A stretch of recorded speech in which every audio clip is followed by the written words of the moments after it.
The city never truly sleeps, and neither do its secrets. Somewhere in the fog-covered streets of 1940s America, a man walks the fine line between criminal and hero. They call him Boston Blackie, enemy to those who make him an enemy, and friend to those who have no friend. Tonight, you don't need to do anything. Just close your eyes, get comfortable, and let the golden age of radio take you somewhere else. If you're new here, welcome. Hit that subscribe button so you never miss a night of classic radio mysteries. We upload every night, just for you. And we'd love to know, what's your favorite old-time radio show? Drop the name in the comments below, and we'll do our best to bring it to this channel, ready for your next sleepy night. Everything here is calm, slow, and made for rest. No interruptions, no rush. So sit back, relax, and enjoy the show. Thank you. Take care and good night. Hey, Phil, when I get rich, you know what I'm gonna do? What? I'm gonna fly a motorboat just like this. That's what I'm gonna do. You're a faker, Joe. When I get rich, I'm gonna buy a lake. Like this. If you're a good guy, maybe I'll let you use my lake for your motorboat. Still no turn of that party you're trying to find yet? Yeah, that's it. Hey, what's the story on this thing we're on? They didn't tell me anything at headquarters except to meet you up here and take orders, Bucky. Well, we got a tip from some citizen that he does something dumped in the lake. So we gotta find it. And, hey, I think we did, huh? Hey, look over there. That did all right, Joe. Nice work. Yeah, I'll show the engine.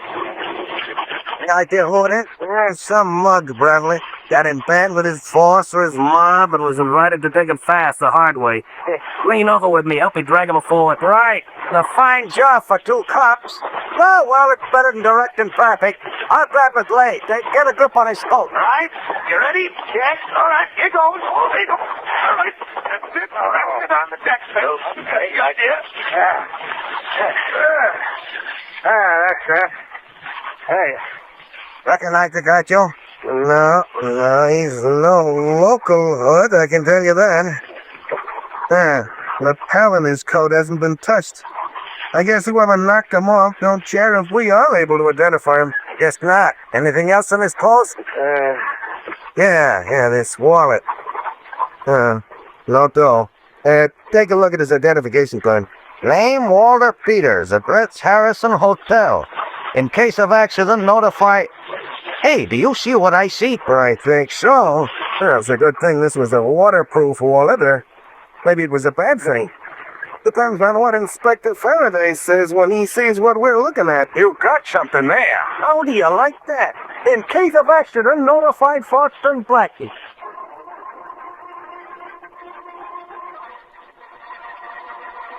Blackie, what do you mean you don't know the dead guy? Wasn't your name in his wallet, didn't you state it? In case of accident, notify Boston, Blackie? I saw it, Faraday, and I read it to you so that you'd know what it says. But I still don't know Peters. I never saw him in my life. Wait a minute. You're holding something back, Blackie? Yeah, it's my temper. Now, excuse me, Inspector. I have a date with Mary. She's much prettier than you. Her apartment is much nicer than the morgue here, so I really must run along. You stay here if you like, so to Peter's body, your mind and his have a great deal in common. Blackie, we fished Peter's body out of the lake this morning. Congratulations. What'd you use for bait? I'm sorry I got you down here, but after your name was on that card, I thought you might help us find out what racket this guy was in. You thought. That's where you made your first mistake. Inspector Faraday. Yeah, Joe, what is it? We just had the police laboratory go over the clothes we took off that dead guy Peters. So nothing. Except that we found they were hand-tailored, good material, and were soaked with salt water. After you dragged them out of a lake, what did you expect they'd be soaked with kerosene? No, I just thought I'd tell you, that's all. You see what I'm up against, Blackie. I get no help at all from anybody. I wouldn't stay that. Salt water, you said, Joe? That's right, Blackie. And a body was fished out of a lake? Hey, that's right. Lakes don't have salt water in them. That's what I was thinking. Oh. You know, Faraday, this is getting interesting. That guy must have been drowned twice. But why? Why, he asked me. How do I know why? I don't even know why he was drowned. What?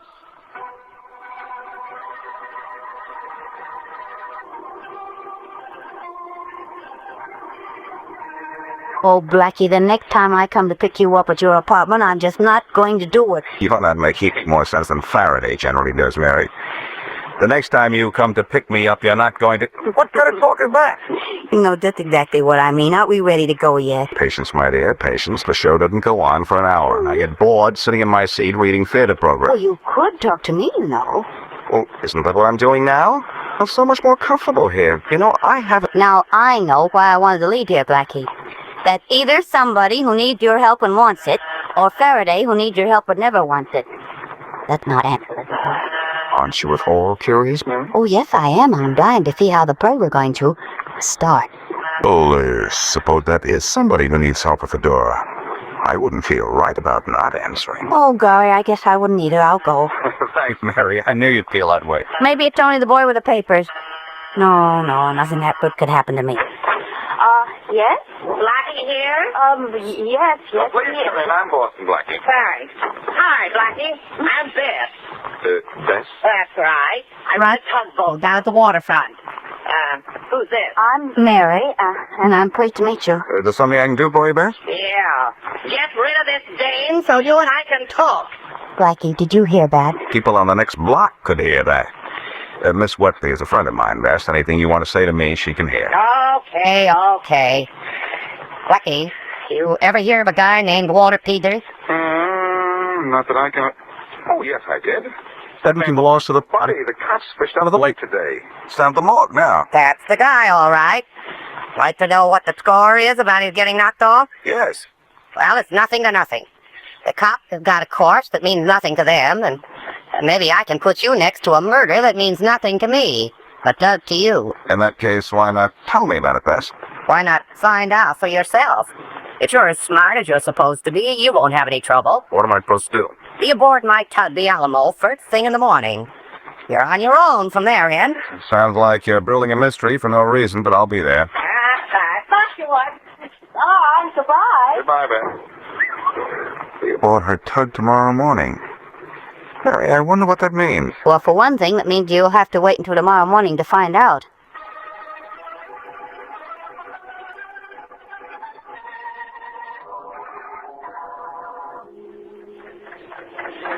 You didn't mind leaving that very wedgely friend of yours on shore, did you, Blackie? I wouldn't say that exactly, Bess, but Mary isn't much of a sailor, and she didn't mind. Now, suppose you give me a hint as to why you wanted me on board this morning. Figure that out for yourself. I got bubble nut can and a wheel of lip tugs. Hey, I want you to take a look at my crew, Blackie. A one-man crew. Hey, Donnie, Yes, sir? come on deck a minute, will you? On everything up for you. You want me to take a look at your crew and... Danny's your crew, right, Bess? You don't know how, right? Well, first, what is it? What's up? Say, who's this shite? Never mind. Just a plain cat eater, actually, he is. I'm heading for my supplies this afternoon. How's the coal? We could use some. That's what I thought. Just wanted to make sure. That's all, Danny. Okay. I'll be in the galley if you want anything. Well, Blackie, I don't believe it. I saw that guy dead in the morgue only this morning. Before the Peters. glad you came aboard, pal. I'll know in a minute after I talk to him. That's where you're wrong. You ain't gonna talk to him. Nothing's worse than the harbor than a 6th Avenue. Get out of that boat. That's what I said. You see, this ain't as simple as it seems. What makes you think it seems simple? And, Bets, I don't know what you're going to do, but I'm going to talk to that guy right now. Blackie, Blackie, come back here. Oh, if I didn't have to handle this wheel, I yank you from the back. You're big enough to have a good chance of doing it, too, Bets. But I've got to find out what this is all about. Hey, you! You down in the galley. Yeah? You wanted to see me? I most certainly did, and do. Look, who are you? What now? I'm Boston Blackie. Oh, you're Blackie, huh? That's right, and I think you are Walter Peters, only Peters is dead. I saw him in the morgue myself. Now, what goes on here?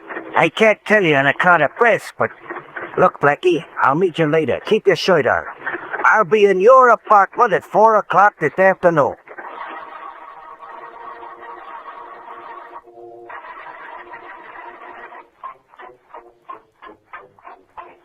Blackie, either get out of my office or start walking up and down. You're getting me dizzy. What's your excuse when I'm not here? Now listen. You listen. I'm getting a call from the FBI any second.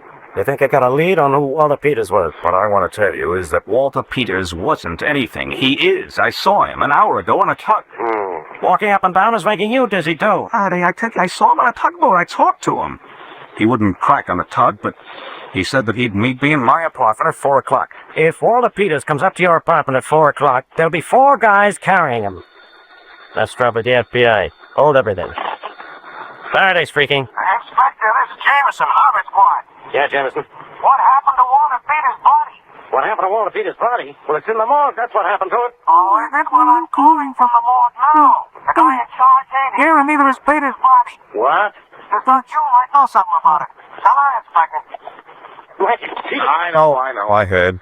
Well, pal, what goes on from here in? You still think I didn't see Peters? Oh, this is all I need. First, the guy is fished out of a lake, only his clothes have salt water in them. So he's been drowned twice. Listen, now it turns out Walter Peters is alive. I'll take it easy. No, it can't be. I don't believe it. I won't believe it. Why'd you get out of here?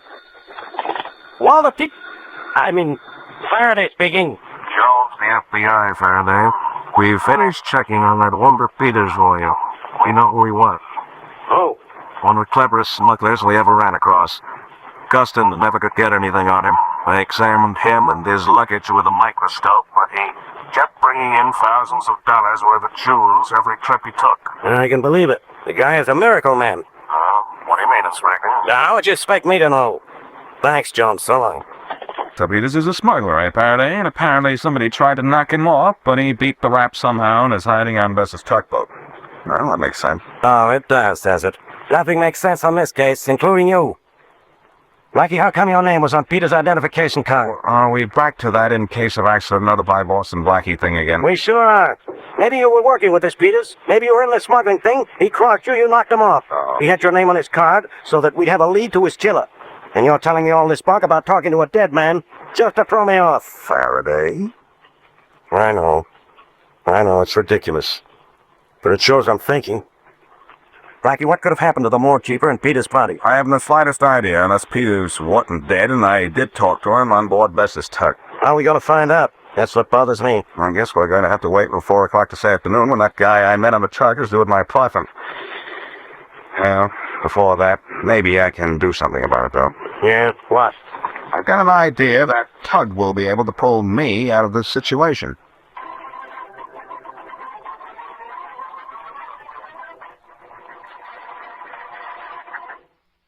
Let's pause right here. More from Boston Blackie right after this. Consumer expert Clark Howard on News Radio 570 WSYR. I had a call about someone who was interested in buying a computer. Well, here's the story. It looks like the central brain of a computer is going to drop below $50. And so the cost of computers is going to continue to drop a lot more than I expected. This year, there are predictions that the cost of a computer is going to drop to near zero or even zero. For tips to avoid ripoffs, tune in Clark Howard weekdays on the News and Weather Station. News Radio 570 WSYR. I'm talking to a real-life Geico auto insurance customer, Jackie Gelman. Jackie, you filed a claim with Geico. How fast was it handled? It was fast. As fast as a cheetah chasing a frightened antelope on the African plains, Jackie? Well, it was fast. Voila! Claims handled as fast as a cheetah at dinner time, give or take a few antelope. One 15-minute call could save you 15% or more. Call 1-800-947-AUTHO. 1-800-947-AUTO. Geico Direct, the sensible alternative. Have you heard how much life insurance premiums can vary these days? Why pay more than you need to? Call for a fast, free quote in minutes over the phone. Now, Matrix Direct Insurance Services presents life insurance policies from the highly rated Protective Life Insurance Company, serving families for over 90 years. And listen to Protective Life's best rates. For a 10-year, $100,000 policy, a 35-year-old man can pay less than $11 a month, guaranteed 10 years. A 45-year-old man, less than $16 a month, also guaranteed 10 years. Why pay more for life insurance? Call and find out over the phone how much you can save on quality coverage from Protective Life. Brought to you by Matrix Direct. Call 1-800-LIFE-641. That's 1-800-LIFE-641. Select preferred rates. Graded premium whole life GPO 6. Premium increase after 10 years. Renewable to age 100. 2-year contestable period. Available in most states. Ron Harris, licensed agent. It's like playing with my grandchildren. They jump, I jump, they bend, I bend, they're up, down, they're all over the place. To keep up, you gotta have healthy joints. Now, help support the health of your joints with Pain-Free brand from Shift. Pain-Free's a natural supplement with glucosamine and chondroitin to help maintain healthy cartilage and lubricate joints. I say pain-free because I loved playing with my grandchildren. Move free with Pain-Free brand caplets from Shift. Or try Joint Free Plus, Shift's joint support drink mix at pharmacies, Costco, and GNT. Use as directed. William Shatner here. Have you ever driven 6 hours because airline tickets were too expensive? Well, you probably didn't try Priceline. Priceline, I could have named my own price. I forgot Priceline. A 6-hour drive. Priceline could have saved me. Saving money on hotel rooms, home mortgages, and airline tickets is what Priceline is all about. Try Priceline.com on the internet or call toll-free 1-800-PRICELINE. I knew it. Saving money at Priceline.com is big, really big. News Radio 570 WSYR. Now let's get back to Boston Blackie.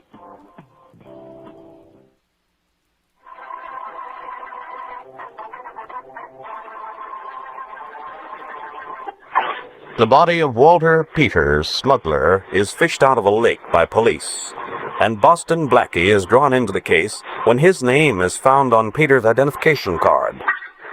Later, Blackie is certain he talks to Peters aboard a tug owned by a gal named Bess, even though Peters is apparently dead.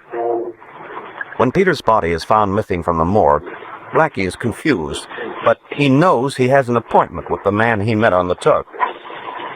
With several hours to spare, Blackie and Mary are en route to the tug once more, stop off as a morgue. You'd better wait out here, Mary. I'll go into the morgue myself. It won't be a minute. Oh, Blackie, I don't care how long you take, as long as I'm waiting outside. There is something about a morgue that, well... Most of the people inside don't seem to mind. Okay with me. Oh, hello, Jamerson. You on duty here? Hi, Blackie. I'm still in the Harbor Squad. Just trying to get a lead on the Peters murder. Oh. Listen, I was in Faraday's office when you called in to say that the morgue keeper and Walter Peters' body were missing. Oh, that? Well, they're not missing anymore. Say that again, slower this time. They're not missing anymore.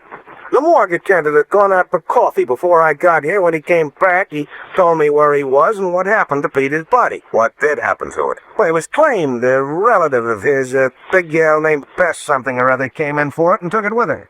Well, that cleared that up. Or does it? Huh? Never mind, I can't very well explain something to you that I don't know the answer to myself. Thanks, Jameson. Be seeing you. Right, Blackie. Sorry you can't stay till something breaks on the Peters case. I got nobody to talk to in here. You got plenty of people to talk to, only nobody can answer you. So long. Well, that was Blackie. Yes, was. I'm glad I stopped by. Got some information. I don't know what I mean. Let's see, if it's 2 o'clock now, I'm going to call to keep my appointment. We're going down to the waterfront, Mary. Are we? What for, to get a lead on the Peters case? That's right. If Peters is really dead, I want to know who killed him. If he's alive, I want to know what's going on, and I have an idea one person can give me all that information. A girl named Beth.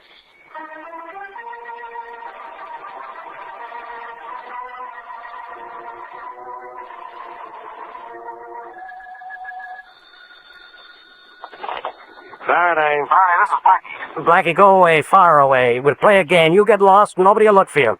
Blackie, don't bother me. Kid, if you think you've been bothered before, listen to this. Beth is missing.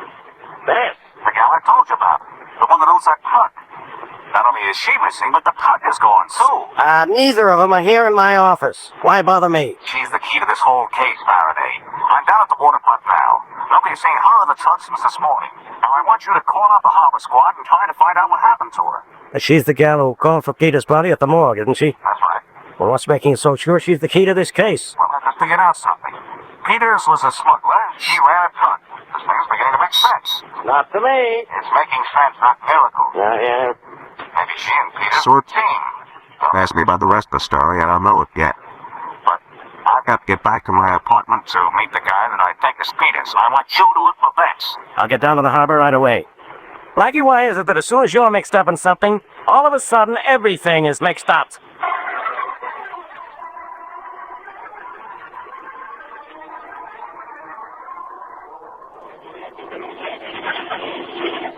Bill, Joe, make sure you don't overlook a thing. Even if you think it's only a log, you see. Yell and we'll stop this launch. Right, Inspector Faraday. That tug is still afloat anywhere. We'll find it. I don't care if we find the tug. I want to find that gal, Beth. What time is it? 3:30. In half an hour, Blackie's got a date with a guy he thinks is Peters. If it turns out to be Peters, you'll be searching for another body. Why? This thing is getting me a little wacky, too, Inspector. I don't... Inspector, there's a body in the water, swimming, on the port side. where's that, Bill? That's the left, Inspector. Oh, you don't have to tell me. Hey, that's right. There is somebody in the water. But they... Head over that way, Joe. I'm heading toward her. She's alive, that's something. Careful, Joe, don't run her down. Don't worry. Whoa, big gal. Better lean over the side with me, dude. Yeah. There you go, you have it too. Come on. Okay. Okay, now. Reach down, help her up. You look all in.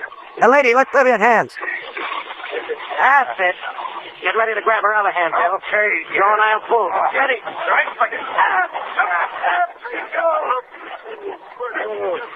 Keep holding all in and don't leave that sector.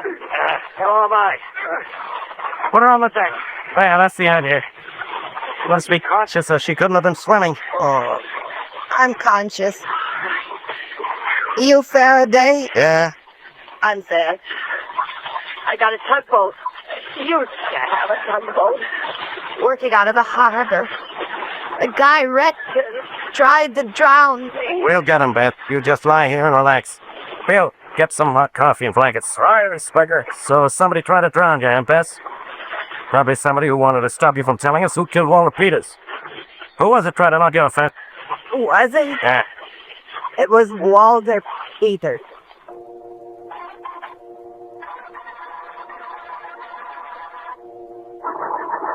What time is it, Mary? 20 after 4. Hasn't changed more than a minute since the last time you were at Key Blackie. Oh, I'm sorry. Yeah, it's me at the floor. That guy isn't going to show, no question about that. We were on everybody's hate parade today, aren't we? Faraday hasn't even called back. Well, maybe his harbor police haven't found any trace of Bess's tugboat, and he hasn't given anything to tell me about. Faraday's a good cop. That tugboat is still afloat. He'll find it. What did he say when you phoned him and told him Bess was missing? That kind of talk isn't meant for your ears, lady. Oh, okay. What time is it? Oh, Blackie. Sorry. Mary, how do you figure this case? You said a theory about it. It's so completely wacky, I can't find anything to hold on to. Well, as a matter of fact, I do have a theory. You know, Oh, maybe that's the guy I didn't find the writ. Don't go away, Mary. Don't worry, I won't. Hello. Blackie, this is me. That guy show up? Not yet, Friday. Why? Why? I'll tell you why. Because he isn't gonna show up. We just fished your friend Beth out of the harbor. What? Tried to drown her, she says. Only I don't believe it. What do you believe? I think Beth killed whoever it was that was supposed to meet you. Who told me yourself she didn't want you to talk to him. She locked him up, then packed this swimming business so it would look like he tried to kill her. You say Bess is safe? He's in the Willis Hospital. Claims she's suffering from shock, but she's snaking. You wanna see it? You bet I do. I think you've got this thing all lopsided, pal, and I'm going to straighten out that case and you at the same time.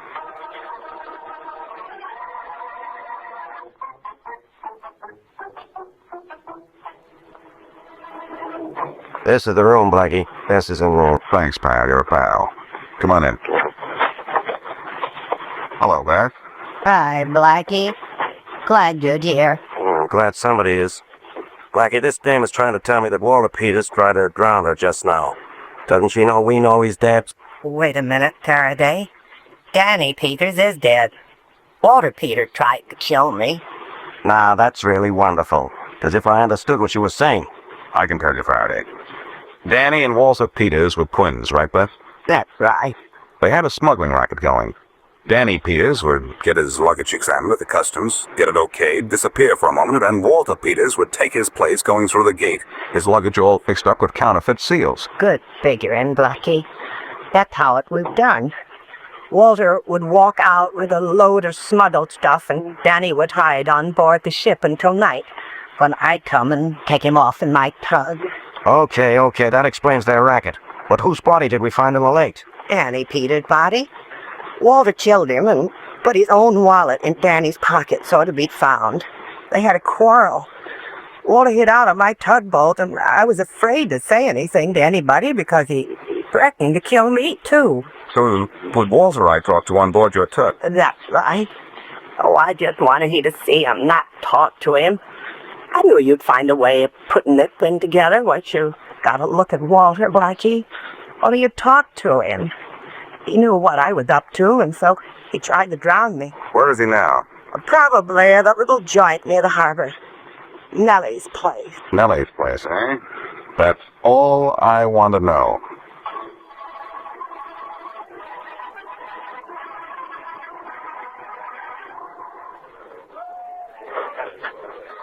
Hello, Peters.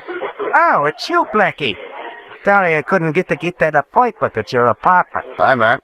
If you'd come up there, you'd probably have filled me with a pack of lies and got me even more confused.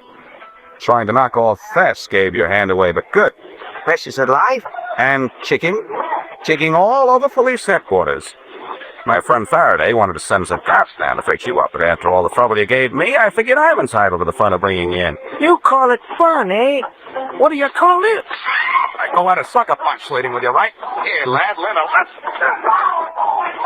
a little homework to practice on. Anybody feel the need of any higher education? Smart boys. Couple of you helped me drag him out of here and into my car. Mr. Peters seemed to have petered out.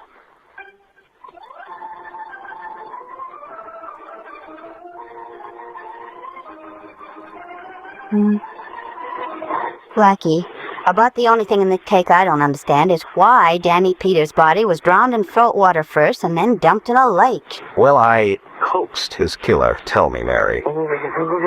There was a fight on the barge. Walter knocked Danny overboard, and when Bess fished him out, he was dead. Walter wanted that body as far from the harbor as possible, so he carted it to the lake and sourced it in. Oh, well, there's one more thing I just thought of. How come your name was on the identification card found on that body? Well, that was to make sure that Faraday was called in on the case so that when the body was found, headquarters in the city would list Walter Peters as dead. Walter knew that my name would bring Faraday on the run. That's why he put the name on his identification card and put it in his brother's pocket. All of a sudden, I think of more questions. Yet one more. Why did Beck claim the body of the dead man from the morgue? Well, Walter made her do it, I guess. He was getting a little panicky and didn't want that body around for fear that there was something on it that might lead to him. He hadn't realized the salt water clue we found right away would tip us off if something was screwy. Now, are there any more questions? No more questions. That's good. Say, I was just thinking of something. You know, this business of brother killing brother goes all the way back to the Bible. Yes, I know it does. Cain and Abel. That's right. And Walter Peters tried to emulate Cain and get away with killing his brother. Only he wasn't able. Oh, Blackie. Oh.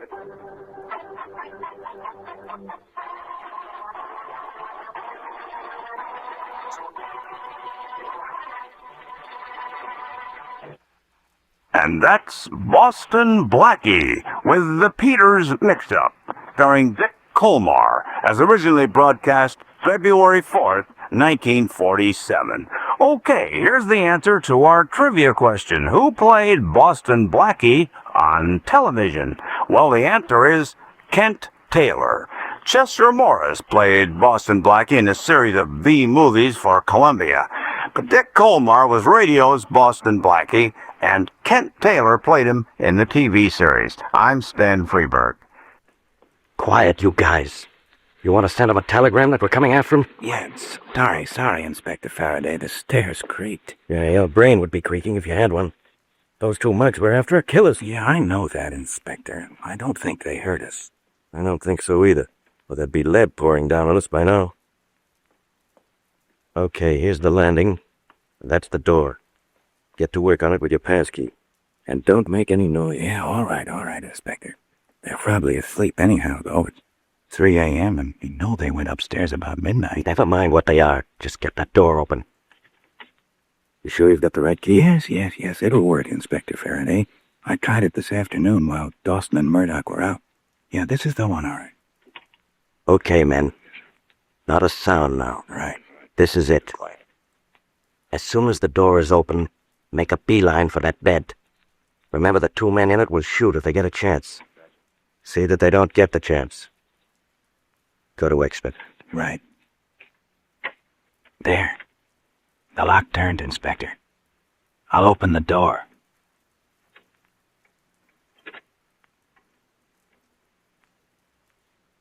Get a look at those two. Yeah. Sleeping as if they didn't have a care in the world. Okay, boys, go get him. All right, we got him, Inspector Faraday. Both of them. Handcuffed. Good. Drag him out of here and down to the jail. Well, Dawson, finally got you, huh? So what? This town isn't very healthy for killers, as you're going to find out very soon. Think you got me, don't you, Faraday? A disinterested observer might say that, Dawson. You and your pal Murdoch are as good as in the chair right now. That's what you think, Flatfoot. Remember what I'm telling you. You haven't got a jail in this town, in this country, strong enough to hold Murdoch and me. We'll be out before you know it. It says here. Come on, you guys, drag him out of this room. You boys did a good night's work. I'm proud of you. Yeah, be proud of them, Faraday. But don't be so proud of yourself. You won't be when you remember what I'm telling you. There isn't a jail in this town strong enough to hold Murdoch and me.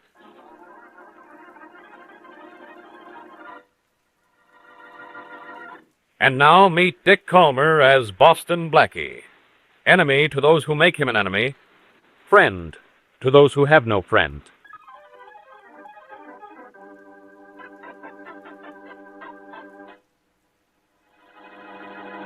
Listen to this, Blackie. What, Mary? You know those 2 killers Inspector Faraday caught?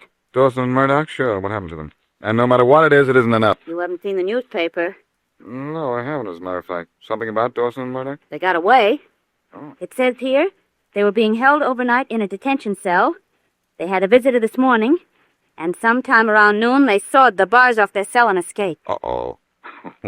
Faraday will be fit to be tied. Whoever the visitor was probably smuggled in the hacksaw. Too bad they got away. They're both pretty dangerous characters. Maybe you ought to stay in this evening. Maybe I ought to go out and see if I can find some trace of them for the good inspector. Oh, no, you don't. Faraday's a good friend of yours, but you're a good friend of mine. And I'm not letting you go out after a couple of killers. Now, who can that be? Mary? I'm sorry. I always say that when the phone rings, don't I? When the phone rings, I always say, hello? Hello, Blackie. Yes? This is Duke Collins, the radio singer. I need your help. I've been threatened. Really? By whom and with what? Well, I don't know the man. He called me a little while ago and said he was going to come up and see me. If I didn't do what he wanted, he'd see to it that I never sang again. I called you, Blackie. I was afraid to call the police. Where are you, Colin?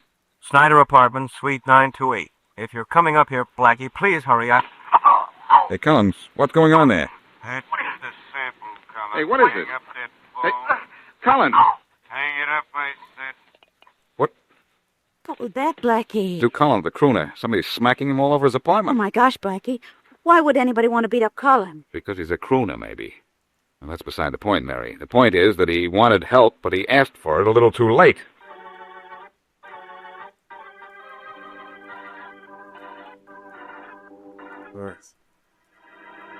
Okay, Professor. Run it over. I want to hear it.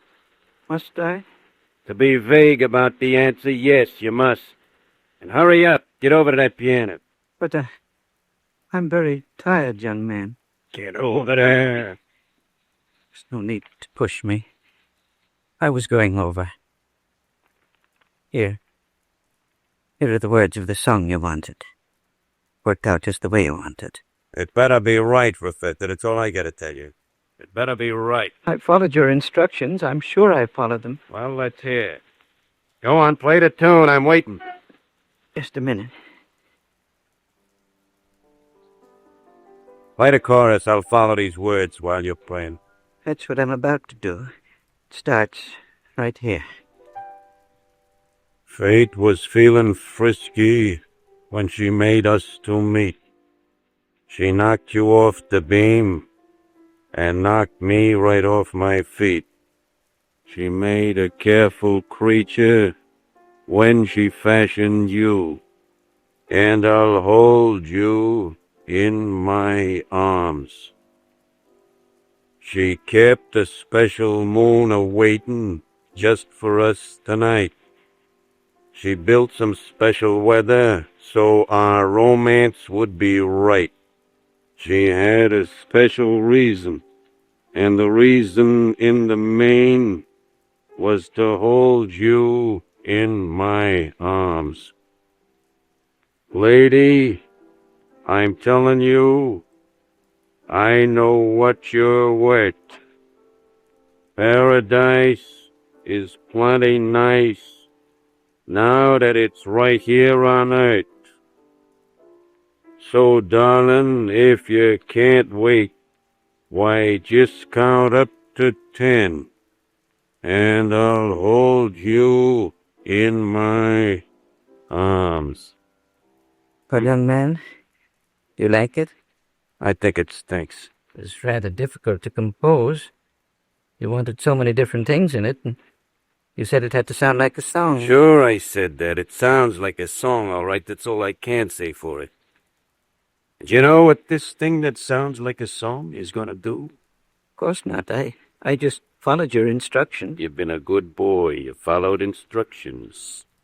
So maybe I won't clip you too hard. No, please. Please don't hit me, Tom. Please. I'm an old man. Don't worry, Pop. Maybe you aren't gonna be much older.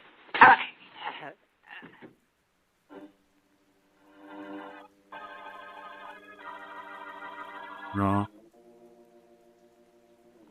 This place has get me down, Dawson. It's get me down. Yeah, did you like jail better, Ape? Sorry I had those saws smuggled in so you and I could break out. Hey, go on, play solitaire and stop bothering me. All I'm saying is these four walls is driving me a little out of my mind. There's only some way we could get out for a while. Every cop in the city is looking for us. Turn on the radio if you want something to do. I'm sick of the radio. I'm sick of everything in this broken-down room. You ought to be glad we have it, Ape. There ain't no green door at the end of this hall. Remember that. I don't know what's at the end of this hall. All I know is I'm getting jittery. When is the message going to come through? That's what I want to know. It'll come through when Sam and the boys are ready to move us. They don't even know where we are. Wouldn't let me phone them. That's right. The cops will be listening. They'll trace the call. They know our boys. Relax, Ape. Yeah, And relax. the kids will get a message to us. That radio is going to give it to us. Sure. You say Tron's supposed to think it's true. It's all arranged. That little radio over there is going to tell us when Sam thinks it's okay for us to blow and where we're to meet him so that we can get away nice and clean and safe with nobody knowing a thing about it except us.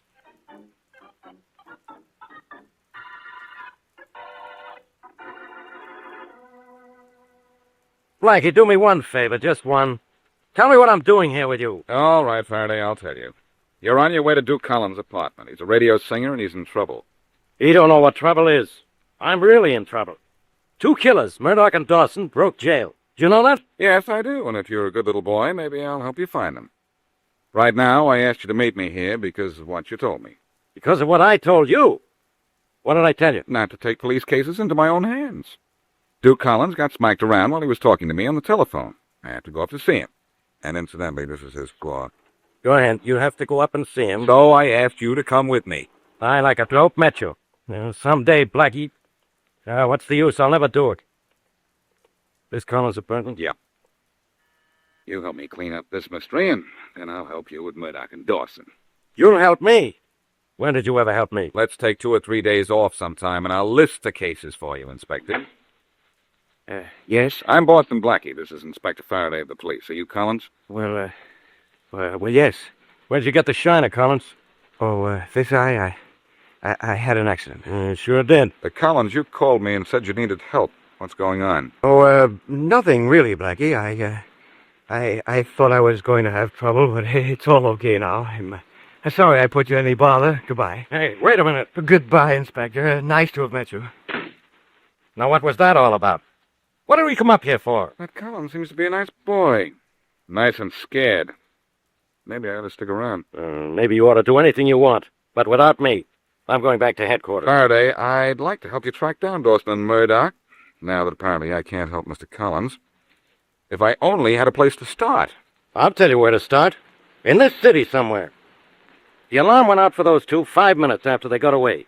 Every road, every railroad, every bus terminal, every airport has been watched. Yeah. They never left this city. Well, if I were you, I'd watch their friends. They're going to need something, money, clothes, a car maybe. Their friends will be in touch with them. You don't know Dawson. He's the cleverest crook that ever hit this city. He knows we'll think of that first thing. I guarantee none of his friends know where he is. And even if they did, they'd be under orders to keep away from wherever he's hiding out. In that case, you've got a tough assignment in this case. In this case. Listen, in case you're interested, you've got friends in the underworld. Oh, I wouldn't say that exactly, old pal. I know several characters who talk to me, even though I happen to associate with a police inspector once in a while. Is that what you meant? Meant? Who knows what I meant? All I know is that I gotta get a lead on those two guys. If you hear anything, Blackie, let me know, will you? Sure, Inspector. Only I've got an idea. It isn't going to be as simple as all that. Those two mugs got out of jail pretty easily. Maybe they'll get out of town just as easily.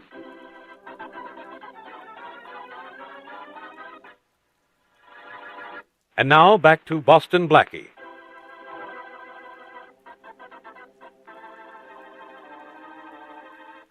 Dawson and Murdoch, two criminals, have escaped from detention cells and are fooling out in the city. Inspector Faraday is certain that their gang will try to get in touch with them, but so far no attempt has been made. However, Duke Collins, a radio singer, complains that he's been threatened, and while there's no apparent connection between that and the escaped killers, Boston Blackie has an idea the two might be tied up. He and Mary Wesley are in his apartment listening to the radio just before it's time for Collins to sing. Blackie. Wait a minute, Mary. I want to hear the end of this program. Hey, you got me covered. You got me. Only I told you you'd never take me alive. And you didn't. Hey, Mike, look what fell out of his pocket. 2 pennies. All the dough he had, I bet. Well, it only goes to prove that what they say is true. Crime really doesn't pay. That was good, wasn't it? Well, Mary, I certainly wish it was as easy to catch crooks in real life as it is in mystery stories. Oh, I don't know. You don't do so badly. Oh, maybe not. But it isn't easy. Time for that Duke Collins to sing, is it? Oh, yes, it is. He's wonderful, Blackie. Will you hear him? Baby, your Bobby talks are showing. Oh, shut. It's time for Collins. Ladies and gentlemen, Duke Collins Sings, the program originally scheduled for this time, will not be heard. In its place, we present a short interlude of piano music. Turn that off, will you, Mary? Something funny's going on around here, and I've got an idea that's all tied up with those two escaped killers, Dawson and Murdoch. What made you say that, Blackie? As if you had to have any reason. Well, Collins called me to say he was threatened. He didn't know why or who it was that threatened him. Then, while I was talking to him, apparently somebody slugged our singing friend. Later, when I went up to see him, he practically told me to mind my own business. Now, please pardon me for being logical, but what had that to do with 2 escaped killers? I don't know. I think that... Oh, dear, somebody shuts the door. I'll get it. Never mind. I'll go, Mary. I'm near it. Blackie. Holy mackerel. What fuck did you? Let me in, Blackie. Mary, come over here Please, quickly. please. Pretty badly beaten up guy. Blackie, Grab him, Blackie. Backing him out. I've got it. I'll carry him over to this couch. Yeah, but be careful. He hurt pretty badly. He is beaten up pretty badly, but I don't think it's serious. Okay, boy. There we are. Who is he, Blackie? I've never seen him before. Who is he, Mary? He's the radio singer that didn't go on the air. He's Duke Collins. Now, take it easy, kid. You're with friends. Feel like telling me what happened to you? Yeah. Yeah, sure, Blackie. I couldn't talk to you when you and Faraday came up to my apartment, but I wish I had. I see what you mean. Say, Mary, you better get some stuff from the drugstore. Right. Now, let's start from the beginning, Collins. Well, I got a call threatening me unless I sang a certain song on the air, Blackie. Yeah? So I called you right away. Then while I was talking to you, some mug came in and he planted one on my eye. I'll be right back. Okay. Collins, I gathered what was happening over the phone, and later I saw your eye. Then what? And this mug said that what he did to my eye was just a sample of what would happen if I told anybody about him. And that's why I didn't talk to you and Faraday. Well, how come you really got beaten up then? You didn't talk. No, but tonight this fellow got me just as I was going into the broadcasting building. He gave me a song he wanted me to sing. I have it here. When I refused to sing it, he let me have it. I see. Well, my girlfriend, Mary Wesley, is a nurse, and she's going down to the drugstore to get some stuff to fix you up. You'll be all right as soon as she gets back. Now, let me take a look at that song. Maybe I can get something out of it that'll make somebody sing a different tune.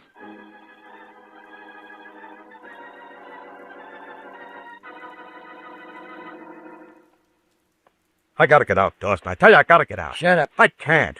Cooped up in here, nothing happened. I gotta get out. You'll get out. That's what you say. How? Who's gonna get us out? The boys? Boys don't even know where we are. They'll contact us. How? It's 2 days. I gotta get out of here. Shut up or I'll clip you. You clip who? You! You're blowing your top, Ape. Now cut it out or I'll give you... Who's that? I don't know. Bet you're gonna get behind that door. Right.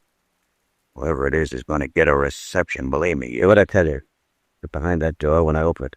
Anything's cockeyed, start shooting you. Bet I won. Who is it? It's me, Dorsey. Eric. The guy who owns this rooming house.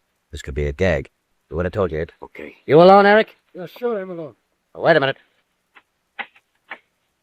Well, what is it? Stop with that. What is it? Dawson, you and your friend, you must get out of here. You said you would stay only 1 day and 1 night. Already it is 2 days. I get in trouble. Is that all? Scramble, you'll get into real trouble. Keep the police. Well, that's that, Ape. Yeah. At least there was some excitement. No, I almost killed that guy just now. What for? I don't know. Maybe just for something to do. Maybe just to keep in practice.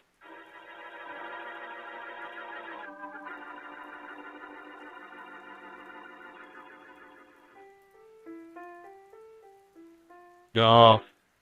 No, Mary, I give up. Well, all right, Blackie, only it might be nice if you told me what it is you're giving up. Trying to find something in this song that mug wanted Duke Collins to sing. I thought it might have a code or something in it. But if it has, I can't find it. All I know is it's an awful song. Well, that much I know. I thought it was a message of some kind. Maybe a message to Murdoch and Dawson, for all we know. This would be a clever way of getting in touch with them and telling them getaway plans, if that's what it is. You mean Murdoch and Dawson arranged with their gang to tune in on Duke Collins' program every night, and then when a certain song was sung, they'd have a way of finding out what message was in it? That's right. Say the words over again while I play this, will you, Mary? Oh, sure, go ahead. Fate was feeling frisky when she made us two meet. She knocked you off the beam and knocked me right off my feet. She made a careful creature when she fashioned you, and I'll hold you in my arm. She kept... Hold it a second, Mary. What's the matter? Mary, I've got it. That song does have a message, and I know what it is now.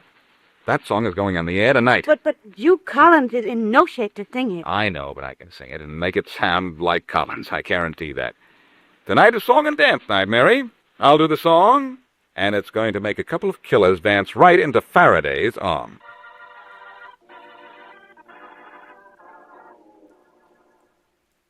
Coming up, Blackie. 5 seconds. You nervous? Anxious, pal, anxious. You announce? Yeah, that's right. You start to sing on a cue from the control room. All set now? Take it away, I'm ready. Okay. We're on the air. Your favorite station now brings you your favorite singer, Duke Collins, in a program of your favorite songs. For his first selection, Duke sings a brand new song never heard on the air before. Duke Collins sings, "And I'll Hold You in My Arms." Fate was feeling frisky when she made us two meet. She knocked you off the beam and knocked me right off my feet. She made a careful creature when she fashioned you, and I'll hold. Nice voice that guy's got, huh, Inspector Faraday? That's Blackie, you dope. He's singing in Duke Collins' place. You call that good? But yeah, sure, as good as any of them guys. I'd rather listen to the motor in this police car. Yeah. Say, when do we get started after Murdoch and Dawson, Inspector? We get started when Blackie gets finished.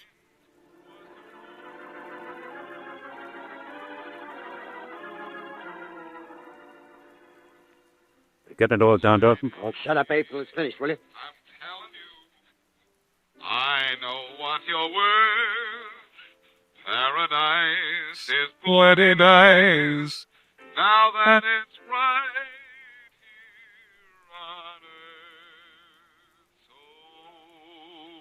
So, darling, if you can't wait, why just count up to 10, and I'll hold you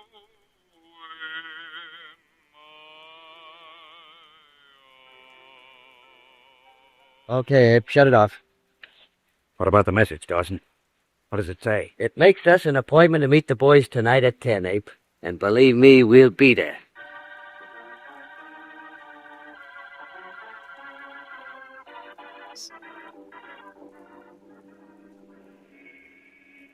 Keep in the shadows, Abe. We don't want to get picked up any cop now. We're too close to the payoff. I'll be careful. Clever idea, that song, Dawson. You're a smart guy. Collins' guy didn't show in the air last night. I got panicky. Yeah, one night or the next, what's the difference? All we gotta do now is make the corner, and there'll be a car parked there. Hey, there is a car, yeah? I can see it from here. Yeah, that's our boys, Abe. They did a good job. Another minute, we're our way west. I can hardly wait, Dawson. I can hardly wait. You ain't got much patience, Abe. You really ain't. Anybody inside? Wait a minute. No. Nobody. Boys picked the right spot, all right. Main and White Street. 10 o'clock and nobody around. Let's go. Okay, but don't hurry. Just walk over to the car easy like me. You ready? Right. Nice work. Hey, Ape, it's the cops. Let him have it, Ape. Okay, that's what I've been waiting for. I'll get them. All right, boys, they want to shoot it up. Open up with that Tommy gun, Mike. Again, Faraday, I'm proud of you, boy. You didn't do bad, Blackie. Thanks for your help. No trouble. Come on, let's go and see if Murdoch and Dawson are knocked off for keeps. I'll get out of the car first. Go ahead. Right. Back off, will you, fellas? I want to take a look. Heh. Dawson's done for, but this other guy... You mean, me? You know, Blackie, Dawson always said I was too impatient. Only, I ain't in no hurry to die.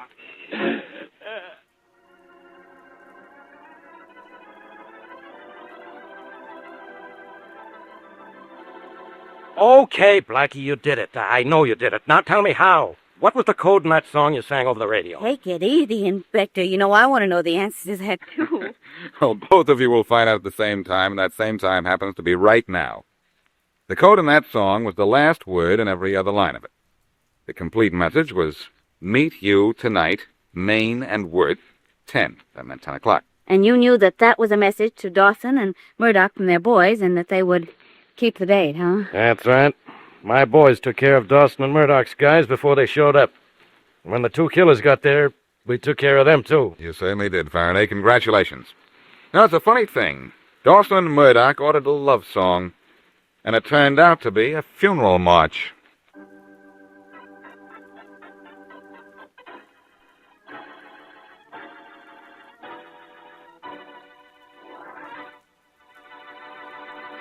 So you think you're going to keep Tom away from me, do you, Barbara? Yes, I do, Florence. Or am I supposed to call you Miss Wells because you're the star of the show? You should be glad I'm a star, and the kind of star who packs the house. Or you'd be just another chorus girl looking for work. I'll be a star myself someday. What are you going to use for talent? You were a chorus girl once, remember? I don't like remembering, so don't get me started, Barbara. But you remember something. Tom belongs to me and me alone. Tom loves me, not you. Loves you? Don't make me laugh. But he does. He totally does. Oh, you're not that naive. You couldn't be. What makes you think he can see anything in you when he compares you with me? Why, next to me, you're practically a schoolgirl. I still say Tom is in love with me, and he's going to marry me. Well, that isn't what he told me on the phone last night. Tom didn't call you last night. He wasn't even in town. And he isn't in town now. Oh, haven't you ever heard of the long-distance telephone? He called you long distance? And talked to me for 30 beautiful minutes. I don't think you heard from him, did you? No. And I don't think you did either. Are you calling me a liar? I'll put that bowl down, Florence. If you hit me, I'll hit you, all right? The mirror. You've broken that mirror. Yes, I have, haven't I? And it's your mirror. That means 7 years bad luck. Yes, it does. But it won't be. For me.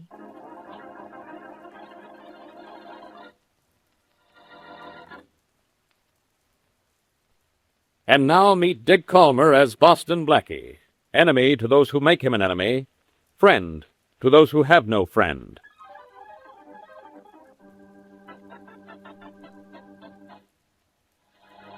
Hello? Oh, hello, Mary. This is Blackie. Did I wake you up? Not quite, Blackie. I was just taking a nap. Oh, I'm sorry.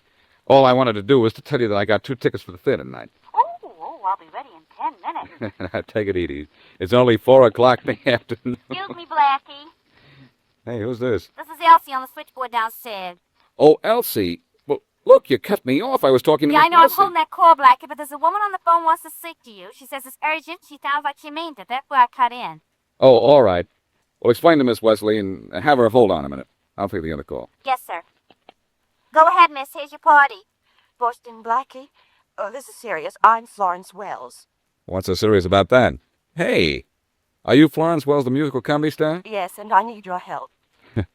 You've done all right without help, Miss Wells. I hear your show's a hit. Yes, it did, but Blackie, I didn't call up to talk about my show or myself. I have to see you. I'm in desperate trouble. I'm afraid something's going to happen to me. Soon, maybe tonight. You've got to see me in my dressing room this evening before I go on. You sound as if you're on a level, Miss Wells. Yes, I am.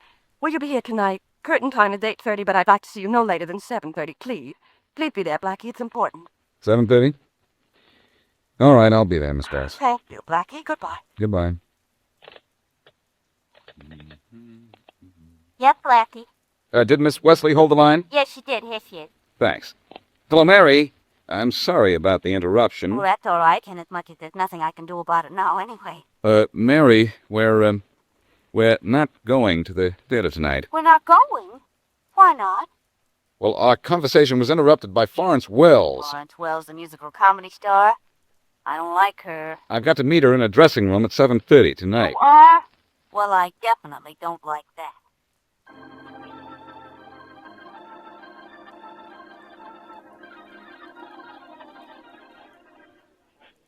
Where's Miss Wells? Has anybody heard from Florence Wells? It's 7:30. Why isn't she here? Joe! Yes, Mr. Brown? Don't move away from that door. The minute Florence Wells comes in, you let me know. I want to talk to her. Yes, sir. All right, everybody. Girl. Boys, too. Head get on stage and check costumes, makeup. Billy, let's have full overhead lights back here.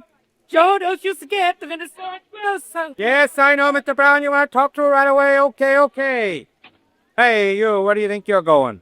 I don't think I know where I'm going. I'm Boston Blackie. I'm supposed to see Florence Wells at 7:30. She sent for me. Well, I wish somebody'd send for her. She isn't here.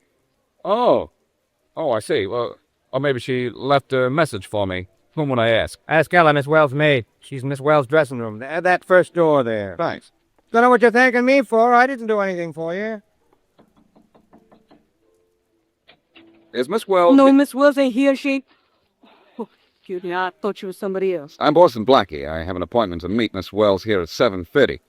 I thought maybe she'd left a message for me or something. She said it was awfully important for me to see her. Sorry, Mr. Blackie, but she didn't leave no message for anybody. No message, huh? Well, I'll wait around for a little while outside. Thanks. You're welcome. No message? No message. Well, wait a little while. She's bound to show up by curtain time anyway. Well, I hope so. Miss Wells, everybody's been looking for you. Oh, sorry, Jim, I was delayed. Well, Mr. Brown wants to see you right away. He wants to talk to you. Oh, don't tell him I'm here. I don't want to talk to him. I take it you want to talk to me, Miss Wells. Who are you? Boston Blackie. You've sent for me, remember? Oh, yes, but you'll have to wait until after I change into my costume. I won't be long. Stick around, will you? Well, yes, of course. Well, look. Ella, do you have my costume ready? You fool! What do you mean, no? What's the matter with you? Don't you know that? Very pleasant young lady, but I suppose you have to make excuses for people like Miss Wells. You make the excuses if you want to. I'll make room for them. I sure don't like to get in their way. Personally, I prefer the stay-at-home type myself. But there's something interesting about people in show business. They... Stop dawdling and get me my dress if you want to look for another job. Interesting, huh? From a distance, pal, from a distance. What happens to some people when they get to the top gets me. Now, you take that girl Barbara, for instance. Barbara? Who's she? Girl in the chorus. There she is. That pretty brunette at the top of the landing. She's probably going out for some coffee. Now, there's as sweet a girl as you ever want to know. Yes, she is pretty. And, want to know is right. No, yes. But I'm willing to bet anything that if she gets to the top of the heap, she'll be just as mean and hard to get along with as this Florence Wells. Oh, I don't know about that. There are all kinds of people in the world. Maybe this kid... Oh, that must be Miss Wells. I guess I'll be... It's not Miss Wells. It's her maid, Ella. Oh, yeah. Yes, Miss Wells, I get right away. Right away. What'd she say? I think it was something about trouble. Well, she ought to know a lot about trouble. She works for a gal who's really trouble.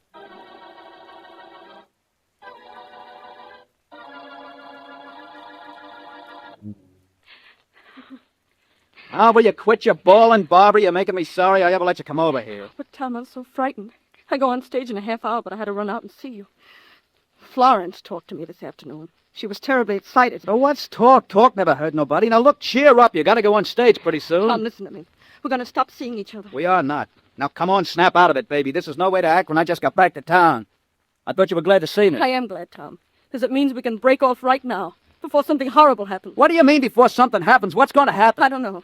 All I know is Florence will do something awful if I don't give you up.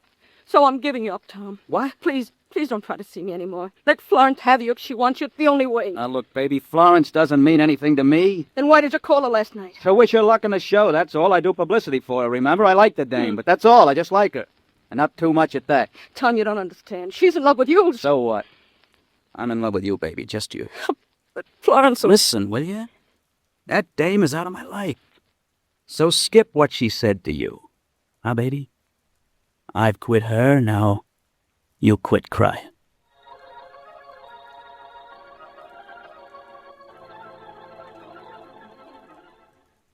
Listen, Joe, I'm getting tired of waiting. How long before curtain time does Miss Wells come out of her dressing room? It'll be any minute now, Blackie. Curtain goes up in 8 minutes. That's fine, but I've been waiting for her for more than 50 minutes. Well, it's like I told you. These big stars don't care about anybody. Well, I'm getting so I don't care much what she wants to talk to me about. Can't be very important if she's waiting. Hey, you. Yes, sir. What can I do for you, sir? Faraday! Blackie, what are you doing here? Well, nothing that can be of any interest to you. I'm waiting for Florence Wells to come out of her dressing room so I can talk to her. Well, you're going to have a long wait. Oh, I don't know. It's 8 minutes to curtain time. She has to make the curtain. She isn't making anything anymore but headlines, Blackie. I just found her dead body 8 blocks down the street. What? Miss Wells is dead? Very. I'm Inspector Faraday of the police. I want to see the dead woman's dressing room. Sure, right this way, sir. Well, hey, wait a minute. This is impossible, Faraday. Florence Wells went into that room right there 50 minutes ago, and she hasn't come out of it. Yes, she has. She's gone down the street and been murdered. And she isn't coming out of that. Now, look, wait a minute. I'm serious, Faraday. Joe and I both saw her go in. And we've been standing right here ever since, and Florence Wells didn't leave her dressing room. That's right, Inspector. Then whose body did I find in that vacant lot down the street? I don't know, but it wasn't Florence Wells. She's in her dressing room right there. Are you on the level, Blackie? So help me. Look, I'm the one who's going to need help. If Florence Wells is in her dressing room, I've got an unidentified body. Come on, Joe. Let's prove to Faraday that Miss Wells is in her dressing room. Yes, sir. It's this door right here. Faraday, how do you know that body you found was Florence Wells? Because there were calling cards in her bag, and I recognized her from her picture. Mm-hmm. Well, don't believe everything you read or see, pal. Here's Miss Wells. Hey, there's nobody in here. I told you she couldn't be. She's on her way to the morgue. And I'm on my way to the nut house. Florence Wells didn't leave this room once she came into it. She might have. Through that window up there. That's it. That's how she got out. And then came back in and locked the window. Look at it, Faraday. It's locked and from the inside. Then she got out of here some other way. Is there a door? Only the one that we just came through. And Joe and I were standing where we could watch that all the time. Maybe there's a trap door. I've heard of things like that. Good idea. Push back the rug there. Yes. Yeah, I know what you'll find, sir. Never mind. I've already found it. Solid floor. Faraday, I hate to confuse you, but there's no possible way for Miss Wells to leave this room except through that door. But she did. She must have. She got out of this room, walked down the street 8 blocks, and got herself killed. You sure that was Florence Wells? Positive. I knew her from the identification in her purse and by her pictures.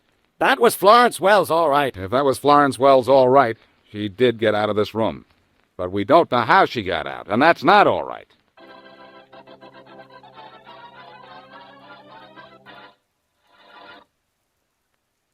And now, back to Boston Blackie.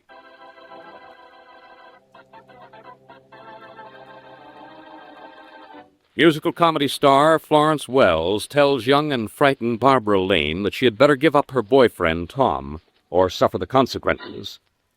Later, Florence phones Blackie and says she has to see him backstage at her theater at 7:30.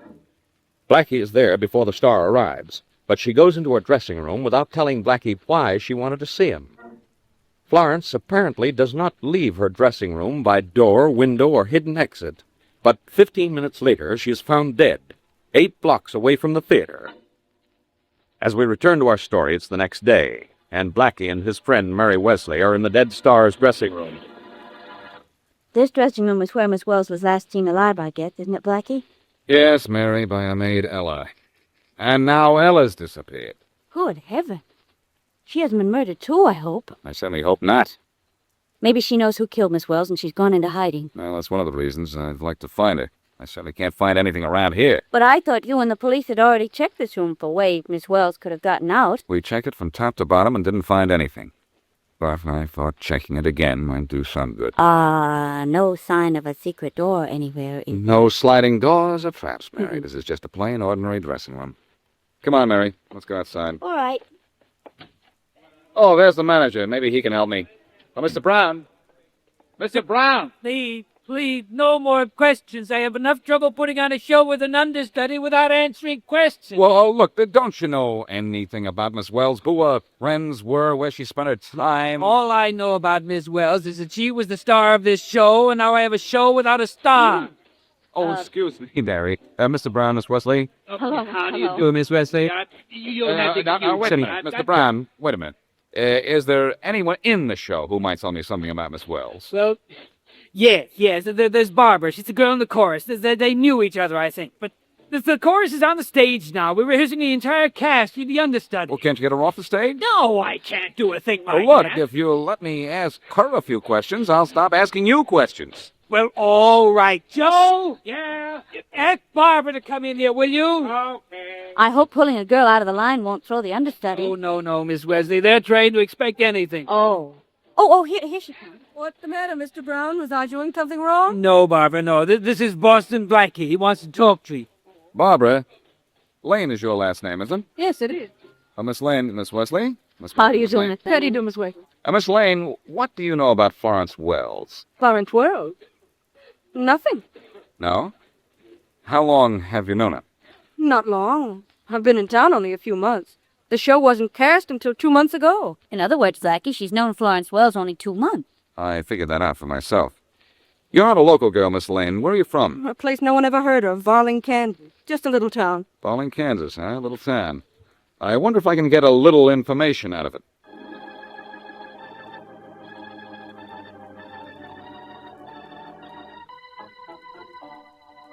Look, Miss Lane, you might as well start talking, because I'm going to keep you right here in my office till you do. But I can't tell you anything, Inspector Faraday. I couldn't tell Blackie anything, and I can't tell you. Why don't you leave her alone, Inspector? Tom, please. Look, Johnson, any more interference from you, I'll have you thrown out of here. Miss Lane, do you deny that Miss Wells was in your apartment yesterday and had an argument with you? No, I don't deny it. How'd you find out about that, Inspector? The police find out about everything sooner or later, Johnson. Now, someone in Miss Lane's apartment building heard the argument and saw Miss Wells leave. What was that argument about, Miss Lane? I'd rather not say. You'd better say. Go ahead, Barbara. It's all right. Well, for the first time in this case, someone's being helpful. What were you two arguing about, Miss Lane? About Tom here. She wanted to take him away from me. Oh. She didn't kill Florence Wells, I tell you. You let me decide that, Johnson. I don't know much about this case. Nobody does. Nobody knows who killed her, why she was 8 blocks from the theater just before curtain time. Nobody knows how she got out of her dressing room without being seen. But I know something, Miss Lane. I know you're my murder suspect, number 1.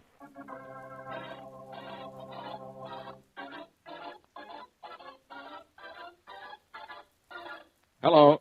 Yes, hello, I hear you. Who's this calling? This is Boston Blackie calling from New York.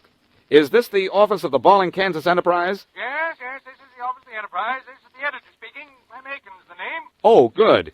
Look, Mr. Aiken, can you tell me anything about Barbara Lane? She's a chorus girl on a musical comedy here. Oh, Barbara. Now you're talking about the sweetest and prettiest girl in Bowling County. You know her then? Know her? Why, I remember where she was born. Was in that old frame house in the corner of the... Oh, hey, no, look, never mind where she was born. Can you tell me anything about her that, the average person doesn't know? Don't know what you mean, son. Say, she isn't in trouble, is she? I don't know. I'm not sure. Well, I hope not. Lane family has had enough of it with Barbara's sister. Barbara's sister? How did she cause trouble? Murdered her husband. That's what she did. Nice young fellow from over in Salt Creek. I see. No, you don't see it all because the jury let her off. Just couldn't send a pair of pretty limbs and buttery eyes to jail, I guess. Well, then Barbara's sister didn't really kill her husband. Lots of folks here say she did. Me, I ain't playing. Like the Lane family, even her. Yep, even like Florence. The Barbara's sister's name is Florence? Yep, she disappeared right after the jury let her off. Nobody's heard from her since. She's dead. Too bad she went wrong. She had a nice singing voice and could have been a big star on the radio. Was she a blonde, tall, blue eyes? Yep, that Florence. Know her? I think I do. Funny you should be asked about Barbara Lane, and I get to tell you about her sister. Why? Well, there was a young fella here a few days ago. Big youngster with heavy head of black hair. Good looking, too. Except for a nasty scar on his chin. He was here asking about Barbara and was sort of surprised to find out she had a sister. Well, I am too. And I may have a surprise for you. I think I know where Florence Lane has been all this time. You do? Where? On the stage under the name of Florence Wells. But she's dead now. Murdered. Murdered? Well, that's news. I'm going to have to get that on page 1 of next week's Enterprise. Thanks a lot. Goodbye. Goodbye. Mary, I think we have something. Well, from the length of that conversation, I judge you have a lot of something. I think I know why Barbara Lane wouldn't tell us anything about Florence Wells. They're sisters. And I think Florence was killed by someone who was trying to blackmail her. Oh, Blackie, what sense does that make? In that case, the blackmailer should have been killed, not Miss Wells. Well, the blackmailer may have known Florence Wells was going to try to kill him, so he beat her to it. Well, that's fine. You think you know why she was killed, but you still don't know who killed her or how she got out of her dressing room. I have ideas on that subject, too. Let's get hold of Faraday and go down to the theater. I think I can get out of Florence Wells's dressing room the same way she did.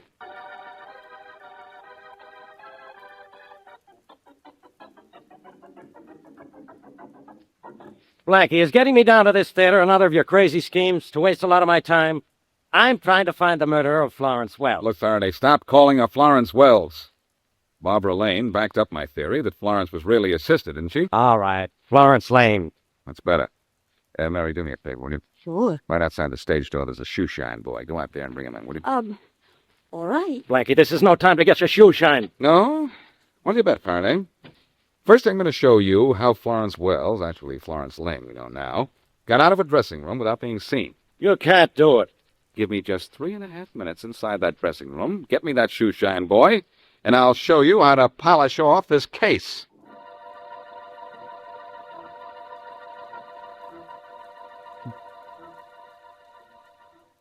Well, Miss Wesley, Blackie's been in that dressing room 2.5 minutes now. Then he has a whole minute to go, Inspector Faraday. Minutes ago. But where? He's not going to get out of that dressing room. No, well, just you wait and See, he couldn't do it. This must be Blackie now. Oh, no, that's not Blackie. That's the shoe shine boy. Oh, yeah?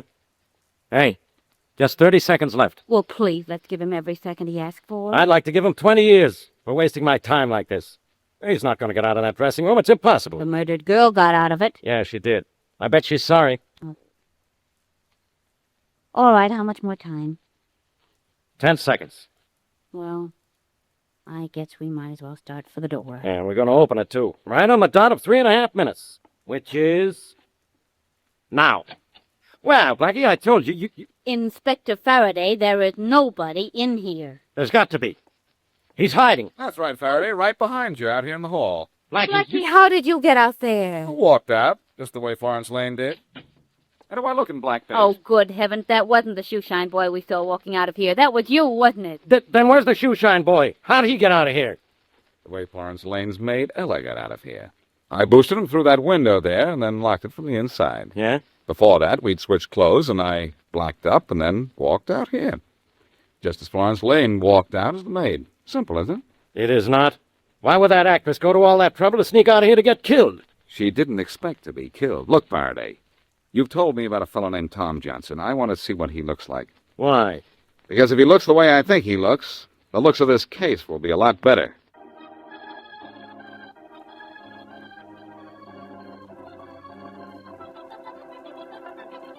Nice head of hair you have there, Johnson, but where'd you get that nasty scar on your chin there? Oh, that, Blackie? I got it in a sledding accident when I was a kid. What's it to you?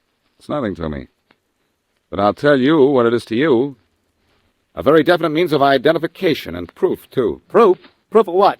Proof that you were in Barking, Kansas, the day before yesterday, talking to Clem Aiken, the editor of the Barling Enterprise. Oh?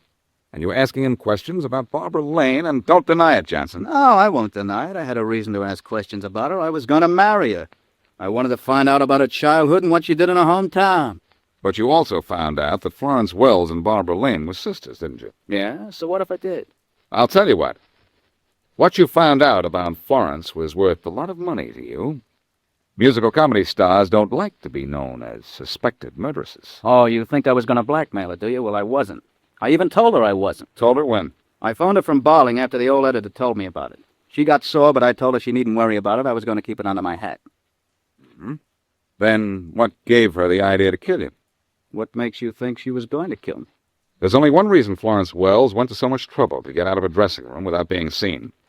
There's only one reason she wanted me outside her dressing room when she went out to meet you. She was going to kill you, and she wanted me as an alibi. Yeah, okay, yeah. You're right, Blackie. That's just the way it was, but it was self-defense.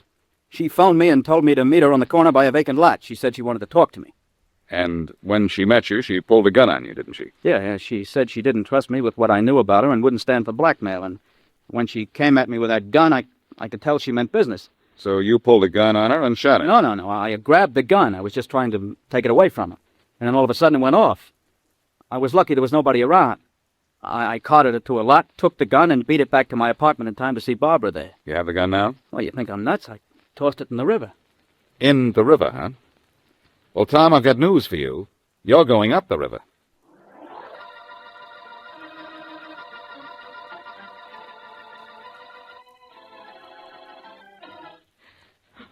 Ella, nobody's going to hurt you. You're not in police headquarters to be arrested. You were Florence Wells' maid. Yes, sir. But I didn't do anything wrong. Just what Miss Wells told me to do. I let her boost me out of the window after I gave her my maid's uniform, and then I disappeared, just like she paid me to. Well, Faraday, that does it. Florence Wells left her dressing room in blackface. If she was in blackface when she left her dressing room, why wasn't she still in blackface when she was killed? She obviously stopped outside the theater and took the makeup off. That's right, too, Mr. Inspector. Why didn't you come and tell us all this right away, Ella? 'Cause when I hear she's dead, I get scared to talk. Well, thanks, Ella. Thanks for backing me up. Satisfied now, Faraday, how Florence got out and that Tom Johnson killed her? Yeah, I guess so. Well, Tom Johnson was a press agent. He was paid to get Florence Wells' name in the papers. He got it in all right, in the obituary column.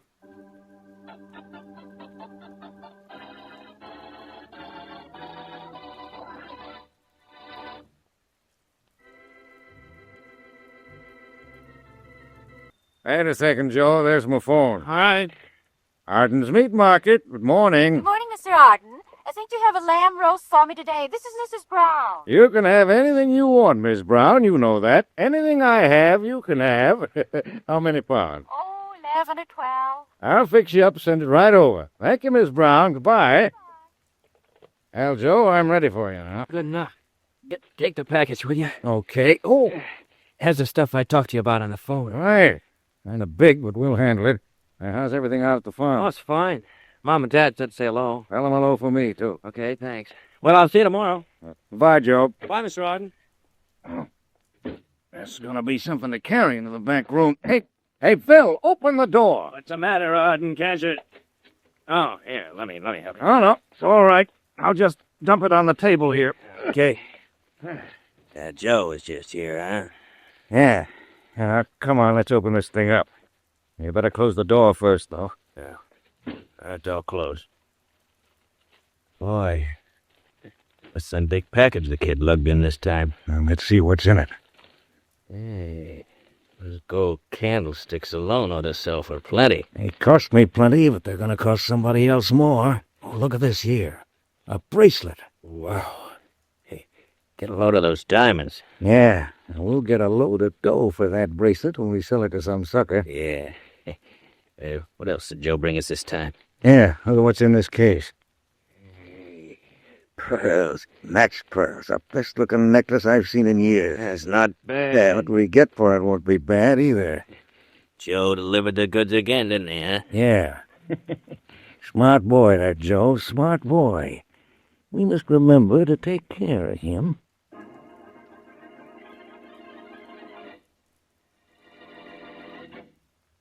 And now on to Dick Calmer as Boston Blackie.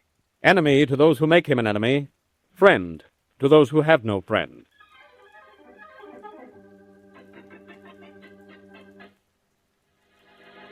You can yell all you like about it, Sylvia, but I'm not going to see you for a while, and that's that. Oh, that is it, Joe.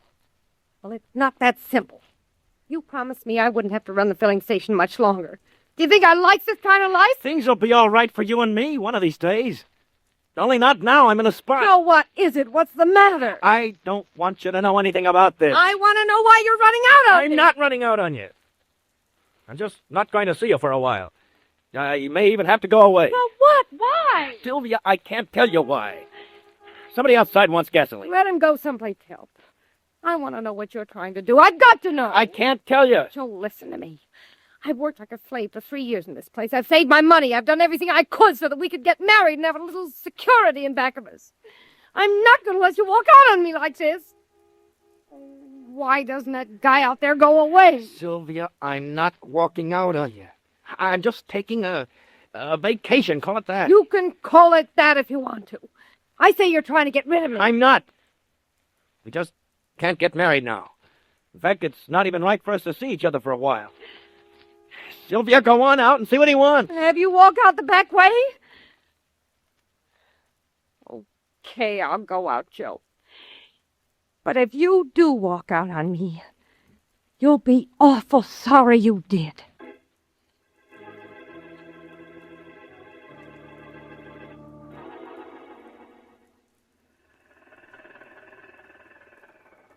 Now, here's Dickton on Sunset Parkway, Mother. This is where Boston Blackie's supposed to live. The old Model T made it, didn't it? John, are you sure we should go to Blackie? We gotta see him. Well, look, we're in luck, Mother. There he is, standing over there talking to that girl. Recognize him from his pictures. Well, maybe we shouldn't have come, John. Now, Mother, I must talk to him. You know that. That Blackie's a real nice-looking fella. He certainly is. Well, I'm going to call him. Oh, Blackie? Boston Blackie? Are you calling me? Yes, please, could I see you a minute? Yes, I guess so. Excuse me, will you, Mary? Of course, sure. You want to see me about something? Yes, name's Barton, Blackie, John Barton. This is my wife, Martha. How do you do, Mrs. Barton? Blackie, I need your help. Doing what, Mr. Barton? Buying a new car? Yours looks as if it was 20 years old. Well, there is, but it runs. Haven't seen a Model T outside a museum in 10 years. John, maybe we'd better not bother Blackie with this. We got her, Mother. Blackie, my son is missing. Your son is missing? How long? Been gone for 24 hours. He's an adopted son, Blackie, and a little wild. But he's a good boy. He's never done this to us before. Well, it's probably not serious. But even if it is, I'm not the one to see. You ought to go to the police. Oh, we're going to the police, all right, Blackie, but we wanted to come to you first. You see, we run a small motel, tourist cabins, out on Highway 19, about 10 miles outside of town. I see. Joe, that's our boy, has certain duties around the place every evening, and he's never failed to show up for work until now. But what does your son look like? He's tall, slender, straight black hair, rather nice looking. He's pale, though. He suffers from asthma, something awful. He has to carry a bottle of pills around with him all the time. I don't know how that would help. Well, look, do you know of any reason why he might have, run away? Oh, he seemed perfectly contented at the tourist cabin. Might have been because of Sylvia, though. Who's Sylvia? His girl. She runs a filling station down the road from us. They had a terrible fight yesterday. Then yesterday afternoon, she got a phone call from some man who told her Joe was at the bus terminal buying a ticket. Well, that should make it obvious to you that he's run away. No, we don't think so. Joe couldn't ride on buses. He said it bothered his asthma. Blackie, you've got to do something for us. Well, I'll try. I'll do something for you, providing nobody's done anything to your son.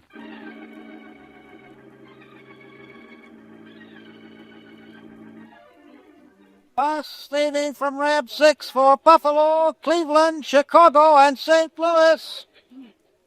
Well, Blackie, what else can I do for you? I don't know. You told me you didn't sell a bus ticket yesterday afternoon to anyone answering that description I just gave you. No, I didn't, sir. I'm sorry I can't help you. Oh, why don't you ask one of the other agents? He might have bought a ticket at some other window. I've asked at all the other windows. Well, if your man bought a ticket anywhere between noon and 9 in the evening, he bought it from one of us. Well, thanks a lot. Come on, Mary. Come on, where, and what did they accomplish here? We learned a great deal. Either someone was fooling Joe's girl Sylvia when he phoned and said Joe was here buying a ticket, or Sylvia was fooling old man Barton. I know what that means. We're going out to see her. Uh-huh. We know the answer to who is Sylvia. Now let's see if we can find out what is she.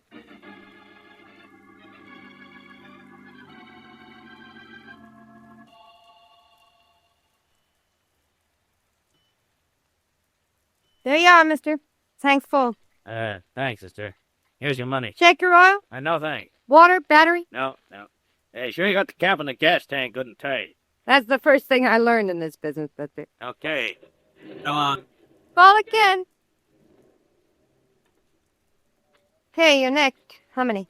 Not too many. Too many questions, I mean. Is your name Sylvia? Yeah. Well, I'm Boston Blackie. This is Miss Wesley. Hello, Sylvia. Thornton Blackie. Oh, I heard of you. You too, Miss Wesley. Well, thank you. Look, Sylvia, you're Joe Barton's girl, aren't you? I was, till yesterday. How'd you know? His mother and father told me. They're afraid something's happened to him, and I'm trying to find him. Well, it'll be easy to spot if you get close enough to him. He's always taking a pill for his asthma. He never goes any place without a bottle of those pills. They don't do him no good, though. Look, Sylvia, did Joe give you any reason why he had to run away? Yeah, he did, kind of. He said he was in a jam. What kind, Sylvia? Did he say? No, Miss Wesley, that's all he said. But he acted scared. So I guess he is in a jam, a bad one, That's too. getting more obvious every minute. Who phoned you and told you Joe was buying a ticket at the bus terminal? I don't know, he didn't say. Would you recognize the voice if you heard it again? Maybe. I'm not sure.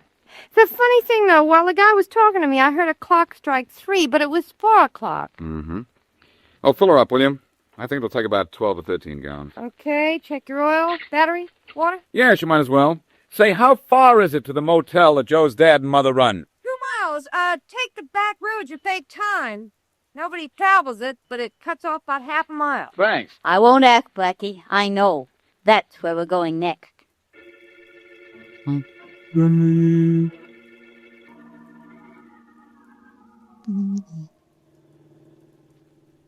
We've gone a mile, Mary. We're just halfway there. It's a beautiful day for a drive in the country, isn't it? Yeah, perfect. We weren't looking for that. Oh, darn it, it's a blowout. Mary. Playing to. Gee whiz, we just stopped in time, didn't we? Almost went off the road. Say, that was close. That was too close. I'm shaking. I'm burning. We ran over something back there on the road. That's what blew out the tire. Oh, come on. Let's see what it was. Okay, I think I heard the noise of whatever it was. It sounded like breaking glass to me. Yeah, I think it was, too. And it must have been a small piece of glass. I didn't see anything on the road. Oh, where was it, you think? About here? No, a little farther back, I think. About there. What all those little white things are. Oh, yep, I see broken glass, Blackie. Yeah. Yeah. Here's what did the damage. It was a bottle, a small one, too. But the bottom stayed in one piece. That's what cut through the tires. Blackie, look. Look at these little white Huh? things on the road. You know what they are? They're pills. Pills? I don't know what kind, but they're pills, all right. Say, I'll say they are. And look what I found here. The label off the bottle, and look at the name on it. Joe Barton? Joe Barton. Well, that means he was down this road not so long ago either, or somebody else would have hit that bottle. Mary, unless I miss my guess, we're not far from Joe Barton right now. Look at the twigs on that bush by the side of the road. They're freshly broken. Part of the bush looks as if it was trampled down, Blackie. Or broken by a body being dragged for Oh, golly. Come on, let's have a look. I'm kind of afraid to. No, I may be wrong. We might not find anything. Okay. Yeah. Something was dragged through here all right. Look, that next bush is broken, too. Come on. I'll stay behind you if you don't mind. That was a good idea. Just in case. You mean in case of Joe Barton? I mean it. Uh-oh. Uh-oh. What? We found him. The case of the missing Joe Barton is closed, Mary. But the case of the murdered Joe Barton is open.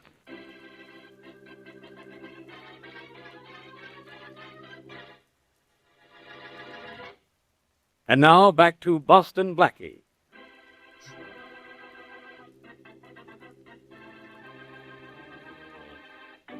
Joe Barton brings a package to a butcher shop, but in the package are stolen jewels and silverware. Shortly after this, Joe tells his fiancée Sylvia that he's in a jam and won't see her for a while, and then he disappears. Joe's parents come to Blackie and ask him to find their son. Stopped by a flat tire on the highway not far from the motel run by Joe's family, Blackie and Mary find Joe in a thicket off the road. He's dead. As we return to our story, Inspector Faraday of the Metropolitan Police is talking to the Loper Chief of Police. Now, look, Chief Fisher, I'm here because I've got an idea Joe Barton was killed in the city and his body hauled out here to be disposed of. Any idea who killed him? Nope, can't say as I do, Inspector Faraday. All right, have him under arrest and practically convicted right now. Yeah. Chief of police here, you know. Better get off the road. There's a car pulling up. I see it, thanks. There's turning in here. Hello, Barney. It's Boston Blackie. Blackie, what are you doing here? I'm not sure yet. Stay in the car, Mary. This won't take a minute. All right. Hi, Chief Fisher. Hello, Blackie. Chief, any luck yet in finding out who killed Joe Barton? Not a bit of luck, Blackie. You stay out of this, Blackie. The chief told me you found the body. That's enough. I'll find the killer. Hey, look at this fellow coming down the rood. What's he trying to do, get arrested? Turning in this side road, he must know his way around here. Never seen his car before. He must Hey, be... look out, he's going to hit that mud puddle. Up out of the way. A fine time to tell me. Look at me, I'm covered with mud. What's the matter, Inspector? Don't you city folks ever get mud on you? Now, say, did you see who was driving that car? It was Harold Walsh, a big-time operator in stolen jewelry. Huh? Are you sure? Yes, I got a good look at him, didn't you? Chief, what's down that back road? Anything particular?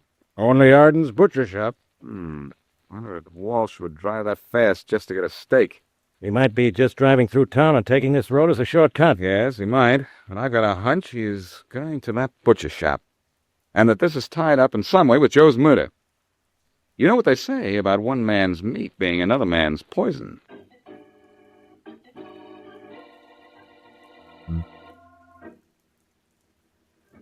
All right, Mr. Walsh. You want the candlesticks and the bracelet and the necklace. That'll be 10,000. No good, Arden. That's too much. 10,000 is my price. Look, I come a long way for this stuff. I intend taking it back with me. Pay my price or get out and don't get tough with... Put that gun away. I will, when we've made our deal. If you won't take reasonable dough for it, I'll take it for nothing. And you don't dare squawk. Keep your hands off that stuff. Oh, you got a gun too, have you? Drop it. I said drop it. The next time I shoot, I won't miss. That's a good boy. Now turn your back and face the wall. As nice you are, Will Rat. You crept up in back of him awful quiet and you sure hit him awful hard. Guy's got a hard head on. Think I bet this piece of pipe on it. Come on, let's pick him up and get him out of there. Hey. Wait a minute. What's the matter? Buddy. You hit him too hard, Bill. He's dead.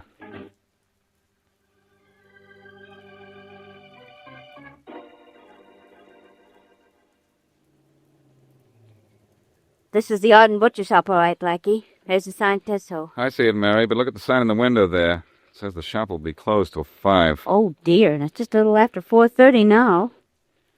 Well, what do we do, wait? No, that's nothing but a waste of time. Let's go back down the highway and see Mr. and Mrs. Barton. Well, what for? We've got nothing to tell them about their son's murder. Maybe not.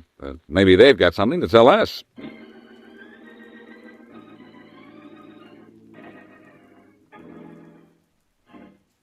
He push harder, Bill. We'll have Walsh in his car over the cliff.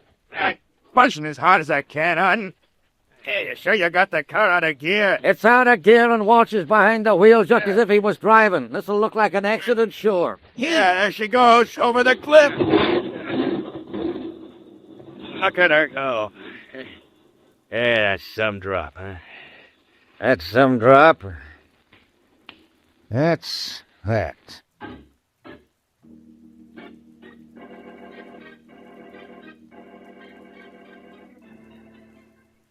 Well, Blackie, you and Miss Wesley have seen all around our tourist camp. It was kept a little better when Joe was around. How'd you like it? Nice place you have there, Barton. I like those little cabins under the pine trees back to VOL. Oh, they're everybody's favorite, Miss Wesley. Well, come on in the house, both of you. Mother and I are having milk and biscuits. Oh, Mother. Yes? We're having company. Oh, Blackie, come right in. Thank you, Mrs. Barton. Mrs. Barton, Miss Wesley, and vice versa. Hello, Mrs. Barton. It's nice to know you. Go right in the living room and make yourselves comfortable. I'll fetch you some milk in just a minute. Milk right from a farm. That's supply and demand all in one place. I'm a homemade cookie fan myself. I hope you'll like... Oh, look who's coming across the yard. It's Mr. Fisher, the chief of police. And he looks excited, too. Hello, looking for someone, Chief Fisher? Yeah, Blackie, I saw your car out front. I got something to tell you. What? That fellow Walsh in the big car that splashed mud all over Inspector Faraday had an accident. Where? On the curve by the cliff. Went clean over and dropped all the way down. Happened 15 minutes ago, about 4:45. Fellow heard the crash, called me. Walsh is dead. He never got to the butcher shop then, huh? Dunno, he might, huh?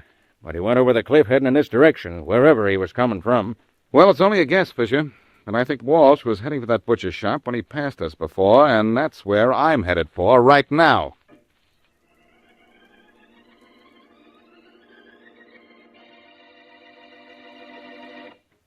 Hey, Bill, where are you? Right here, Arden. What's up? We're closing up this butcher shop. Think we better get rid of that stuff in the back. I'm nervous about Walsh. Why be nervous about him? Looked like an accident, all right. Maybe so, but let's lock up and blow the joint. Boston Blackie's in town, so's Inspector Faraday, both working on Joe's murder.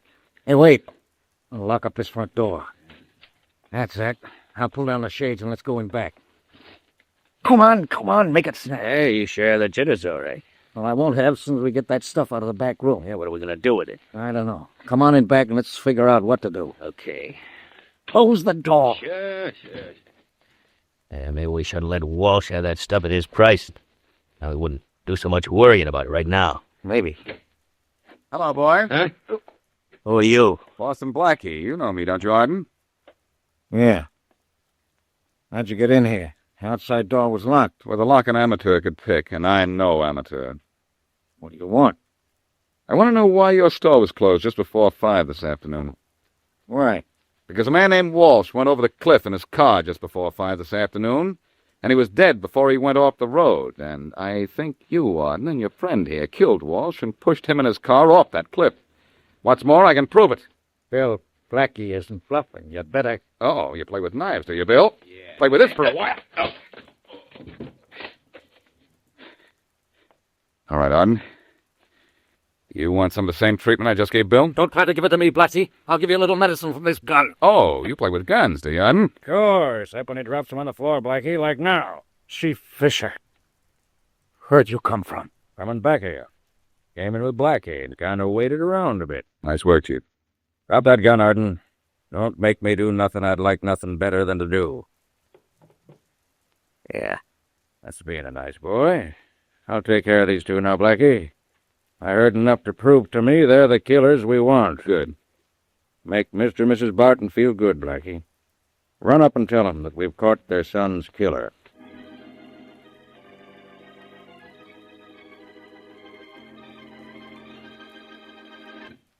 Mother, Yeah? Blackie's found out who killed Joe. He and Miss Wesley are here to tell us all about it. I told you he'd find out, and he did. Oh, I'm glad. It doesn't bring Joe back to it, but I wanted his killer to be caught. Did you just find out, Blackie? I've known for just about an hour, Mrs. Barton. Chief Fisher and I caught the killers at 6 o'clock, which is just an hour ago. Who killed him, Blackie? And why was he killed? Well, Mr. Barton, you thought your son Joe was a good boy. Well, he was and he wasn't. But I'll start from the beginning. It'll be easy to explain that way. What do you mean my Joe wasn't a good boy, Blackie? Mrs. Barton, he was mixed up in the sale of stolen goods. He was in a racket. I found thousands of dollars worth of stolen jewels and silverware in Arden's butcher shop, where Joe took them for Arden to... Well, go on, Blackie. I'll go on, Mary, but I'm going to have to change what I was about to say. Why, what do you mean, Blackie? It seems I was a little wrong about who killed Joe Barton. I thought it was Arden and his friend Bill, but I don't anymore. Then you don't know who killed my boy. I didn't say that, Mrs. Barton. I do know. You and your husband killed your son. That's no way to joke, Blackie. I'm not building any laughs, Mr. Barton. I'm building a murder case against you, and I guarantee I can make it stick. Mother? What's your price, Blackie? You know better than that, Mrs. Barton, or you should. And don't go for that gun, Mr. Barton. You know better than that, or you should. Yeah, well... You do now, anyway, Miss Barton. My bullet just nicked your wrist, so stop Oh, whining. Blackie, you don't mean that Mr. and Mrs. Barton killed their son. No? I think I can. And they know I can prove it. We're still ready to make a deal. We've got a lot of money we took out of selling stolen stuff to Arden. Have you? Well, take my word for it, it won't do any good. Where you're going, you don't have a chance in the world of spending it.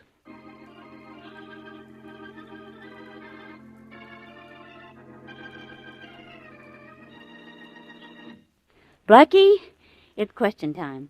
How did you know that Mr. and Mrs. Barton killed Joe Barton? Well, it was 7 o'clock when I was talking to the Bartons, and the clock struck 6. That means their clock was haywire. Oh? Sylvia received a phone call in regard to Joe's being at the bus station at 4 the previous day. She heard a clock strike 3. That means the call about Joe came from the motel. Okay? Okay. Why did Mr. Barton tell Sylvia that Joe was at the bus station? So Sylvia would give us a false lead and keep us away from the Barton motel as long as possible. I see. It was at the motel that the Bartons bought stolen goods. People with goods to sell took one of their cabins late at night, and the Bartons bought the stuff from them then. Satisfied? Satisfied. Why was Joe killed? Well, you finally found out he was hauling stolen goods to Arden's butcher shop, and he was going to the police. Now are you happy? Not completely. Why did Mr. and Mrs. Barton come to you for help? They wanted me to think them innocent in the event that Joe's friend Sylvia came to me for help. Now, is that the last question? That is all. Okay. You know, Mary, the bottle of pills we ran over in the road gave us a flat tire, but it also punctured a hole in what was almost a perfect crime.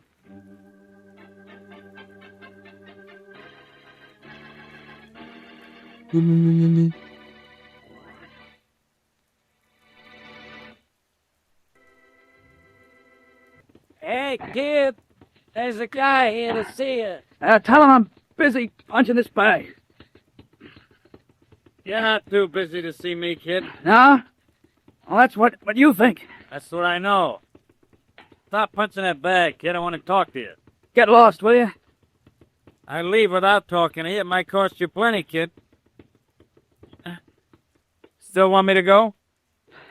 What, just about costing me plenty? I thought that would change your mind. Kid, you fight Savini Friday night in the arena, right? Yeah, that's right. Hey, you look good, kid. Look like you're in shape. And never mind about me. What about you? Who are you? What do you want? Me? Huh. I'm just a nice, quiet guy that wants to make you a present, that's who I am. A present of 10,000 clams. Yeah? What's it give me? Nothing. Huh? Nothing very tough, that is. All you've got to do is let the Vini cop the Duke Friday night. What, you want me to throw the fight? You're out of your mind. Get out of here and stay out.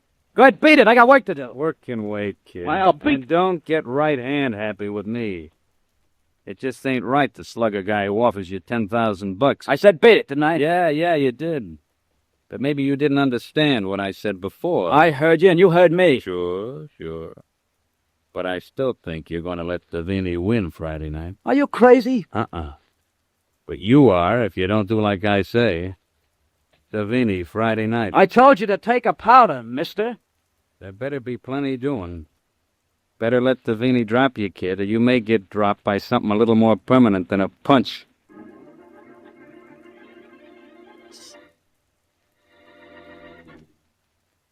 And now meet Dick Calmer as Boston Blackie. Enemy to those who make him an enemy. Friend to those who have no friends.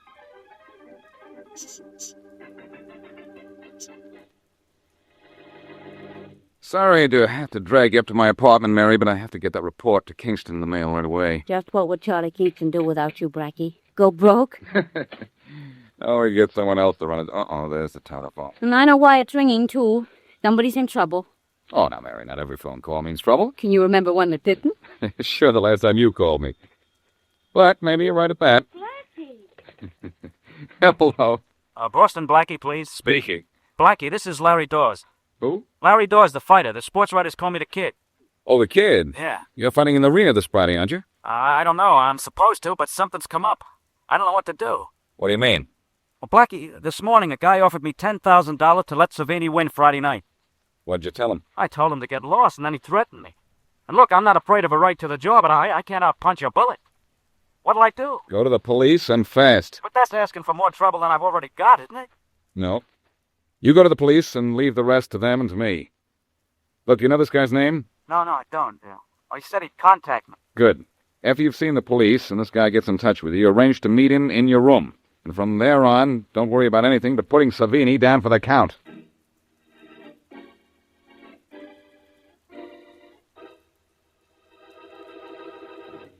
Hear anything in the kid's room yet, Bernie? No, nothing yet, Inspector Faraday. You sure the dictaphone is working? Oh, sure, it's working all right. We tested it, it's 100%. Well, we ought to hear something soon, then. I'd better give me a set of earphones, too, huh? Yeah. Here you are. There. Oh, hi. Come in. She heard it? Yeah. Listen. Hello, Kid. Been doing some thinking, huh? Yeah, I have. That's why I sent for you. Sit down. Okay. You ready to listen to reason? Yeah, maybe. Now, what's the pitch, Mr. Ames Loss? I gave you the lowdown at the gym. Yeah, well, there was too much going on. I'd like to get it straight. A school kid could figure what I want you to do, kids. Just take the first good smack Savini throws in the arena Friday night and don't get up. Did you hear that? What's in it for me if I do? I told you, 10 grand. That's a lot of money for a young guy. Yeah, I know it is. And what's in it for me if I don't let Savini win? You're too smart to let that happen, ain't you, kid? Maybe I'm too smart to hit the canvas for a guy who isn't even figured to land a punch on me. Now look, kid. I told you at the gym and I'll tell you again. If you like breathing, you better see that Savini wins. I've heard enough, Barney. Let's go get him. You bet, Inspector. Better have your gun ready. This guy with the kid sounds as if he might pack a run. Yeah, I'm all set. Here we go, then. I tell you, I won't do it. You won't have to, kid. Cops, stay where you are. I won't. No, you won't. All right, Barney, let's... You don't have to, Inspector X. I got him. Nice work, kid. Wow, what a punch you got there, kid.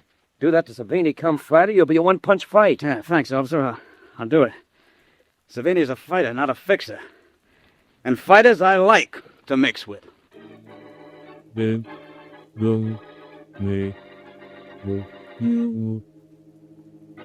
you post bond for Larson, Harry? Yeah, Mr. Thompson, just about a half hour ago. Good. And he ought to be here any minute. Well, I talked to him. He said he was going to his hotel first. But he'll be up to see you soon. He's sore. He's sore. I suppose he thinks I'm happy. Well, he didn't say how he figured you were feeling, but here he is now. I better be. Beat it, I want to talk to him alone. Okay. Stick around in there where you can hear me in case there's trouble. I got you. Come in. Hello, Larson. Hello, Thompson. Oh, now look, take that sour look off your face. Things aren't as bad as all that. Things aren't bad, huh? The cops got me, and what's more, they have all the proof they need to send us to jail. Us, Larson? You're having a little pronoun trouble. Oh, no, I'm not. Who sent me to the kid? You. Who told me to make him an offer? You. Who's running this whole show? You. But who's going to take the rap? You. Oh, no, I'm not. Oh, yes, you are. Look, Larson, don't be a fool. We just moved into town. Nobody around knows anything about me or any of the other boys. The only one they have a line on is you. Yeah, but the cops will put the heat on me. They know I'm not working alone. I don't think you are if you say so and keep on saying so. Oh, that's fine. That's great. And I go to jail, and you and the rest of the boys go get lost someplace. Get smart, will you? You won't get much for this. 2 years, maybe 3. Keep your mouth shut about the rest of us. You'll be well paid. How well? I'll take care of you. I don't believe in double-crossing anyone. It isn't healthy. Keep your mouth shut, Larson. Tell the police you're an independent operator. Take the rap, and when you get out, you'll have a nice bank account. All right, Thompson, I'll do it. But what about the kid? He's the real cause of all this trouble. Don't worry about the kid. We'll take care of him. We'll make a nice example of him, just in case the other pugs in this town believe that honesty pays more than we do.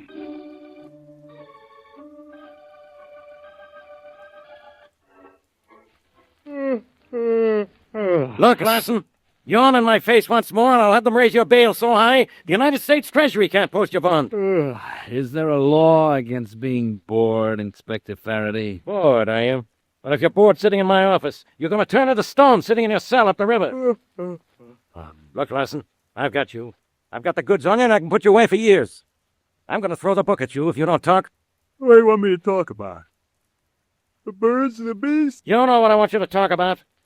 Who's your boss? Who sent you to the Kid to fix the Kid Savini fight? How big is your organization? Who's in it? How much does the answer pay?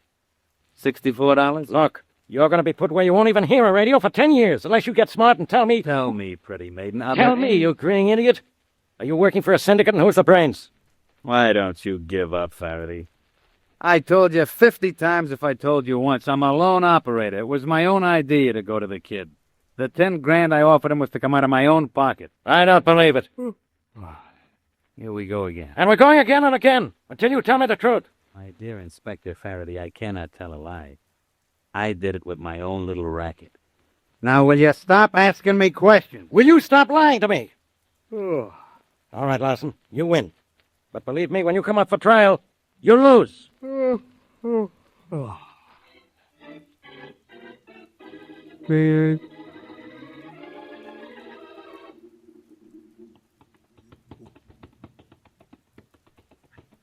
kid. Oh, hello, Blackie. Are you going to treat Savini the way you've been treating that punching bag? Yeah, I hope so. The trouble is, Savini can punch back. Everything all right? No more trouble? No more trouble, Blackie. I'm sure glad I came to you. I didn't do anything, kid. All I did was make a suggestion. It was the police who did all the work. Well, anyhow, you gave me the right steer when you told me to go to the cops. I was afraid to until you said it would be safe. A lot of people in trouble would get out of trouble a lot sooner, a lot more easily if they'd go to the police with that problem. Yeah, well, I sure got out of my jam with one punch. I hear Lawson's out on bail, though. Yeah, they're rushing his trial. The grand jury hears the case against him today. If he is out, it won't be for long. Ah, swell. You coming to the fight Friday night? Oh, nothing will keep me... Hey, what goes on? Nice work, pal.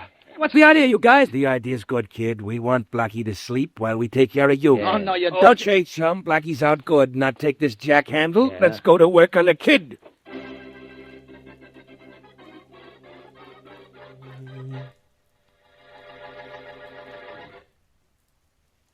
And now back to Boston Blackie.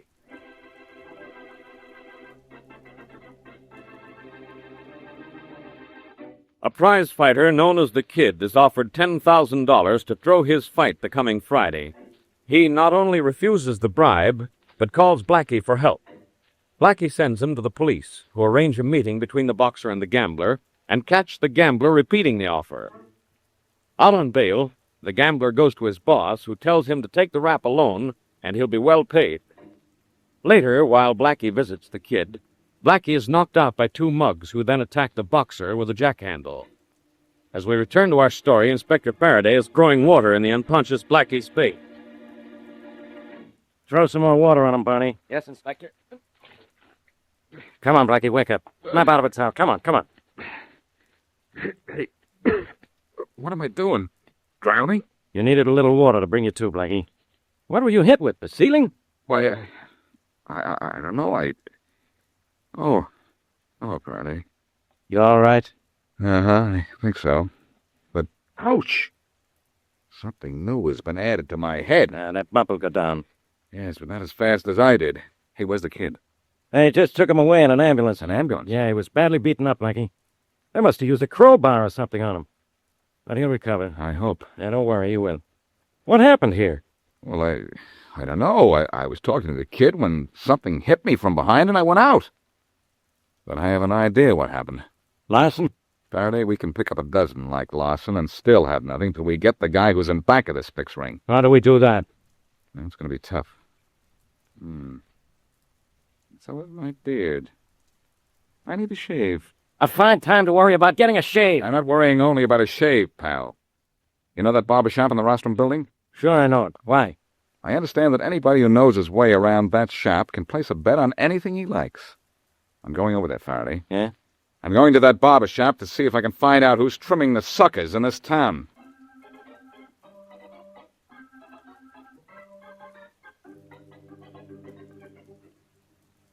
Next. Who's next? I am. Yeah, Oliver.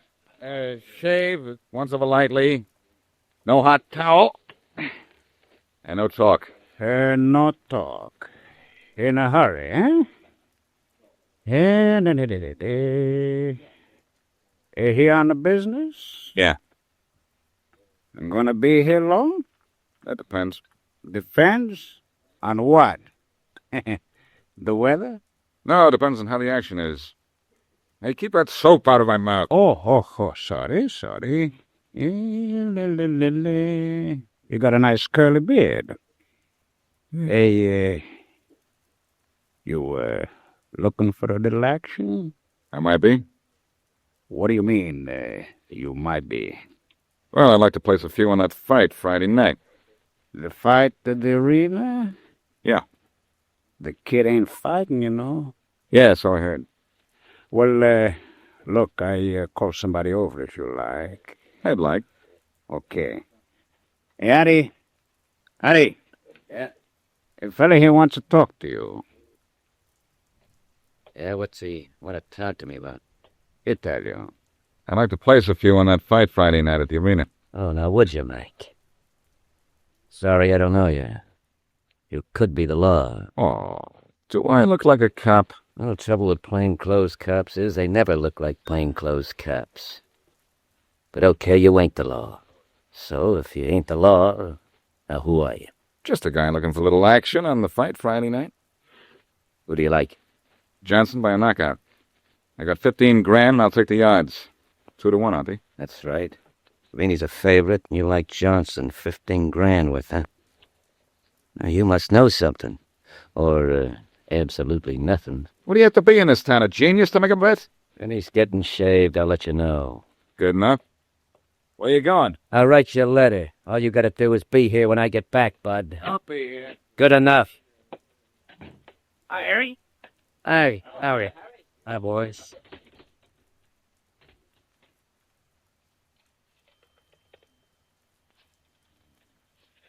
15 grand, 2-1, huh? Come on. Thompson speaking. Mr. Thompson is Harry. Well? I got a guy likes Johnson to fight Friday. Likes him 15 grand worth. Do I take it?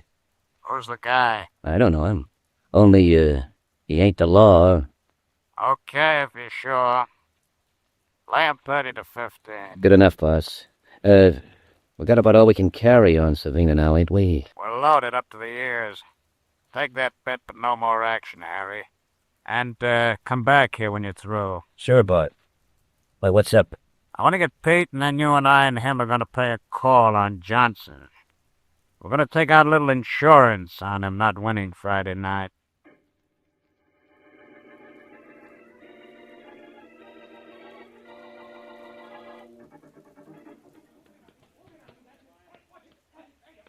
There he is, boss. That kid with the dark trunks. That's Johnson. Ah. You don't look bad against that sparring partner. Maybe the guy whose bet you took did know something. Yeah, boss. Maybe. What's his name again, the fellow from the barber shop? Edmonds. Jack Edmonds. Never heard of him. Probably just another local yokel. Well, I want to make sure. Get Johnson over here. Yeah, sure, Mr. Thompson. Hey, Johnson. Yeah? If I wanted him yelled at, I could have done it myself. Well, what's the difference, boss? You wanted him over here. All right, here he comes. Yeah, fellas. What's on your mind? Johnson, how old are you? Me? 24. Why? How'd you like to be 25? Oh, sure. I'd The like boss to. means he wants to give you a birthday present. He wants to be sure you want to be around for that birthday. What is this? Keep your voice down, Johnson. You know what happened with Kid, don't you? You guys? That's right. Now, we got a lot of dough riding on Savini Friday night, Johnson. You be a good boy and see that you take one on the chin, huh? You're the fellas who took care of the kid? That's right. We'll take care of you, too, both ways. One way if you play ball with us, and the other way if you don't take a flop for Savini. Oh, now, wait a minute, you guys. I always fight honest. No, we know. But what you want to be, honest or healthy? We'll work over you like you were hit with a steamroller if you don't do what we tell you, pal. The boss ain't kidding, Johnson. The boss never kids. Well, Johnson? Just keep those mugs away from me. I don't want to get slugged some night when I ain't looking. I I don't want what happened to the kid to happen to me. I got a wife. That's all I wanted to know. You get $5,000 for your end for taking a dive, Johnson. And take it early in the fight on account of I'm a nervous type. Here? Yeah, I hear. You won't have to be nervous. I'll take the dive. You see, I'm a little nervous myself.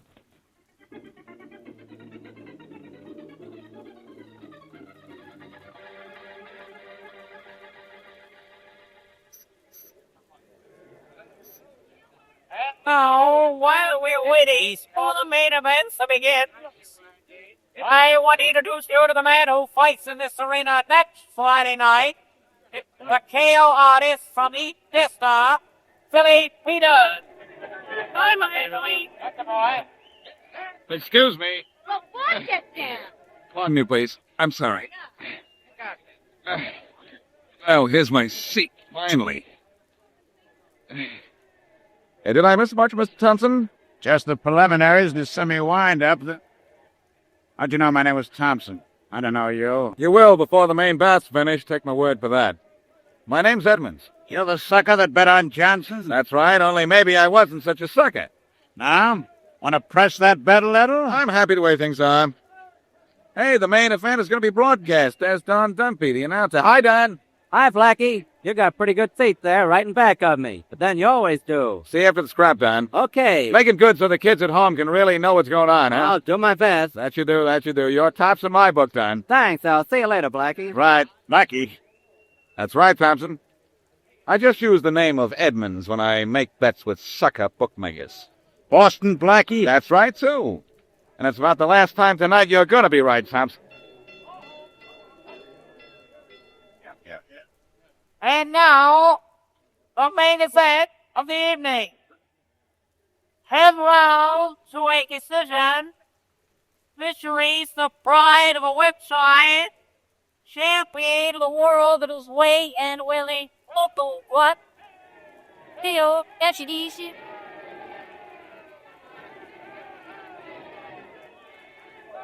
Three black front in this corner. Fail challenger from the Midwest. Billy Strasser.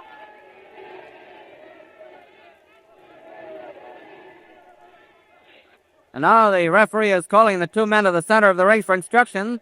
This is it, ladies and gentlemen. The main event between Savini and young Philly Johnson, substituted early in the week for the injured Kid Dodge. Incidentally, and before the fight starts, I want you fans to know that the kid's injuries were not as serious as first imagined, and he'll be out of the hospital in a week.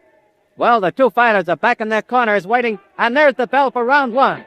He's out of the corner. He's trying to end it in a hurry. He jabs Johnson's head with a hard left. Johnson backing away. Cavini throws a ripping right. Johnson takes a right on the head. And now Johnson leads with a light left hand, but it's short.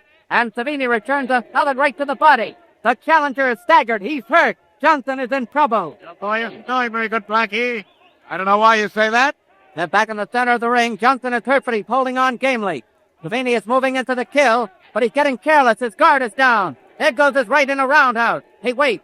Johnson beats into the punch with a right thrust. He follows with a left on the jaw. And now another left with a fit of the stomach. And there goes the right. A modern version of the 1-2. The 1-1-2. Savini is down on one knee. Back to 5, Dave. He's picking the count. I'll pick it up for you. 4, 5, 6, 7, 8, 9. Savini is up. Johnson worked about it. He hooked a right to the body and now a left to the head and another right to the jaw. A left to the stomach. Savini is guarding the fold. Here comes the crusher and the crowd knows it. A right to the chin, and Savini is down. No boys enjoying pretty easy, Johnson. Get up, Blackie. There's the count, but you can forget all about it, folks. That is if you can hear me above all this noise. It's 6, 7, 8, 9. That's it. That's all. The fight is over. It's Johnson by a knockout.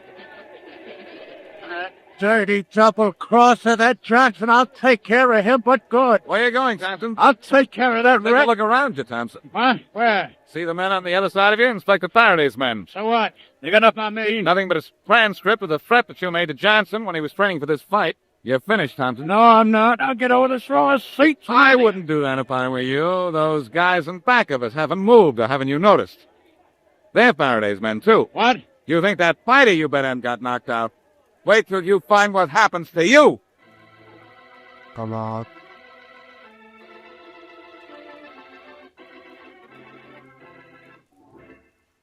Blackie, Yes, Mary? I just finished reading in the papers here where Inspector Faraday's men broke up that betting ring that's been trying to fix fight. Not only fights, Mary. That gang came to town with the idea of fixing every kind of sporting event. But Mr. Thompson and his entire organization are now definitely out of business. And it's a good thing, too. Though, you know, maybe the fault is with people, Blackie. Maybe if they wouldn't gamble, there wouldn't be room for people like the Thompsons. Oh, it isn't people, Mary. It's the gamblers who try to fix sure It things. is, too, the people. They're the ones that are at fault because they bet. People shouldn't bet. People shouldn't ever bet. Well, sometimes, Mary, there are There extenuating... is no excuse for people betting on anything ever. I think you're wrong. You do? Yes, I do. Well, I'll just bet you a new hat I'm not.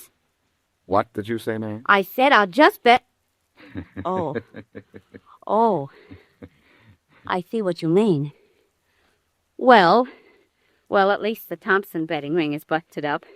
And, I think for good, too, this time. Yes, it is.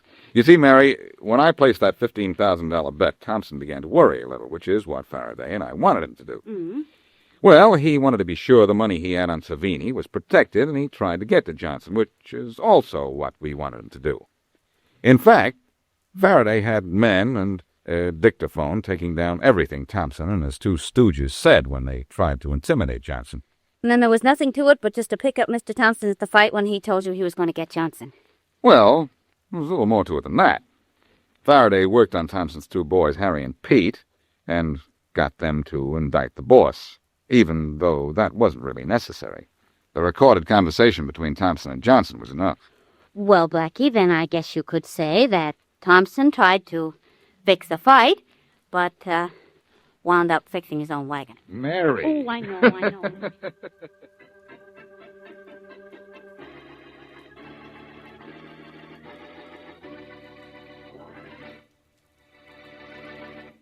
Out to the 10th Street Gymnasium. If what you say about this fight is true, Blackie, I'm going to be all in. I get exhausted watching the kids myself. Here, I'll get out your side. Okay. You want to referee one of the basketball games or a boxing match? I'll just sit and watch, thank you. How many boys in the club now, Blackie? Exactly 100, and we started with only 5 6 months ago. Oh, that's wonderful. And that's swell. Here, this door over here, and we'll go right into the gymnasium itself. Okay. 100 boys. How does Tom Allison, the gym instructor, handle so many at one time? He doesn't. The place is like a madhouse half the time, with 100 kids yelling to do the same things all at once. Well, hold your ears. Okay. 100 kids yelling and screaming. Quiet in here, isn't it? It's quiet and empty, too. Are you sure we're in the right place? In the right place, on the right day, and at the right time, but something's wrong. Oh, well, somebody just came through that door over there now. There's the gym instructor. Oh, Allison! Oh, hello, Blackie. Miss Wesley? Hi, Tom. Allison, what's the matter? Where are all the kids? I don't know, Blackie. They didn't show up yesterday or the day before that. Why not? I don't know. They just stopped coming here. They started quitting in 2s and 3s a couple of weeks ago. We don't even get enough now for a basketball game. I don't understand this at all. Well, maybe the boys stopped coming because they couldn't afford it. No, Miss Wesley, everything is free. Blackie pays all fees and has bought all their equipment. Oh, Blackie. Oh, Blackie, you never told me that. I didn't think it was important, but this is. Those kids were having a good time here. I know it because I've watched them. I could tell. Why have they stopped coming here all of a sudden? Now, why?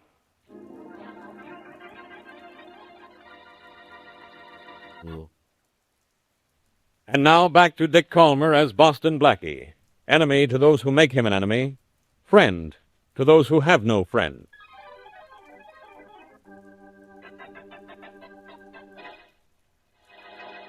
I can't understand why the boys have stopped coming here, Allison. The gym was built especially for them, and they seem to appreciate it. Yes, I know they did, Blackie. They were screaming for a place to play their games, have their contests, besides out in the street.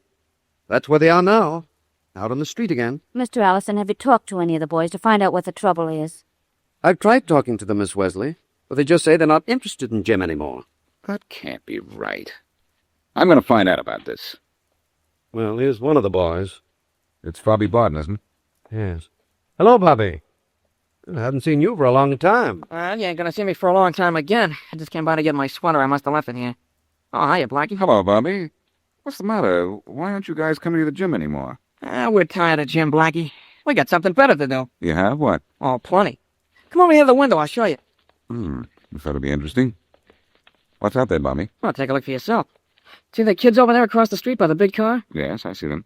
Look, Blackie, those boys they're picking up something off the sidewalk. Yes, scrambling for money, Mary. That big fellow by the car is tossing it to them. That's Joe Easton, Blackie. Yeah, he says there are a lot better things to do than waste time in the gym playing games. And he's right. Oh, he is he? Blackie, who's Joe Eastman? Joe Eastman? Ex-racket guy, just out of jail. Yeah, he's in the chips, Blackie. He's really making dough. And he says if we'll string along with him and he likes us, well, maybe he'll show us how we can make plenty of dough, too. Well, he hasn't yet, but we're hoping. Oh, I see. And anybody knows you can't make any money fooling around in a gymnasium. This stuff is out for us, Blackie. Easton's got the right idea about things. And Jim ain't it. Hey, Bobby, listen, wait a minute, will you? No, nothing doing, Blackie. Some of the kids may find out I've been hanging around here and tell Joe Easton I'm going soft. So that's what it is.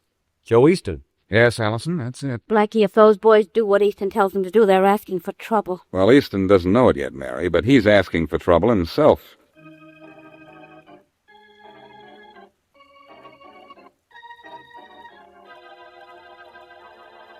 I tell you, Faraday, you've got to do something about Joe Easton. Do something about Easton, Blackie. What? I don't have a thing on him. Now go away and don't bother me. Look, I'm not kidding, Faraday. Easton's been out of jail just about, well, a little over a month, and he's already throwing money around as if he owned the U.S. Mint. Well, it's no crime to have money. You don't have to... Faraday speaking. Faraday, this is Blake. Oh, hello, Commissioner. Just a minute. No wisecracks, Blackie. This is the police commissioner. Talk to him, but then you're going to listen to me. Quiet. Yes, Commissioner? Faraday, have you been paying any attention to the number of automobiles stolen in the last few weeks? Well, I've seen the reports, Commissioner Blake. Well, take another look. In the last 30 days, more than 200 cars have been stolen off the streets of this city. Well, I thought it was something like that. Faraday, I want you and your department to get to work. On stolen cars, Commissioner? But this is the homicide department. I know it's the homicide department, but this is a big racket. And you know what happens in these big rackets. Yeah. Sooner or later, there's a killing. And there's work for the homicide department. But Commissioner Blake... Faraday, do you know how many of those stolen cars have been found? None. And do you know why? Yes, I'll I tell was you talking why. to the... Because they aren't being sold. We can't trace one of them. This is something different than car thefts. This is something new and big. The cars just don't show up. Not one of them. And do you know where we checked? Yes, I'll tell you where. We've checked every agency, every car lot, every storage garage. And every police force in the country is doing the same thing. We've even kept an eye on the export trade. But not one of the stolen cars has shown up anywhere. Do you know what that means, Faraday? Sure, I'll tell you what Blake. it means. It means we're up against big-time thieves, smart operators, with a brand-new way of getting rid of stolen cars. They are taking those cars to the bottom of it. Now, get your men on it right away, and you go to work on it, too. Goodbye. Goodbye, Commissioner. Now, about Joe Easton, Faraday. Get out of here with Joe Easton, Blackie. I've got to start worrying about 200 stolen automobiles that just disappeared into thin air. I got 200 cars disappear, Blackie. And why can't it happen to you? Your temper's worse, but your humor's improving. Look, Faraday, I'll work on those stolen cars with you if you will help me take care of Joe Easton now. Will you forget Joe Easton? Do you want to forget why you're on the police force? I'm not forgetting it. My job is to protect the people of this city. The teenagers of this town are people, Faraday. Who said they weren't? And what's Easton got to do with teenagers anyhow? Plenty. They think he's a great, big, wonderful hero, and maybe they're going to want to be like him. Before long, Joe Easton will be the idol of every teenage boy in this town. And if we don't show them what's wrong with this guy, Easton, the town's going to be overrun with juvenile delinquents. You don't have to tell me that, Blackie. I know it. Well, I better get the commissioner on the phone. I think he'll agree that the kids in this town are more important than stolen cars. Then we'll get to work on Easton.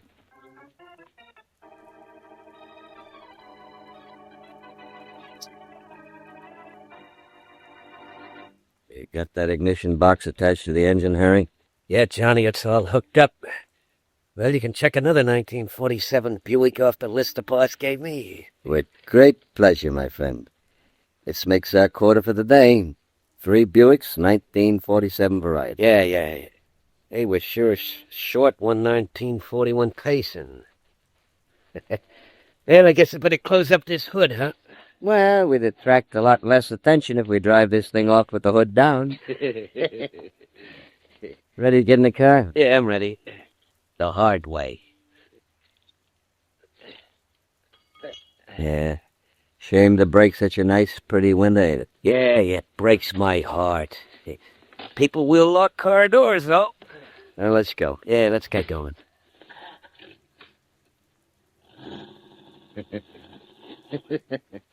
What are you laughing about, John? This racket of ours. So easy. No risk once we get the cars. Yeah, it's slick, all right. Yeah, but we got every cop in town going crazy trying to figure out what happens to the cars we snatch. And this is another one they'll never find. But never.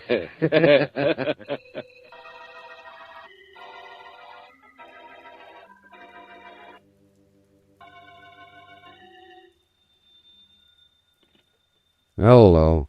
Hello, Mr. Easton. Yeah? Mr. Easton, this is John Walters. Hello, John. How'd it go today? Fine.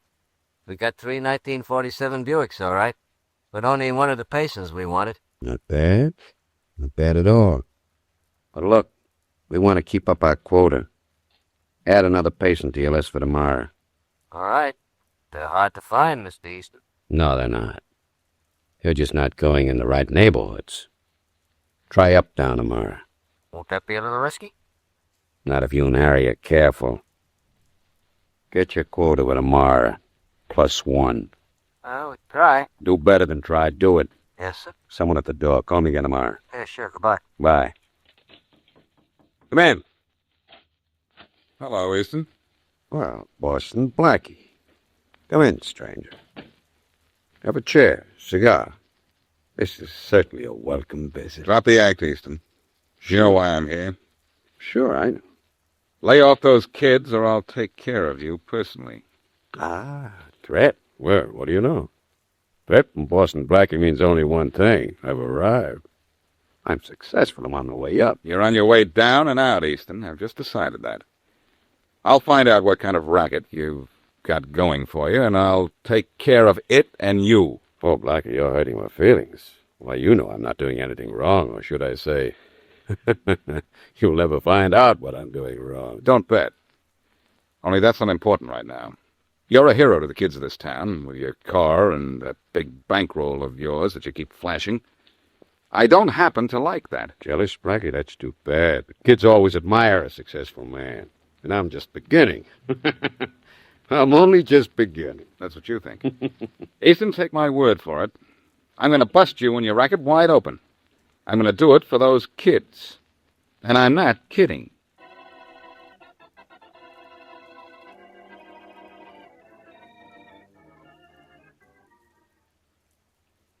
Harry.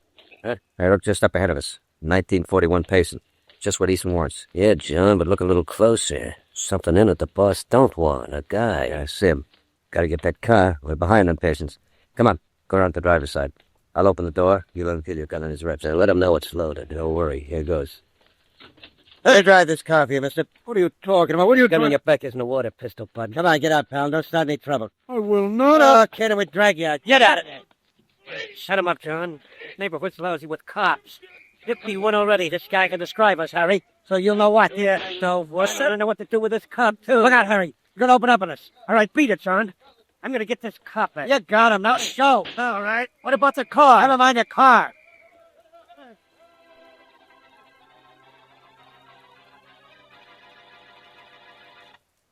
And now back to Boston Blackie.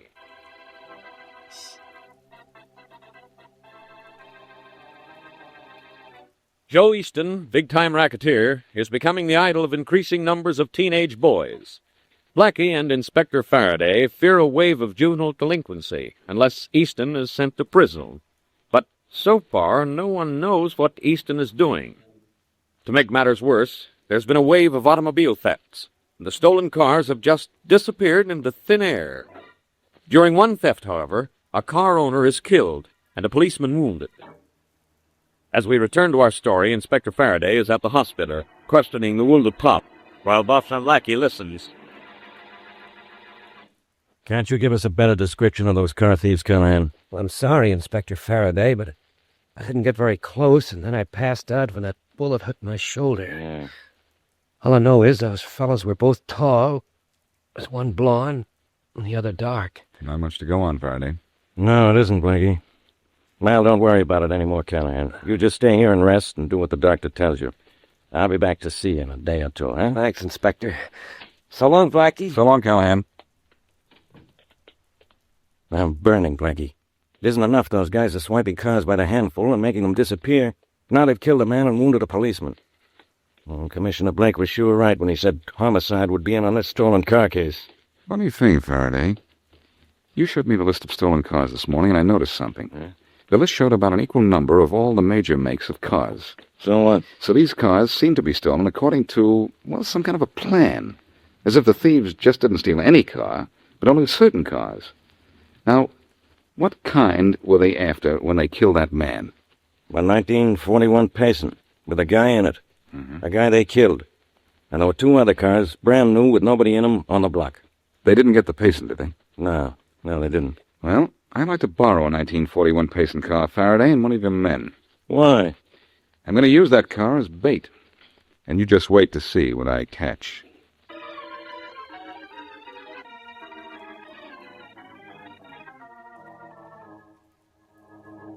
Getting impatient, Johnson?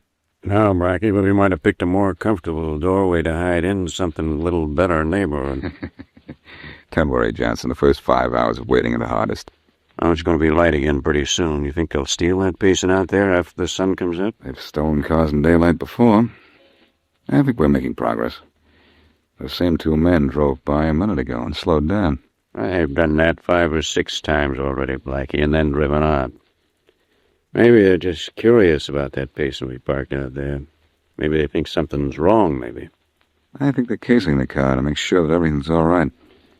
Well, all I hope is my wife believes my story when I get home. I've never stayed out all night before.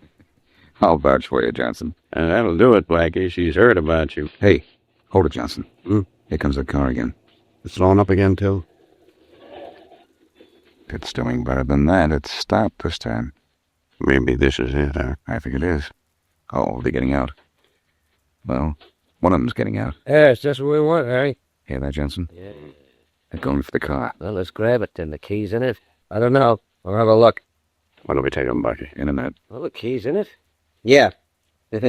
Just too easy. You go on, I'll collect this one by myself. Okay, see you later. Too bad, Johnson. We're only going to get one up. Would one be enough, Blackie? For now. We'll give this guy enough time to prove he's what we want. Are you ready? Yeah. Come on, let's grab. You stay back, Blackie. You may try to shoot it out. I've been shot at before. Come on, let's go. Quick, he's getting in the car. All right, you. What are you doing in that car? What do you care? Oh, cop, huh? Keep your hands away from your pockets. Yeah, you want to stop? Look out, Blackie. He's going for a ride. Oh, no, he isn't. He's going for a ride. Hey. That was some punch, Blackie. Hate to have you mad at me. I wasn't even mad at this guy, Johnson. In fact, I like him.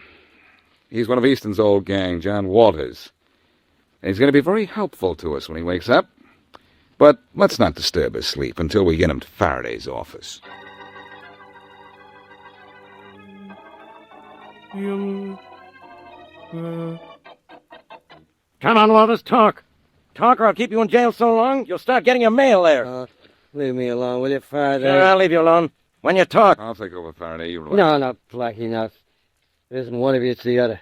Let me get some rest, will you? Let me get some rest, will you? Hold your head up. I said hold your head up. No, Blackie, let me alone. I'll talk. That's being a smart boy. I'm not smart. I'm tired. I gotta sleep. What do you want to know?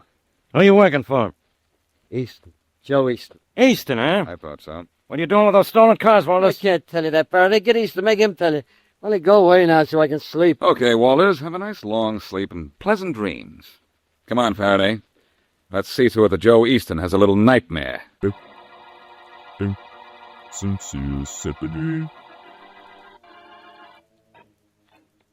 Faraday. Here's Easton's room right here. How do you know, Blackie? I was here once before. Put that stuff down just outside the door here and set it up. Okay, set it up and turn it on. Then I'm going in to see Easton. You're going in. Oh, no, I'm going in. You're coming in after I've had him alone for 5 minutes. Well, what am I supposed to do for 5 minutes? Twiddle my thumbs? No, keep that thing running. Just stand right here, just outside the door, so Easton can't see you. I'll have to leave the door open. Blackie, sometimes you don't understand what I'm doing because I don't have time to explain. But turn on that machine when I turn on the charm for Easton. All right, Blackie, but here goes. Come on. Duck party. I'm out of sight. Hello, Easton. Oh, hello, Blackie. Easton, I want to have a little talk. Please?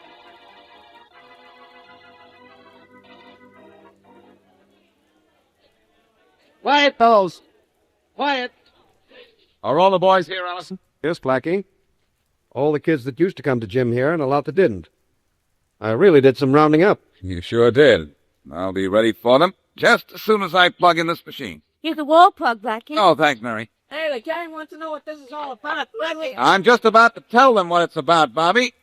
Now, here we are. It's all plugged in. Hey, you want to handle the machine, Mary? Right, Blackie. You just tell me when you're ready. I'll be ready in just a minute. Now listen, fellas. Listen. You quit coming here to the gym because Joe Easton told you to. And Joe Easton looked like a tough, brave guy, a hero. That was a mistake, believe me. Look, you guys. I know what I'm talking about, and I know Joe Easton. He's no good. He's a crook. And all crooks are yellow. Now, if that's the kind of a man you want for a hero, all right. Go ahead, suit yourself. Yeah, who says Joe Easton's yellow, Blackie? I do, Bobby. And I'm going to prove it to you, too. A little while ago, I had a little chat with your brave friend, Joe Easton. And while I talked to him, Inspector Faraday of the police stood just outside the door with a recording machine, and we made a record of our little chat. Put the needle on the record, will you, Mary? You bet I will. Here it is. On the record. Quiet, boys. Quiet. Easton, I want to have a little talk with you. What if I don't want to talk? Oh, but I think you do. This is all about you, and you love to talk about yourself, don't you? What do you want? I want to know what you do with those stolen cars. What stolen car? There are a lot of things you don't know, Easton, but you do know about those cars. We have your stooge, John Walters, in jail. He admits he's been stealing cars, and he admits he's working for you. He's lying. What's the matter, Easton? Are you nervous? Or do you always shake when you have a gun in your hand? You better get out of here, Blackie. I'm not getting out of here until I get something out of you. The only thing you're going to get is a slug out of this gun down back. See what I mean? And now I'll take that gun. No, you won't. Come on, no. Right, put it. Stop my wrist. I can't stand. Stop. Drop it. Come on, drop that gun. There. That's better. Let go of me. I dropped the gun. Let go. All right, I'll let go of you. But you leave that gun on the floor, please. I think Inspector Faraday would like to have it. What's Faraday wanted? Because that's the gun that killed a man and wounded a policeman during an attempted car theft yesterday. Oh, Blackie, I didn't kill anyone honest. I did. It wasn't me. Who was killed that man and wounded that policeman? Harry. It was Harry Daniels. He killed him, Blackie. John Wallace was... Hear that, you guys? Yeah, There's a hero for you. How do you kill that man? Harry is his friend, but look how fast he ratted on him. Well, my men don't use their guns, but Harry lost his head and John didn't help much. John was in it too. John and Harry killed that guy. I had nothing to do with it. That better be the truth, Easton. And now let's have the truth about those stolen cars. Oh. Look, do I have to knock everything out, including a teeth? Come on, or I'll start swinging. All right. You just don't hit. I'll tell you all about it. Fast, come on. Where are those cars? In the bottom of the outer bay. Bottom of the bay? Why? For we stole them with their parts, but Stole them just for their parts? Not much money in that, is it? There's plenty if you got party. We were getting party on new parts, too. I was making money on stolen cars the hard way. Huh? Maybe it's the hard way, but it doesn't have the risk involved in trying to get rid of a hot car. Now, fellas, get a load of your hero trying to make a deal. One chance. It's a cinch racket, nothing to it. I'll cut you for 50%. The boys won't have to know it. I'll just say we're not getting as much for the parts as I thought we would. Nothing doing, Easton. Come on, you're going to headquarters. You won't make a deal? You know better. Look, Blackie, I told you the truth about the car. I didn't kill that man or shoot that cop. I swear I did. I didn't even steal it. Listen to this, Bobby, and all you guys who think Easton is a great guy. That'll help you get off. Does this sound like a hero? I want to round them up, the whole gang. I'll even help out. Save it, Easton, save it. I don't care what happens to you as long as it's bad. Come on. What if I won't? Don't make me answer that. It's not polite to talk with my hands. No, don't hit me. No, don't hit me. No, don't hit me. Oh, dear, the needles. No, don't hit me. All right, Mary, that's enough. No, Turn it off now. Okay, but... No, don't hit me. Well, you guys? Fellas, there's Joe Easton, your hero. There he is. I see a lot of changed faces in here, don't you, Allison? Yes, Blackie, I do think these boys have a slightly different opinion of Joe Easton than they did a few minutes ago. Hey, Mr. Allison, can I say something? Why, certainly, Bobby. Let me What's on your mind, Bobby? I guess what's on everybody's mind, Blackie? Guess we sort of figured wrong about this Joe Easton. Yes, Bobby, you did. You all did. Now look, you guys. Easton looked good to you because he drove a big car and had a lot of money. And he sounded big because he talked big. Well, he wasn't very big when he was backed into a corner, was he? He was yellow, like all crooks are yellow. He didn't have courage enough to make a living like everybody else. No, that was too tough for him. Fine character, wasn't he? He sure was a rat, Blackie. And we wanted to be like him. Hey, look, gang, there's a swimming meet scheduled for tomorrow. Are we gonna be here? We'll be here to watch it, Blackie? Oh, why, sure, Bobby.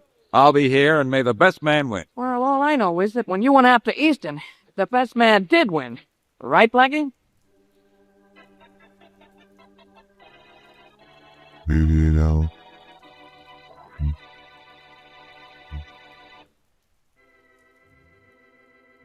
Didn't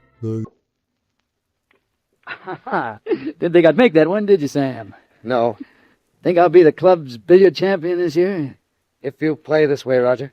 But will I? That's the question. Here, see if you can make the same shot. How silly can you get? I'll try. This didn't look easy, and it wasn't. If you want to see a hard one, watch this. You're trying to make me feel worse than I do already. What I'm trying to do is make myself feel better. Watch.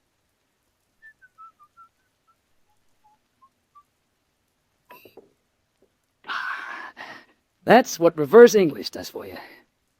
Here now, you try it. See if you can. No, I've had enough, Roger. Hey, Sam. Nice boys don't throw cue sticks on the floor. I'm sorry, I didn't mean to, but no use, Roger. What's no use? I can't stop thinking.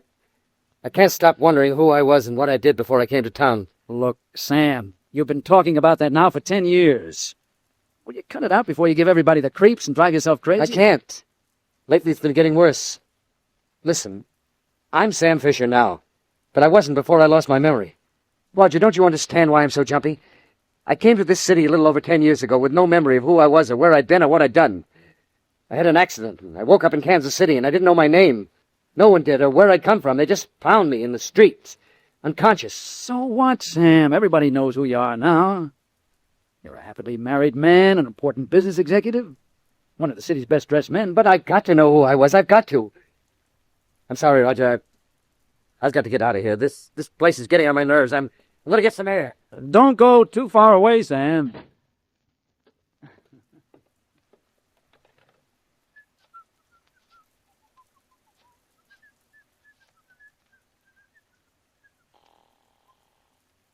Hello?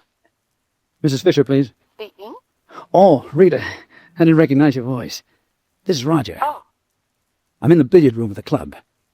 Your husband just walked out on me. Oh, is poor darling Sam upset again? Upset? That obsession of his is driving him out of his mind. Oh, the poor dear.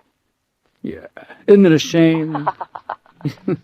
Shame it's taken him this long to begin to crack.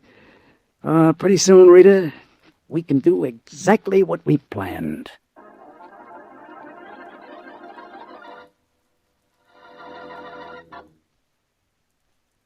And now on to Dick Calmer as Boston Blackie. Enemy to those who make him an enemy. Friend to those who have no friend.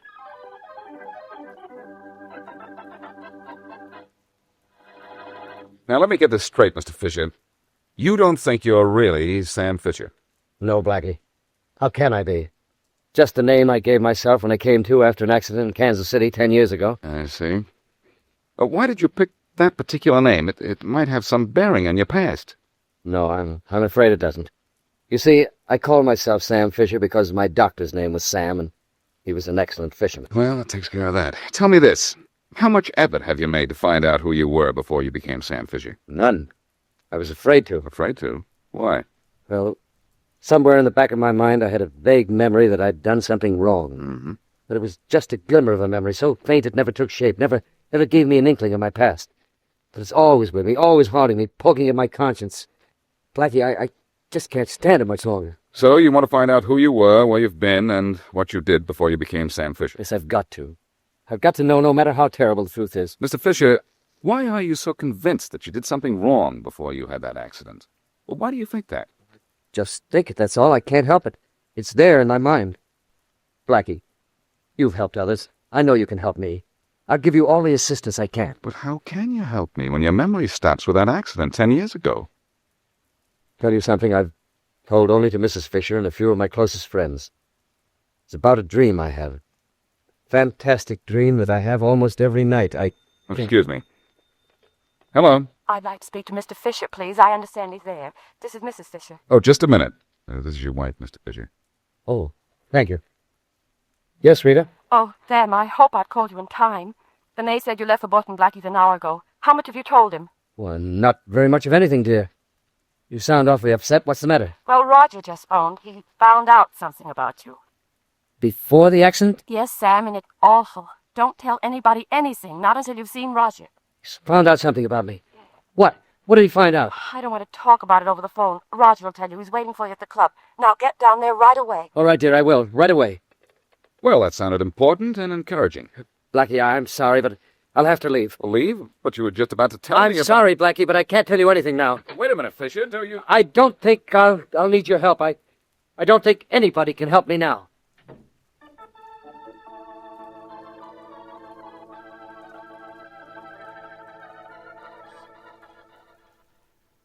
So I was right about myself, Roger. I was a murderer before I lost my memory. Well, it isn't positive, Sam. There's only an indication that you were. I'm checking it further. You get in a cab and go home to Riga. How can I? A murderer. Well, no, I don't know for sure yet, Sam. Don't you understand? When will you know? It'll take a little while. I want to check slowly and carefully. Here, there's a cab waiting at the stand. Taxi! Roger, let me help you check up on this thing. No, Sam, you stay out of it. If not for your own sake, for Rita's. Well, you let me know your progress, won't you? If I make any, then I'll get in the cab. Go on home and don't worry. Don't worry. I won't sleep till you find out the truth, Roger. Find it out soon, will you? As soon as I can. Night, Sam. Night, Roger. Thank you for everything. Bye, Sam.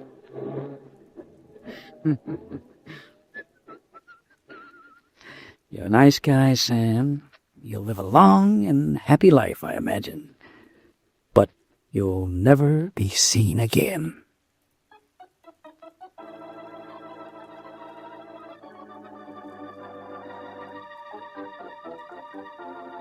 But, Mrs. Fisher, the Missing Persons Bureau can't go out looking for every man and woman who stays away from home overnight. But you don't seem to understand, Lieutenant Martin. My husband's never done this before. And he was terribly upset last night when he got into that cab. I know something happened to him. Why are you so sure? Because it's something he was afraid of. He thinks he has amnesia. That he's not really Sam Fisher at all, but someone else. A killer, maybe. Are you talking about the same Sam Fisher I'm thinking about, Miss Fisher? He's the Sam Fisher who was voted one of the city's best-dressed men this year. We're talking about the same man. Oh, then, I don't have to describe him for you, do I? Oh, no, I know what he looks like. He won't be hard to find, Miss Fisher, if he's really missing, which I doubt. But I think he is. I know he is. He'd probably run away or suddenly become the person he was before he lost his memory. Oh, that might be. You say he was last seen getting into a cab in front of his club? Yes. By Roger Ainsley, a friend of his. Uh-huh.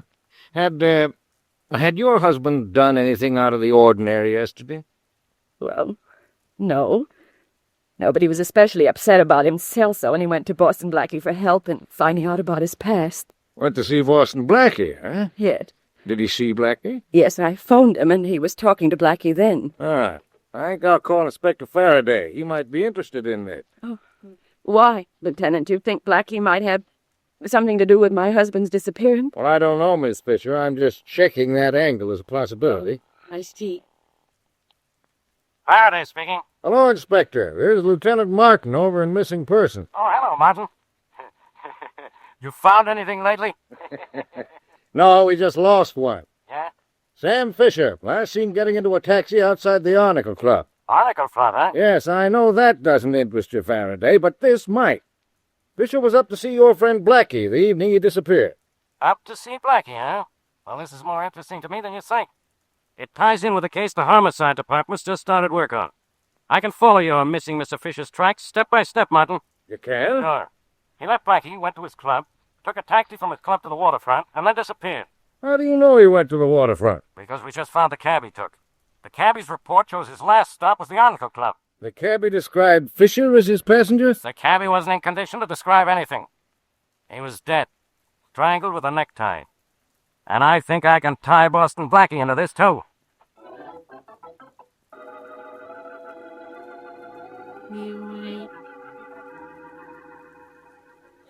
All right, you guys, finish with those pictures and let's get that body out of here.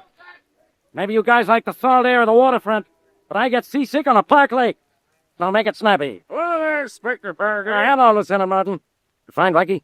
Yeah, here he is. Yeah, hurry up, Faraday, and here you are, and here's the dead body, and here's where I piled another case for you. Ho-hum. I'll ho-hum you. I know who killed this guy, Blackie. It was Sam Fisher. The lovely red and green tie around the cabbie's neck came from around Fisher's neck. Only it fits the cabbie's neck a little too tightly, huh? Yeah. And you know why Fisher killed this cab driver, and where Fisher is now. Well, do you, or don't you? Don't I, Faraday? Say, by the way, Faraday, keep away from the waterfront or you'll wind up mounted on some fisherman's living room wall. And don't try to get me connected with this. All I know is Fisher came to me for help last evening. He thought he was suffering from amnesia, and he wanted me to find out who he was before his mind went blank. And what else? There's no more else, Faraday. He got a phone call from his wife and then beat it out of my apartment. I haven't done anything on the case because I was out with Mary last night. Good. Now you can go out with her again right now. I just wanted to hear your story. I know what happened here. Fisher's run away. He killed this cabbie, so he couldn't tell which way he went. That's a nice theory. For you, Inspector, it shows remarkable logic. But as usual, it's wrong. Because you say so? No, because the green and red necktie says so. It was found twisted around the cab driver's neck, right? So? So somebody twisted it around his neck. Chances are somebody was wearing the necktie, took it off, and strangled driver. That's right. Somebody named Sam Fisher. Who, if memory serves me, was one of the city's best-dressed men. What's that got to do with him not killing this guy here? Fisher wouldn't wear a tie like that green and red thing, Faraday. It's monstrous. He wouldn't be found dead wearing it, much less use it on somebody else who's found dead. That's what I like about you, Blackie. You keep saying that you're always helping me, and the first thing you do always is complicate things. If Fisher didn't kill the cab driver, who killed him? I don't know, Faraday, but as long as I told you who didn't, I might just as well try to find out who did.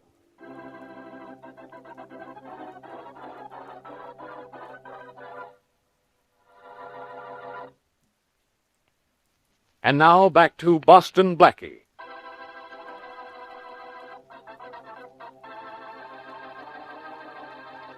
Wealthy and prominent Sam Fisher recovered from an accident 10 years ago, but suffered loss of memory. When his friend Roger Ainsley tells Fisher that he has made a mild discovery about the years before the loss of memory, Fisher gets into a cab and is not seen again. But the cab is found, and so is the driver, dead, strangled with a necktie. As we return to our story, Boston Blackie talks to the missing man's friend, Roger Ainsley. Mrs. Fisher tells me you're one of her husband's closest friends, Mr. Ainsley. And his greatest admirer, Blackie. Oh, why shouldn't I be? I had a little 2x4 business 8 years ago, and look at my office today. Thanks to the contacts I made with Sam Fisher. Apparently you're indebted to him, yes. Perhaps you can help us find him. Well, I don't know how. He's still missing, and the cab driver who took him to the waterfront is dead. You put Fisher into that cab, didn't you? Yes. Did you get a good look at the driver? No, I didn't. Blackie. It was dark, and besides, all cab drivers look alike to me. Do the police really think Sam killed that cabbie? They think so, but I don't. That wasn't Fisher's necktie found around the cab driver's neck. It wasn't his type of tie, and it wasn't expensive enough for him. Well, I will say Sam had expensive taste in clothes. And good, too. Do you remember what Fisher was wearing when he got into that cab? Yes, I do. A blue double-breasted pinstripe suit. It's his newest. Yes, that's right. He wore it up to my place. And that's further proof Fisher didn't kill that driver. He never in the world would he wear a green and red tie with blue. And he wasn't wearing it when I saw him. Well, so much for Sam Fisher's present. What can you tell me about his past? Nothing. I've known him only since he came to town, and that was about 10 years ago. He never told me anything about his past because he didn't know anything about it himself. You believe he actually suffered from amnesia? I don't know. He told a convincing story, and he told it often. It's possible he didn't have amnesia, I'm sure of that. Well, that and the fact that he didn't kill that cabbie are the only things I'm sure of about this case. Thanks for your time, Ainsley. Don't mention it. Well, I will mention this. You may hear from me again. Well, you know where to reach me anytime you want. Goodbye. Goodbye. Oh, I'm sorry, sailor. Sailor? Hey, what's the matter with you landlubbers? Can't you steer a straight course? Oh, sorry, maybe I thought I was plowing through mined water. Hello, Ainsley. Then, Dunn, what are you doing here? You don't know, Mr. Ainsley? Well, you got a surprise coming. Look, you're a fool to come here. Boston Blackie was just here. If he saw you, he might start putting things together. You said you'd stay on your ship until it pulled out. If everything went according to plan, Mr. Ainsley. Well, didn't it? You got your $5,000 to take Sam to China with you, didn't you? I did. Well, then what's wrong? I kept my part of the bargain, and I left Sam lying on the wharf for you, just as I said I would. You did. And what are you doing here, you fool? You realize somebody might get the connection between us and... And look, Sam was still there when you came ashore to get him, wasn't he? He didn't come to and walk away, did he? No, he didn't walk away. He couldn't. And then he didn't come to. He couldn't do that either. Now, what did you hit him with? The broadside of a four-masted schooner? Oh, no. Why? What do you mean? I mean, whatever you used, you hit him too hard. When I found him on the wharf, he was dead. Dead? No. Dead, aye. Dead as the wind in the Sargasso Sea, but I got rid of the body. This wasn't in the plan. And it wasn't in my plans to have to get rid of a body either. So I've changed my price. The $5,000 you give me is just a down payment for my services now. You better come aboard with 5,000 more. But I don't have it. You don't have it, eh? You better get it, landlubber. You better get it.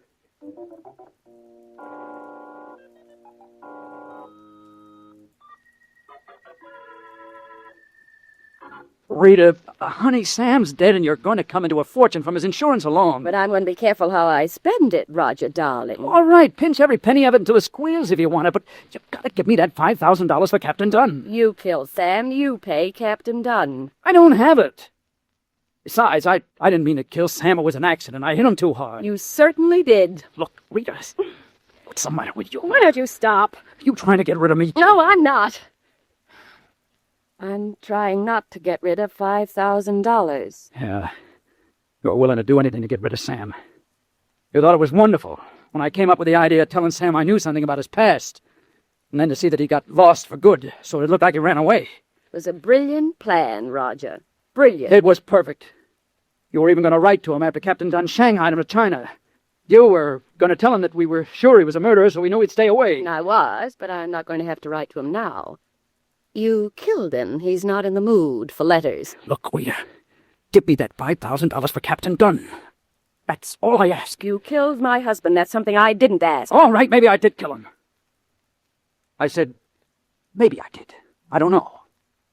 All I know is that I got to the waterfront before him and his cab, and I did slug him. But I also know I didn't kill that cab driver. And I think you did. I did? Yeah. Why, Roger, Yes, I don't know. You. That's it. You killed that driver. Only you and the cab driver knew my plans. After all, he was well paid to take the long way around to the waterfront so I could get there first. But you were the only one who knew where that cab driver would be and when. Well, what if I did? I had no reason to kill him. Oh, no? No. You killed him so he wouldn't tell that I paid him to drive Sam to the wharf. You killed him so that there'd be a murder involved in our scheme, and I'd have to keep my mouth shut forever about it. You get out of here, Not Roger. yet, I won't. You knew when that driver would drop your husband off at the wharf. You waited up the road until the cab passed, and then you hailed it. The driver and his cab were found, just a little ways up the road from the wharf where Captain Dunn found Sam. You have a beautiful imagination, darling. Too bad it imagines all the wrong thing. Oh, yeah. All right, go ahead. Deny it if you want to. But that won't stop me from getting your money to keep the words out of Captain Dunn's mouth and us out of a jam.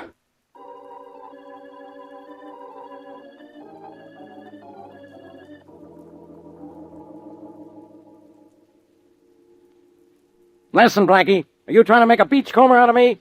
We boarded 2 ships in this dock. And there are only 3, Faraday, so come on, let's get aboard this one and find out what we're looking for. Or go home. I don't know why we're looking for anything down here. Do I have to tell you all over again? We're looking for the ship's captain that came to see Roger Ainsley this afternoon. Yes. So there's bound to be a connection between the sea captain and Ainsley, because you think there's a connection between Ainsley and the disappearance of Sam Fisher. And the dead cab driver, too. Let's not forget him.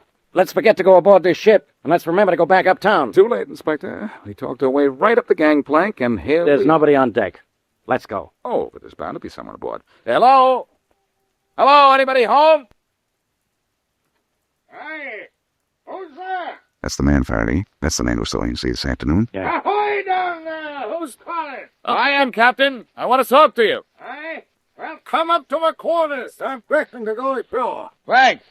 Come on, Faraday. Please steps here. Blackie, if this is a wild goose chase... Oh, come on now, Faraday. Want aboard a ship? Be nautical. If anything, we're on a wild gull chase. Throw that joke overboard, will you? And don't let go. Oh, Man, want to see me?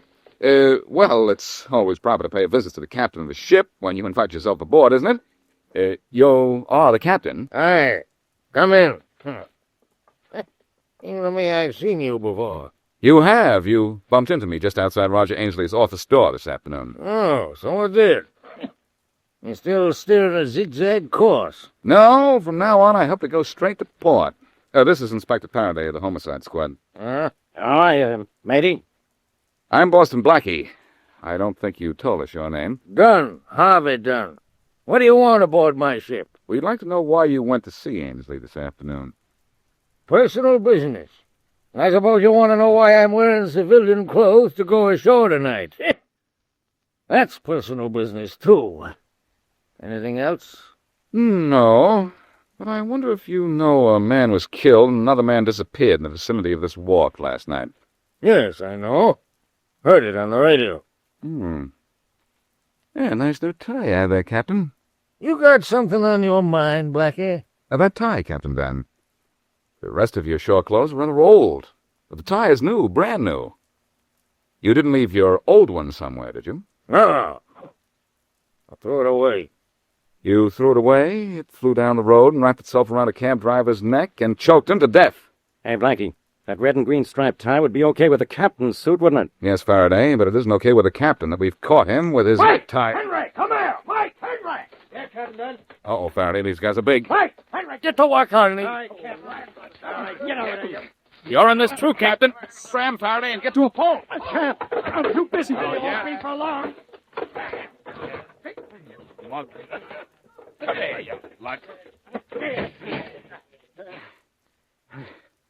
You all right, Faraday? A little bruised.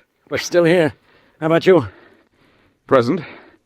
And Dan and his slugging chums are all accounted for. It was that table leg that accounted for little Mike there. It's a handy little gadget, table leg. I got Henry boy with an arm. My arm with a fist on the end of it. And look at our friend the captain. He looks all at sea.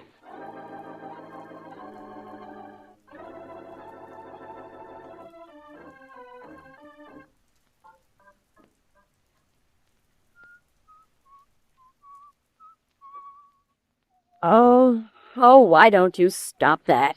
All right, Mr. Fisher, Mr. Ainsley. I'll see you in my office now. Of course. All right. Thank you, Inspector Faraday. Oh, stop whistling that turkey in the straw. Of course. Come on. Well, what's the verdict, Inspector Faraday? I didn't kill anyone. Don't you let Roger say I did. He's lying. I am not lying. To save You're the himself. one. That's enough of that, both of you. Well, Blackie, shall I tell him the bad news, or would you like to? Well, I'll tell him this much, Faraday. Ainsley, Mrs. Fisher, we got a confession from Captain Dunn a moment ago. He killed both the cab driver and your husband, Mrs. Fisher. And you know I didn't do it. And I didn't. No, Ainsley. Fisher was very much alive when the captain found him on the wharf. Unconscious, but alive. You didn't hit him too hard. That's right. Now, here's what happened. Captain Dunn killed the cab driver first. He waited up the road near the wharf and hailed a cab. After it had been down to the dock to drop Fisher. The driver had brought Fisher to the wharf so that you could get a slug at him, Ainsley. Captain Dunn killed the cab driver to cover up the murder he was about to commit. A dead cab driver can't talk about his last passenger. But, why did Captain Dunn kill my husband? He thought he could get more money from Ainsley if Ainsley here thought that Sam had died from that blow on the head. Oh. It was a blow from the captain that killed him, though. So you two ought to be happy. You're not going to jail for murder. I know I'm happy. Don't let that become a habit. Neither you nor Mrs. Ainsley is in the clear. But Why? We didn't do anything. Well, of course not. All we did was... All you did was conspire to defraud and injure the person of Sam Fisher. There's a charge being placed against you for that. Why don't you whistle, Ainsley? Or is the turkey in the straw unhappy because he's going to be a jailbird?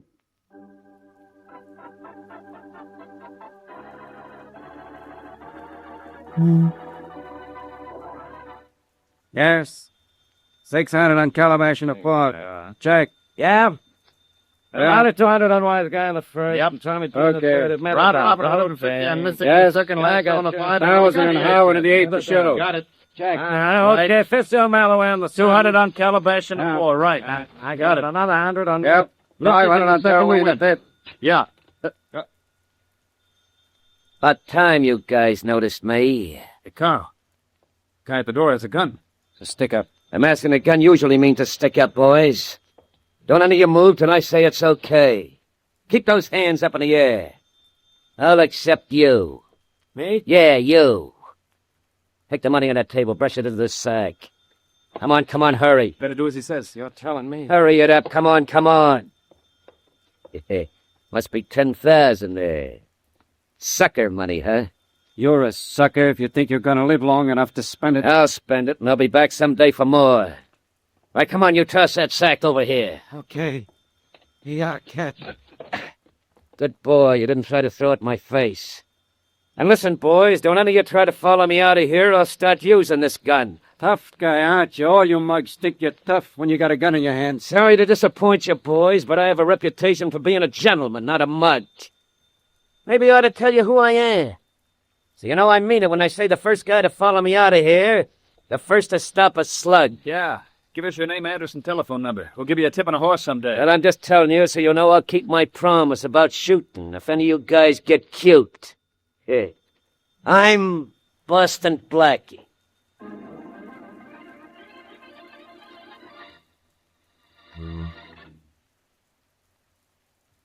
And now on to Dick Calmer as Boston Blackie.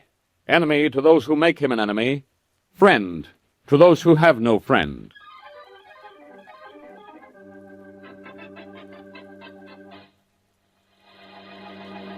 Sit down, Larson, sit down. Have a peanut. No, thanks, Haynes. I don't like peanuts. Too bad. Better know what you're missing.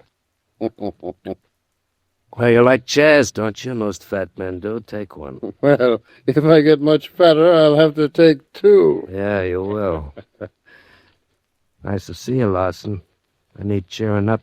Well, they tell me misery loves company. So I thought I'd come up and be miserable with you. Uh-huh. Your horse room get robbed, too? Last night. Took $18,000. Yeah, you must be doing pretty well. You won't have a peanut? No, thanks. I don't like 'em. That's too bad. You don't know what you're missing. I know I'm missing $18,000. And that's not peanuts, huh? No. Who held you up? Any idea? Same fellow robbed your place. Oh, Blackie, huh? Well, he said he was Blackie. But would Boston Blackie really do a stick-up? Why not? Oh, he's too smart for a thing like that. He's not so smart he can find a way to live without eating. He's overboard for charities. A gymnasium he set up for kids must have cost him plenty. And that's only one of the things he's backing. Let's not worry about Blackie. He always does okay. Oh, he's getting so big for his boots he thinks he can get away with holding us up because we're not licensed operators. He knows we can't squawk to the police, so he thinks he's safe. Well, that's really what I come up to see you about. Are we gonna let Blackie get away with robbing us? You kidding? I got plans for Blackie. Big plans. I'll take care of him. Really ought to try a peanut. No. You don't know what you're missing.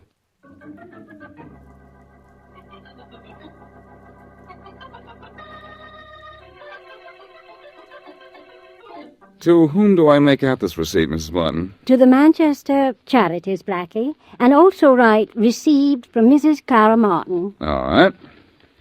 This is Clara Martin.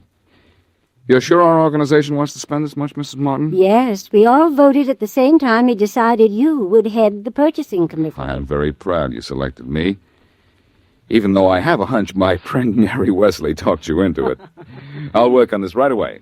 We want to buy this home immediately, Blackie. The need is terribly urgent. Children's homes are miserably crowded. The real estate man said he'd hold the property only until tomorrow midnight. Good enough. Well, there's your receipt, Mrs. Martin. Thank you very much, Blackie. And here's the money in this envelope. $20,000. Oh, you didn't have to bring cash, you know. A certified check would have done just as well. I didn't know that.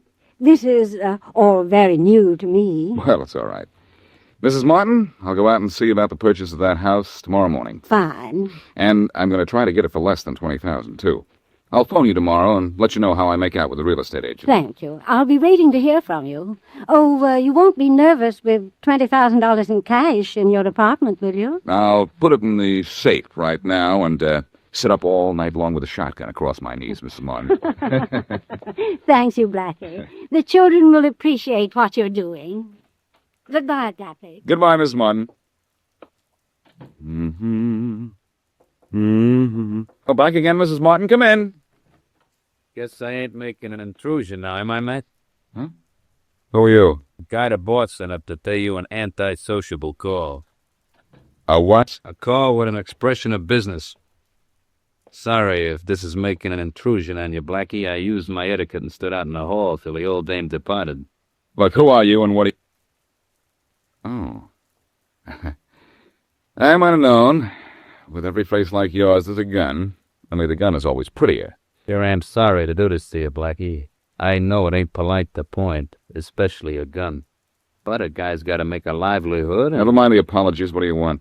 First, I want to offer you a little friendly tip. The boss don't like the idea of you cutting in on his profits, and especially in such a crude manner. That's interesting. It's of great importance to the length of your longevity, Blackie. Oh? The boss says you ain't flashing no rod in any of his wagering establishments anymore, or else you ain't living anymore. Hey, now wait a minute. I hate to talk to you like this, Blackie, but I'm only working for a livelihood and imparting to you the boss's sentiments. And I'm also taking everything you got to sort of teach you a lesson. Look, you don't think... Don't me, Blackie. I sure hate to do this, but... I know. You have to make a livelihood. Yeah. And I don't want to have to impair your health in doing it. So keep your hands up while I see what's around. It's safe. And open, too. Nothing but papers in there. Maybe. Since you were so polite as to have the safe open, I'll be polite and take what's in it. Jewelry. Blackie, you should be ashamed. You were kidding me. And this envelope looks interesting. Look, that envelope isn't mine. And what's in it is... money. United States currency. Thanks, Blackie. You're extremely generous. Look, take everything else in the apartment, but leave that envelope. That's charity money. It doesn't belong to me. That's right. It belongs to my boss now. You take that money... Now, Blackie, don't get angry. I don't want to be harsh with you. To let you be likewise with me. So long, Blackie. Wait a minute. I'm warning you. If you take that money... Now, Blackie, be nice. Haven't I been nice and polite to you?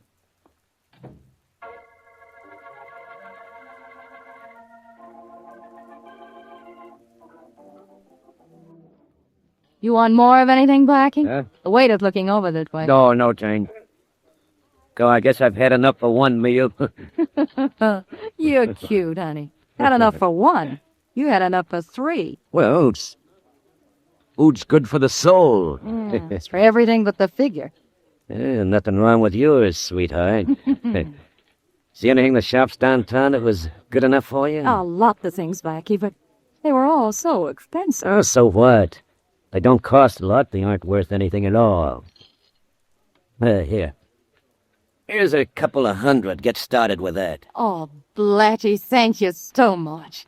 Yeah, I was sure lucky to meet you almost the very day I came to town. You know, after you spoke to me, I still couldn't believe you were Boston Blackie. Why not? Well, you look so different from the pictures I've seen in the newspaper. Oh, those pictures? You don't think I'd let the newspapers get hold of decent pictures of me, do you, baby? I'm not that dumb. Look, baby, I got work to do. Suppose you run on downtown, do a little shopping, and then call me at my apartment, huh? You know the phone number? No, I don't. Well, I'll write it down for you. What time should I call? Late in the afternoon, say about 5. All right. Here's the phone number. If there's no answer, look for me here at mealtime. I always eat here at Londo's. Hey, what are you going to do today? Gonna be busy. Oh, I see. Doing what the papers say you've been doing? What do you mean? Well, there were a few hints in the columns this week about you and those horse room robberies. You don't say. The columns just hinted, Blackie. They didn't come right out and say you were the one. Well, I didn't see the columns this week. Well, maybe I'll have to catch up on my columns and wit the few columnists. Look, don't phone me at 5, baby. You better make it around 7. Oh, why so late, Blackie? Well, I have a special job to do this afternoon. A very special reason to get my hands on a lot of money.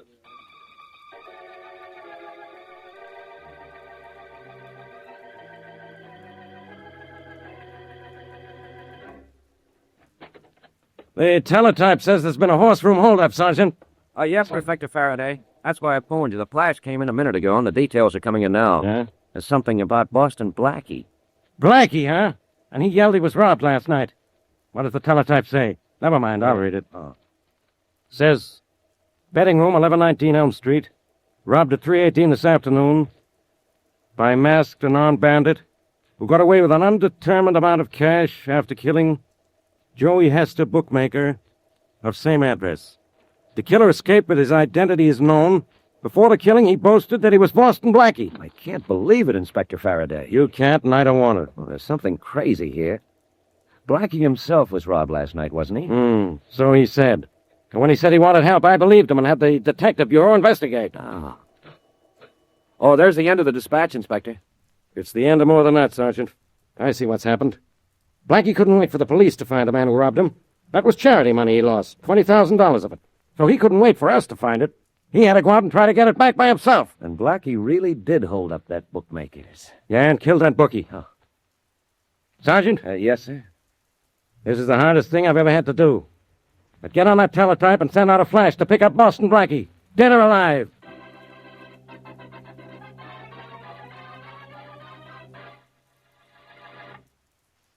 And now back to Boston Blackie.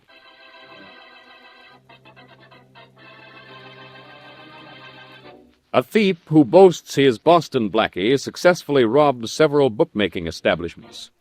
Afraid to go to the police for obvious reasons, one bookmaker tries to get even with Blackie by robbing him. In the loot taken from Blackie is $20,000, money belonging to a charity for which Blackie has promised to buy a children's home. Following this, another bookmaker is robbed and a bookie killed. The thief again brags that he is Blackie, and Inspector Faraday orders his men to capture Blackie, dead or alive. As we return to our story, Blackie is about to report on the missing money to the charity organization. And now, ladies and gentlemen, here is a report on the purchase of the Manchester Charities Building by Mr. Boston Blackie. One moment, please. One moment. As you know, Boston Blackie has been doing charity work of all kinds on his own, for a great number of years. Now I want him to thank you for the work he has done for us. Mr. Boston Blackie. Thank you. Thank you, Mrs. Martin, and ladies and gentlemen. You were generous to give me credit for my interest in charity, but you all know that Mrs. Martin gave me $20,000 of this organization's money with which I was to buy a place for homeless children. And you did it too, didn't you, Blackie? No, I'm sorry to have to report that I haven't purchased the property. Blackie, why haven't you bought the home? The man said he had to have the money by midnight tonight. Wasn't the $20,000 enough? It was quite enough, Mrs. Martin, but I didn't have the money. But I have a receipt proving I gave it to you. You did give it to me, Mrs. Martin. I don't deny that. But I don't have the money. It was stolen. But, Blackie, the police... The police, Mrs. Martin, don't believe it was stolen from me, I'm sure. In fact, they have other ideas about me. But I have until midnight to buy that house, and I'll have the money by then. Well, you'd better, or we'll be forced to turn you over to the police. Don't bother, Mrs. Martin. If I don't recover that money and buy that house, I'll turn myself over to the police.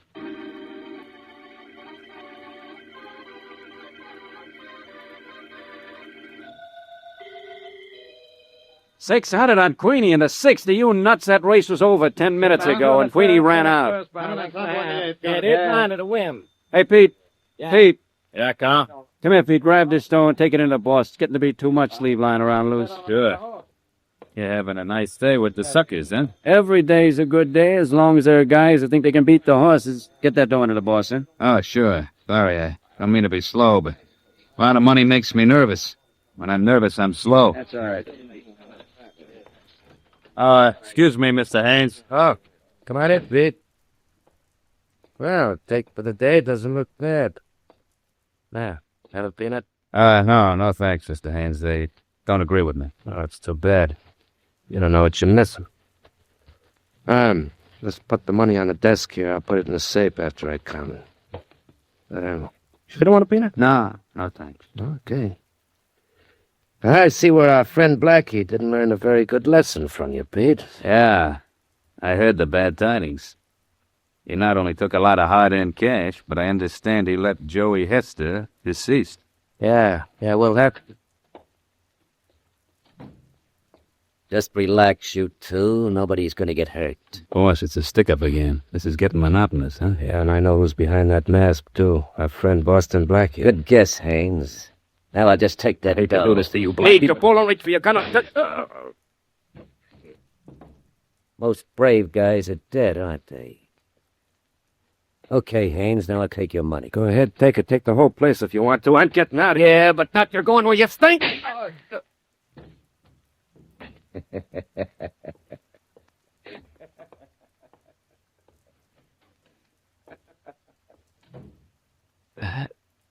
The phone. I can only manage to get to the telephone.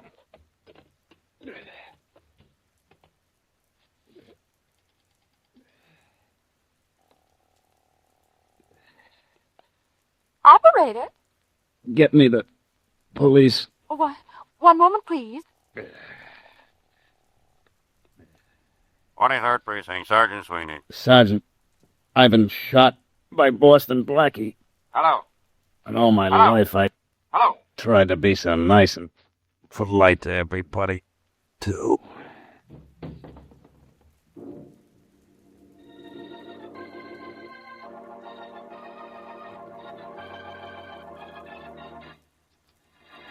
You know, Faraday, it seems to me that I'm in this office of yours almost every day. I must like it here. Blackie, this is not the time to fool around. You're in trouble, and you know it. Yes, I know it. And what's worse than that, I know it. When you know anything, that's news, Faraday. But as usual, you're wrong. I didn't rob those bookies, and I didn't kill anybody. Somebody's impersonating me. Will you stop trying to be funny? Faraday, that's the truth. You ought to know it. Look, Blackie, will you quit acting so innocent? This is tough enough as it is. I don't like any part of it. Well, I don't either. Especially this part. But Faraday, I can prove what I'm saying. Give me a few hours' time. Nothing doing. I've heard that one before. Please, Faraday, just a few hours. No. 5 hours. No. 4. No. 3. No, I said. Well, all right. Look, I have to go into the next office in a minute. Go ahead, I don't care. Well, you better be here when I get back. Understand? Yeah. I understand. Yeah, and I want you to understand this, too. If you're not here when I get back, don't forget I can pick you up in, say, 2 hours. And what's more, I will.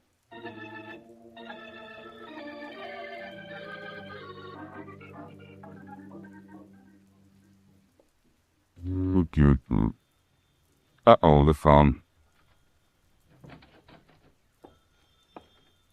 Okay.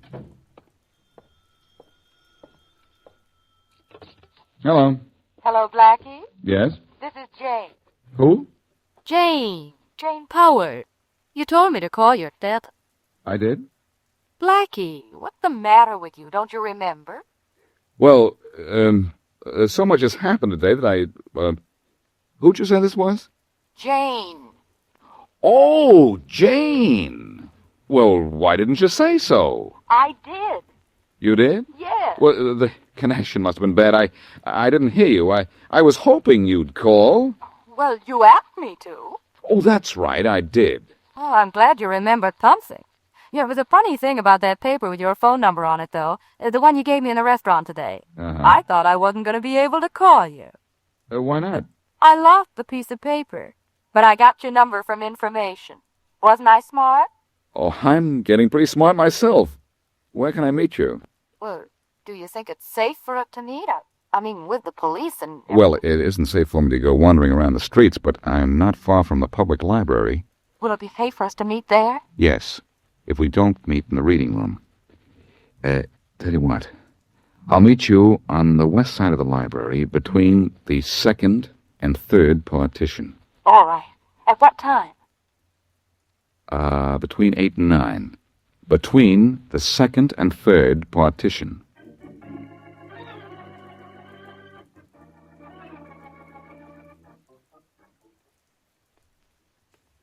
Jane, Yes. How did you know my name? you were supposed to meet Boston Blackie here? You're not Boston Blackie. And no, I'm not, Jane. That is, not the Boston Blackie you know. I don't understand. Well, let's say, Blackie sent me to bring you to him. Oh, well, in that case, that's different. Where is he? At home or at the restaurant? Which do you think? Well, he never wanted me to know where he lived. I've always met him at Londo's restaurant. Well, let's go then. But first to a telephone. Telephone? Why? I have to call a friend. A friend named Faraday.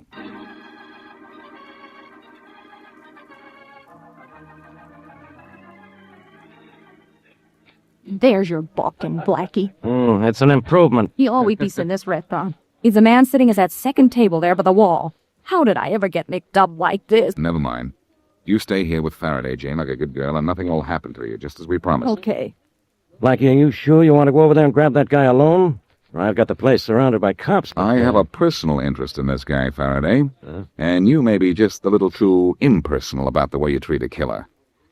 Let me have 2 minutes with him, and then you can have him for the rest of his life. Go to it. That won't be for long, either. Go ahead. Thanks.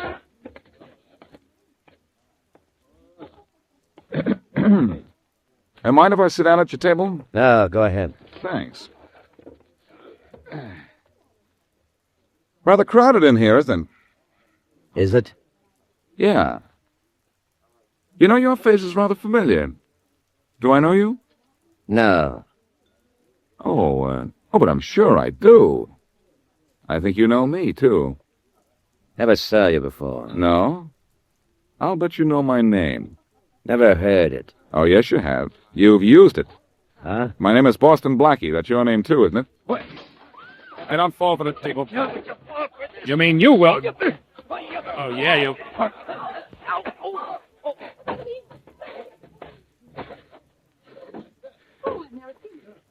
Come on and get him, Faraday. Okay. Everything he has is yours, with the exception of a few dollars, I imagine. Yeah. I think he ought to pay his check, even though he's checked out.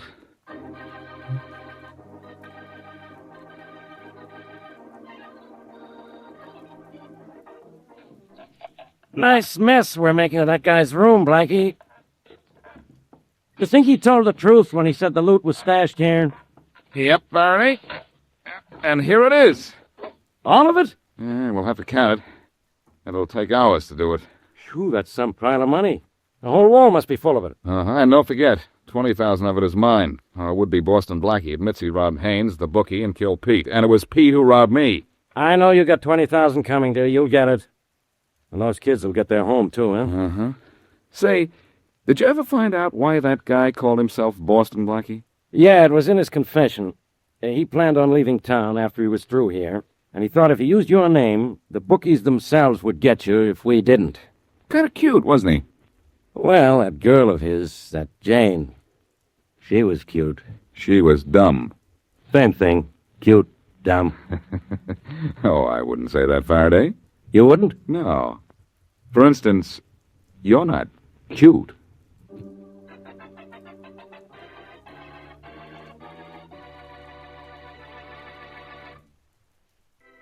Howdy, Ty. Morning, Harry. How's that bus of yours? Still all in one piece, huh? Well, as far as you can tell in one look, it's all in one piece. But I wouldn't want to have to pay $1 for every nut and bolt it's dropped from Valley Junction to the main highway. Well, you ought to get the company to buy you a new bus, Harry. The drivers in the city get new buses. Folks on my route wouldn't know me if I was to turn up with a new bus. How's business, Ty? Oh, good. Always good this time of year. Have a stall full of people nearly every day from sunup to sunset. Yeah, sort of glad it's a little slow now. Yeah. You was out taking a little ride near my place yesterday, wasn't you, Ty? Come to think of it, I was. Yeah. You don't recollect who you saw out in the orchard with me, do you? No, don't think I do. Well, now that's being mighty smart of you, Ty. Huh? Don't exactly get what you mean, Harry. I mean exactly what I said. You're being mighty smart, not recollecting who you saw out at my place yesterday. You don't remember seeing anyone. Yeah, well, now that's just the thing to remember if anybody asks you. Because if you remember you did see somebody, and if you know who he was, why, there's no telling what'll happen to you. You know what I mean? So long, Pat.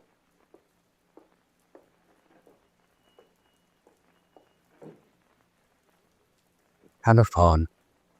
That's what I'll do.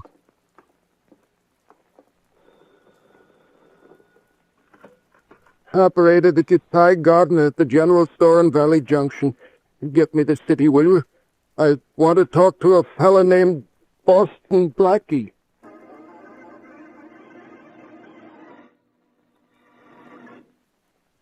And now meet Dick Calmer as Boston Blackie, enemy to those who make him an enemy, friend to those who have no friends.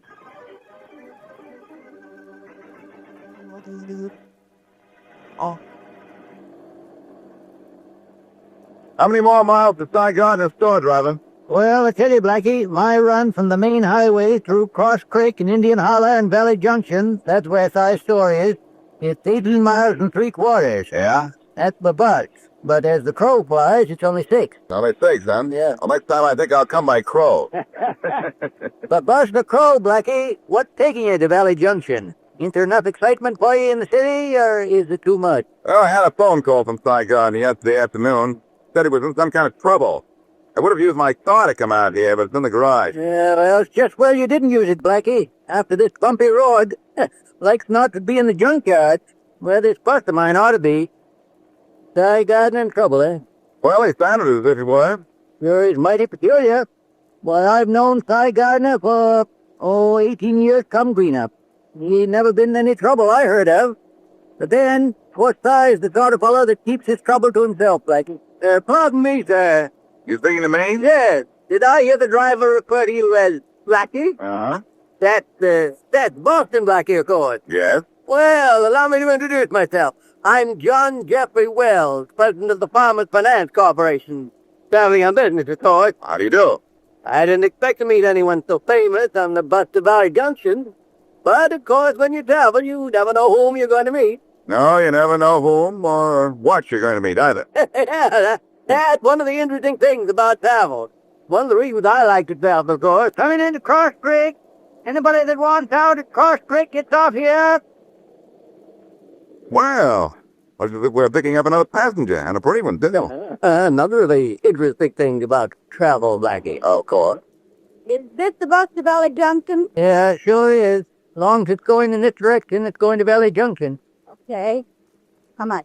Oh, you pay when you get off. Next stop, Indian Holler.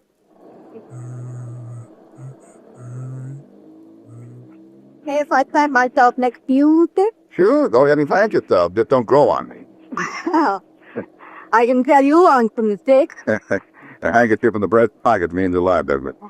Well, my bandana's to the cleaner. Yes, you have an answer for everything, don't you? So don't try to give me an answer for this, because it isn't a correct one. Going off the bus right around this bend in the road, Boston Blackie. Really? Who's that, though? Take a look at the two of us near this gun. Both of us mean business. Come on, Blackie, we're getting off this bus now. Hey, driver! Yeah? Stop the bus, we're getting off. Hey, now, wait a minute. I don't... Blackie, don't be stubborn. I'm reasonable, but my gun is worthless. Well, what have we got there? Driver, stop the bus. Okay, you two want to get out in the middle of nowhere. It sure ain't none of my affair. Asking you to get on and off where they want. This fella my friend guy. Go on, Mr. Wells. Look here, Blackie. If there's something I could do, I'd be glad to help you, of course. No thanks, Mr. Wells. But just an example of what we were saying about travel. You never know what's going to happen next. What do we owe you, driver? Why, $1.20 for you, nothing for the girl, I guess. Okay. There you are. If you see Cy Gardner in Valley Junction, tell him that I'll be there, all right, but a little late. Yeah, I'll tell it. Well, now what? No, thanks, Blackie. Thanks so much for getting off the bus. Don't thank me. Thank you again. You're sorry I had to do that, but I had to make sure you got off with me. Oh, I'll put the gun away. How's that? It's better, but still not so good. What do you want? Come on, let's walk up and get my card. Partner here, and I'll tell you on the way. My name's Marjorie Cleland. Nice name, but it means nothing to me. Look, Blackie, I want you to listen how I got myself in again. I'm listening. Well, hey, you gotta help me, Blackie. The reason I got on that bus is because I knew you were on it. How'd you know that? I was in Cy Gardner's store when he phoned you. Told you what bus to take and when to take it. So that's the background for us on a bus, huh? Yeah. All right, let's have it. Get it and silent. Yep. Not police cars, Ma, they roll them. We better stop hopping. They're not slowing down for anything. They're jump in the bushes. What? But they're going like stopping. Now, that's nothing to what those police cars would have done to them and you. They didn't even see it. My best nylon, too. And my best friend is the reason you ruined them. What? Like the Faraday, the Metropolitan Police was in the first squad car. Those were city police? Yeah, it's been from the Homicide Bureau. Wonder if they're going to Valley Junction or just late for a picnic. Well, I'll find out pretty soon. Let's have your story now, Marjorie. I don't think I'll bother you with it, Blackie. Why not? Oh, I don't know. I just came to mind. Okay, get moving, Blackie. Oh, no, not a gun again. You wouldn't want me to prove it with a gun. I'll take your word for it. What happens now? Now I'm getting in the car. But you're going to start walking. Not me. I'm allergic to footsteps. I think you'd be more allergic to lead. Start walking, Blackie.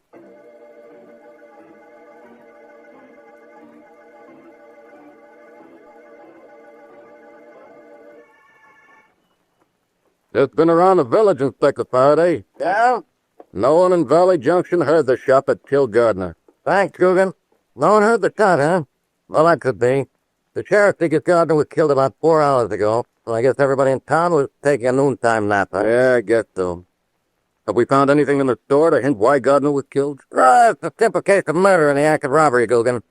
Gardner's safe had been opened and his cash registered empty. I guess it's real Hello, Faraday. Blackie, you. Yeah, Faraday, me. Or what's left of me after walking practically all the way from Cross Creek to Valley Junction. Walking? You look as if you've been crawling. Oh, through a dust bowl, too. Never mind about me. What are you here for? You decided to go back to the farm where you belong? I'm here on business for the sheriff. What's the matter? Does the sheriff want to be reelected?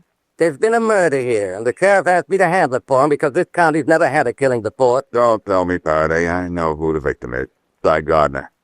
That's right, but how did you know? Because Gardner called me out yesterday and he told me he was in trouble. When was he killed? About 4 hours ago. Doesn't make sense. What doesn't make sense? I was on the Valley Junction bus until a girl named Marjorie Cleland invited me to get off. I had the idea that she got me off that bus as a stall, but that was only 2 hours ago. Look, I talked to everybody on that bus when it got here. And if you'd pay less attention to pretty girls and more attention to what you start out to do... The lecture, Faraday. I still think that girl is connected with Gardner's murder in some way or other. Gardner was killed by someone who robbed him. It's that simple. Now, come on, I'll drive you back to town. Hey, Coogan. Yes, Inspector? Lock this place up good and tight so nothing is touched before I send a special investigator out here. Right, Inspector. Come on, Blackie, I'll drive you back to town. No thanks, Faraday. I think I'll stick around. I'm going to find that Marjorie Cleveland again. Look, will you quit wasting my time? Come on. Tell you what you can do, Faraday. What? I saw a room for rent sign about 5 miles down the road. You can drive me that far. Why do you want to stay? You like it here? No, but I would like to find out who didn't like Ty Gardner.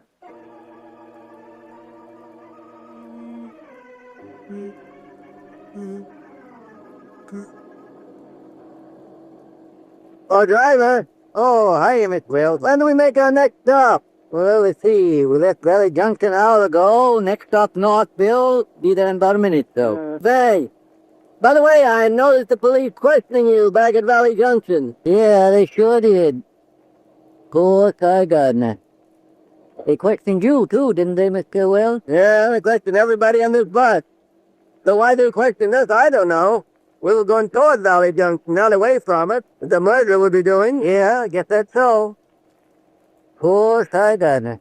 Nice fella? Oh, the best. Well, I'm glad the police didn't hold us up too long. Yeah. Like to keep this bus on schedule. Yeah, of course. Who did it, Harry?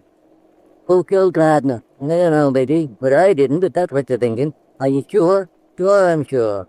In fact, I was thinking you did it. Well, all out for Northville! Passengers for Northville, all out!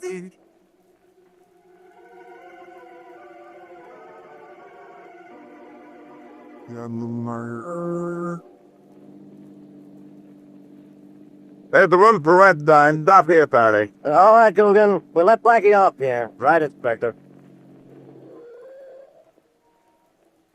Thanks for the lift, Faraday. I'll solve a murder for you sometime. We'll wait for you, Blackie. There might not be a room. Then you'll have to walk all the way to the main hangar. Don't bother. I understand it's fun sleeping in a hayloft anyway. It must be. The mate never complains. Yeah, You have rooms for rent, don't you? I'm particular who I rent to. Who are you? Boston Blackie. Well, I have rooms to rent, but not to you. Well, What's the matter, Blackie? Did she like your references? go ahead and laugh, Faraday. How could I help laughing when she slammed that door in your face? Come on, get in up. No, I'm saying, Faraday. I mean, this time by request. By request? What are you talking about? The 3 words on this little slip of paper right here that the woman just gave me. Maybe she slammed the door in my face, but look what she wrote on this piece of paper. Huh? On the page. Now, I'm sure you can read it, Faraday. It's just 3 simple words. It says, don't go away.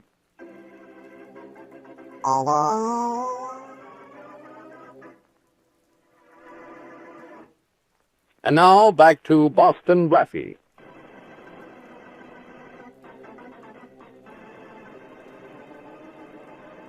Blackie receives a phone call from Ty Gardner, storekeeper in the rural town of Valley Junction.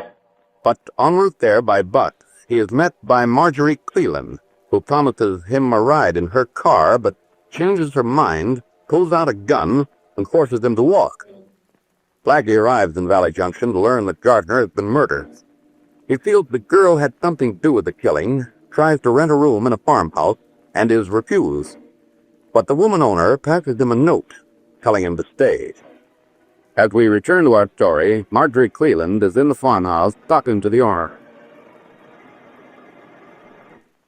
You were a smart cookie, Mrs. Davis. Setting Blackie away just like I told you. Somebody helped you up pretty good, didn't they? It was that gun you were holding that made me say what I did to Blackie. That's what I meant. You were smart. Hey, this isn't a bad joint you got here. This is the kitchen, isn't it? Yeah. Is the kitchen so difficult to recognize? Well, gals like me don't ever have to know what a kitchen looks like. Where's your telephone? We don't have any. What? Here's one down at Ty Gardner's store at Valley Junction. But the police have that store padlocked since I got knocked off. Now what do I do? I'm sure that's no concern of mine, young lady, but I have my chores to do and I'm going to do them. Oh? Think I got a thing. Hey, what was that? What was what? Noise at the back door. It sounded like somebody pulling with the lock. I didn't hear a thing. Oh. Must be getting nerved. Well, go on, Mrs. Davis. Go ahead with those chores. You were... Hello? Nobody at the door, huh? It's you, Blackie, the guzzler, Blackie. Taste that gun, lady. I got it. There we are. Thank you. How did you know to come back here after the thing sent you away, Blackie? She held a gun in back of me, Blackie. That's why I had to tell you to go away when you knocked at the door. I figured that from the note. Well, Marjorie, what goes on? What's the score? You're supposed to be smart. Figure it out. Okay. Let me see. You got me off the bus so that you could keep me from getting to Gardner's store. Then, while I was talking to you, the police car came by, heading in the direction of Valley Junction. How am I doing? Mouth is moving and words are coming out, but they don't mean a thing. I think they do. Yeah, I'm beginning to like this now. When the police car came by, you knew they'd get to Valley Junction in a hurry, so there was no reason to keep me away. You didn't want anybody there, did you? Why don't you turn around? I don't want to yawn in your face. Oh, I'd like to set her a slap where it would do the most good, Blackie. Not now, please. I want to get on with it. I think you wanted the bus to reach Valley Junction before anybody got there. And the reason could be that you and whoever murdered Ty Gardner are working together. What do you mean? Talking about? Yeah, this is making sense. The murderer dropped something at the scene of the crime, realized it later when he was away, and then had to get back to Valley Junction before the murder was discovered, and had to make sure nobody got there first. But Faraday didn't find whatever he left.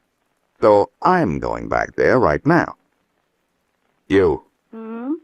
Where are the keys to your car? There they are. Yes. Thanks.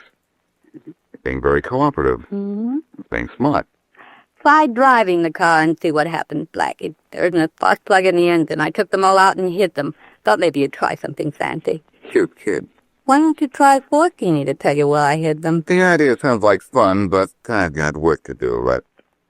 Mrs. David. Mrs. David, where's your telephone? Oh, I don't have any, Blackie. The nearest one is at the guard next door. Oh, fine. How do I get there? That bus you're on comes back this way in about an hour. That isn't too bad. I'll wait. I tried walking there once, and I didn't like it. But the bus driver will be going in the opposite direction, Blackie. That's what he thinks. And if the driver doesn't want to turn around, we'll find out how he likes walking.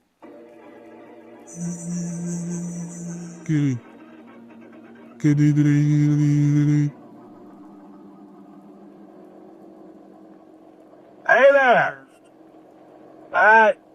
You with a bike.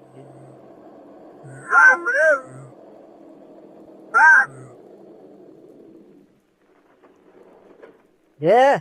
What is it, Blackie? Turn the bus around. We're going where you came from. Oh, sorry, can't do it, young fella. This bus runs on the schedule. Subject to change without notice. I'm getting in. Yeah? Close the door and swing the bus the other way. I guess maybe you're looking for trouble, Blackie. Well, I'm glad to convenience you that way. I'm gonna knock you halfway. Are you kidding?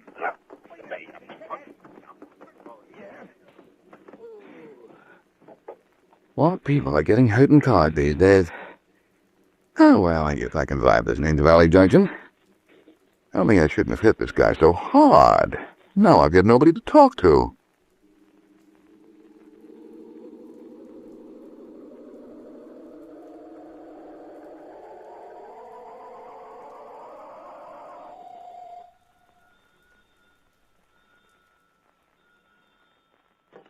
Yes? To Boston, Blackie? Yes. Did you get the call through the city? Yes, sir. We're ready now with Inspector Faraday at police headquarters. Well, you are ready and I'm ready, so what are we waiting for? Just a minute. Go ahead, Inspector Faraday. Hello? Buddy, this is Blackie. I'm up here at Gardner's store in Valley Junction. Good. Stay there. Now, don't get cute. I've been trying to reach you for an hour. Where have you been? I've been feeding the pigeons in the park. I thought I saw a couple of squirrels and I asked for you. The good thing they didn't get too close to you, or you'd never have come back. Faraday, listen to me, will you? I've found something here at Gardner's store. Found a padlock on the door and the windows boarded up. How did you get in and why did you? Because I thought there was some kind of a tie-up between this place and the bus trip I took. I was looking for something here in the store and I found it. What was it? Part of a coupling. It's right here on the counter, right beside the telephone. And, guess what else there is here? Why should I guess? You ought to know. 3 bags of what you're going to. Seed. What you're going to... But, skip that. Faraday, I want you to do something. Look in your files and see if you can find someone who looks like that John Jeffrey Wells character. That coupling belongs to him. Now hurry. Hurry, Ted. I listen to you, Blackie, I'd be hurrying the rest of my life. Good. Then it wouldn't last so long. Oh, I don't know why I do these things. Maybe like one of these days I want to stop doing what you ask. Hang it up or I'll give it to you right here. Oh, well. Want me to hang up the phone, huh? Okay. Did you have a nice chat with Inspector Faraday? Oh, nice as usual. I didn't mean to eavesdrop, Blackie, but I was standing in the doorway and I overheard everything you said, of course. Does everybody in this neighborhood carry a gun? What's the matter, Well? Don't you want me to know what Inspector Faraday is going to find out about you? I can tell you everything Faraday can tell you. But will you? Why not? Come over, Blackie. I'll tell you what Faraday's going to find out. But it's not going to do you any good. Uh-huh. Just knowing you killed God, won't make me happy. I'm such a curious fellow. I always want to know why. I'll tell you why. Because he recognized me. Any crime in that? I went to prison for a crime once. I didn't like the place, so I left it without benefit of parole 15 years ago. Well, you've been in hiding a long time, haven't you? I've been hiding as an important and legitimate businessman for 15 years. But when I came to visit my brother the other day, Ty Gardner saw me and recognized me. I had to kill him to keep him from talking, and I robbed the store as a cover-up. You came here to visit your brother? Yeah, me, Blackie. Oh, so Mr. Wells, you and the bus driver are brothers. Don't tell me Marjorie is your sister. No, Marjorie's a girl from the city I hired for the occasion. What occasion? The occasion of your arrival in Valley Junction. You knew I was coming? Oh, yeah, and done what but, too. Yeah, I was looking at the window when Harry here talked to Cy about recognizing me. Oh, I see. Or do I? You didn't try to keep me away before the murder. It was after the murder. Was that because you knew you'd dropped this couple? Uh-huh. And I wanted to get here before you. I get it now. When Marjorie saw the police car go by, she realized there was no use in stalling me. Too bad the police locked up the store after they left, or you could still have picked up the evidence I found. Well, instead I'm picking you up. But already, Harry? Yeah, it's really Biggie. Oh, Biggie, is it? Yeah. Or do I still call you Mr. Wells? You won't call me anything in a little while.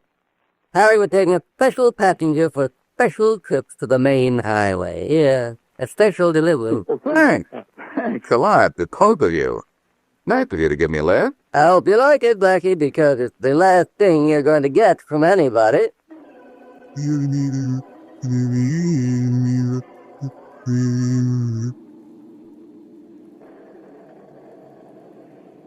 Harry, can't we make better time? It's 2 hours since we left Valley Junction. You want me to skid off the road and pile up in a ditch, Biggie?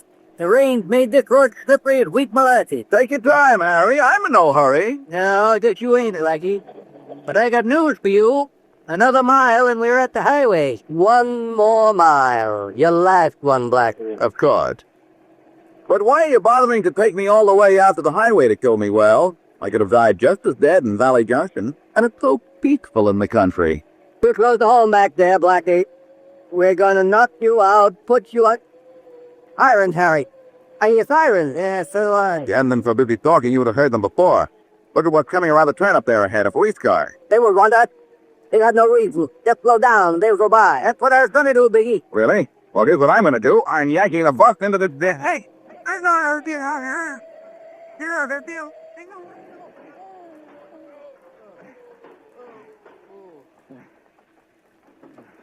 That bus was pulled into the ditch on purpose, fella God. Biggie might be in there with a gun. He's in here with a gun and a bump on his head, Faraday. Relax. Mikey, you want us? Yes, as long as you don't take my driver's license away from me for this. I dumped this crate into the ditch. Nice showing. Hey, but look, if the lucky thing for you, there was something wrong with that phone in Gardner's store. There wasn't anything wrong with it. There wasn't. Now, how could I hear everything you and Biggie said after he made you hang up? Well, you remember those bags of speed I told you were on the counter next to the telephone? Yes, so what? So instead of hanging up the receiver, I just leaned it against one of the bags so you could hear what was going on. Biggie thought I hung it up when he told me to. Well, I checked our files and found Wells was Biggie. Now we've got him and his brother. But where's the girl? Probably still at Mrs. Davis' rooming house. Oh, she'll be a cinch to pick up. Look, Faraday, you better open the door and get inside this butt. Get inside? What for? You don't know what for? No. You're soaking wet. Well, at last you proved it, Faraday. Proved what? You don't even know enough to come in out of the rain.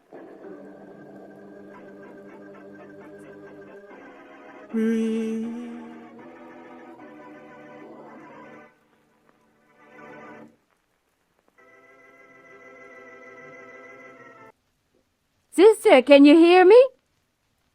Open the slot in your door. Go away, Massa. I don't want any food. But you have to eat. Open the slots. All right. It's open. I hope you've still left room between the boxes in there for me to push the food through. Go ahead and push it through. There's room for the food to get through. But you can't get in here. I won't come into your part of the house. Have I ever tried? If you do try, I'll kill you. This is my house. The money's mine, too. You love that money more than anything, don't you? I gave up marrying to get the money. Father willed it to me.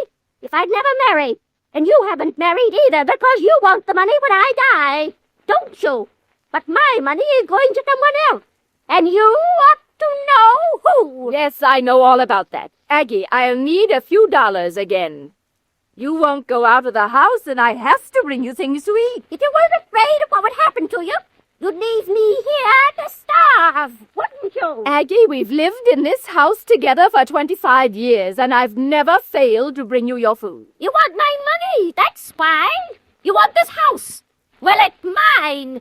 You hear me? Oh, Aggie, won't we ever leave here? Must we live with this filth all our lives? Are we going to die among the boxes and barrels and rags and papers? I like the house the way it is. It's safe. It's dirty and musty and damp and it smells. But I like it. I like it. And I hate you. Now go away. Go away. And don't ever talk to me. Go away. I'll bring you some food again day after tomorrow. Keep well, dear sister.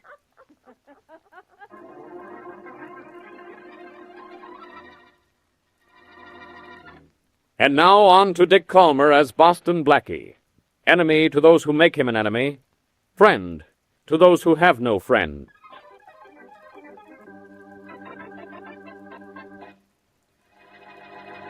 I realize I'm a complete stranger to you, Blackie, but I'm sure you're familiar with the house I'm talking about. I certainly am. What'd you say your name was? Oh, yes, Crane. Well, Mrs. Crane, I think the Rogers Mansion is one of the most famous eyesores in the city. You say you heard one of the sisters moaning this afternoon? Yet, Blackie, I was coming home from the grocery store. It was loud moaning, too, because, you know, the windows are boarded up, but I could still hear it. It was eerie. Well, you shouldn't have come to me, Mrs. Crane. You should have contacted the police. Oh, no, I want nothing to do with the police. Nothing to do with them. But I'm sure if I came to you, you might investigate. You could creep into the house at midnight. I have no right to break into the Rogers home just because you heard one of the sisters moaning, Mrs. Crane. Oh. But I'll do what you should have done. Call the police. At what time did you hear this moaning? Oh, about an hour ago. It was so mysterious. Well, if one of the sisters is in trouble, I don't suppose it's too late to help her. Isn't this exciting, Blackie? Not very. I suppose you don't want me to mention your name to the police. Oh, I'd rather you didn't. It's more mysterious this way. Oh, fine. Hello, Faraday speaking. Hello, Inspector. This is Blackie. Goodbye. Wait a minute, Faraday. This isn't for your department, but I thought you might want to contact the right one. What? There may be trouble in the Rogers Mansion. There may be. There's been trouble in that house for 25 years. There's been nothing but trouble in there since those two sisters locked themselves in. Well, one of them might be in trouble, Faraday. I happen to know someone heard moaning in the building a couple of hours ago. Moaning, huh? They may be one of the old girls that's dying. That's what I think, too. You better contact the emergency squad and maybe get out there yourself. Don't tell me what to do. Oh, I wouldn't think of it. But pick me up on your way out, will you?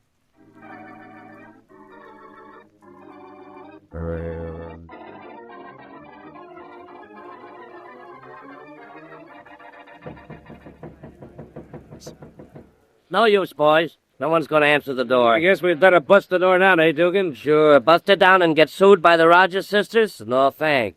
I got a wife and kids at home. I need my job on the police force. Well, here comes Faraday from Homicide. Maybe he's got an idea. How are you, Inspector? Hello, Dugan. Oh, who's the lad with you, Inspector? A rookie cop? Thanks, Carpenter. I'll see you later. No offense meant, Blackie. You know that. Hey, Blackie, how about you opening the door for us? You're pretty good with locks. What's the matter? Nobody answer when you knock? No, doesn't seem to be anybody home, Inspector. Have you heard any moaning? No, Blackie, not a sound. Huh.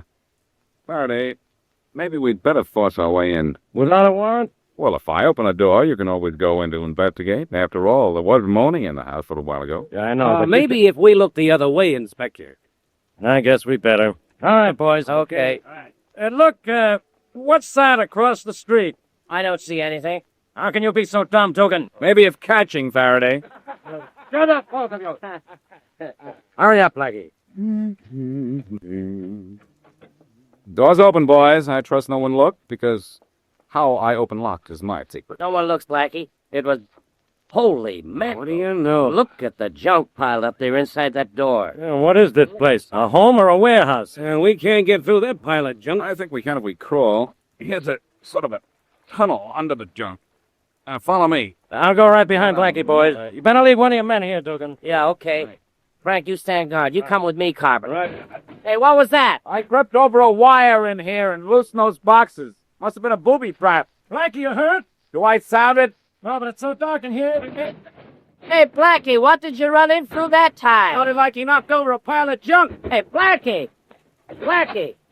Inspector Faraday! Inspector! Holy mackerel, Carpenter, go for hell. Blackie and the inspector sound like they've run into trouble.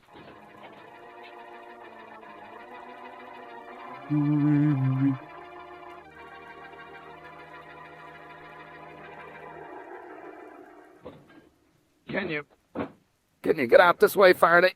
Yeah, I think so, Blackie. Brother, what fell on us? The whole house? No, but a room full of junk did.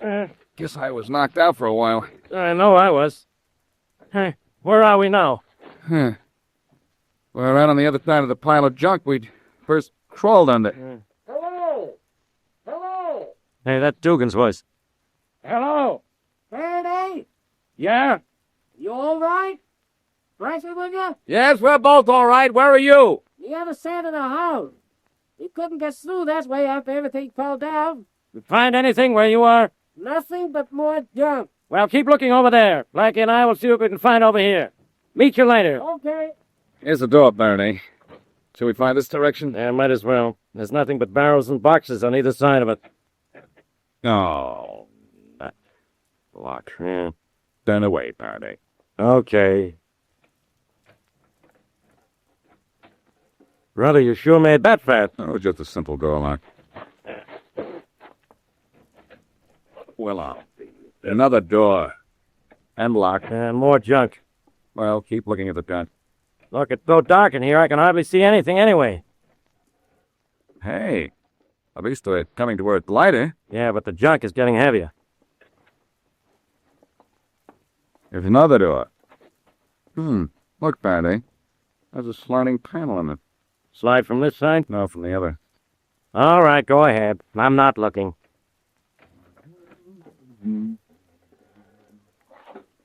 Well, we've come all the way to one end of the house, Faraday. There's a window and... Uh-oh. I see it too, Blackie. He looks dead. He is too, Faraday. From a blow on the head. There was moaning in here, after all. Oh. The woman probably didn't die right away. And get that the boys. Yeah, Dugan and Carpenter must be coming this way, and they're having trouble, too. I wonder which one of the sisters this is. This was Aggie, the older one, according to the pictures, I remember. This is the one who owned all the property and had all the money. Oh, yeah. The one who never came out of the house. Well, when we find the other one, what's her name, we'll, I think her name is Martha, isn't it? Oh, him, Dugan. Maybe he's bringing Martha with him. Well, if he is, our case is closed. This woman was murdered. Her sister is the only one who could have killed her. Holy mackerel. I've never seen so much junk in one house in all my... Hey, that woman dead? Yes. Did you find the other sister in your part of the house?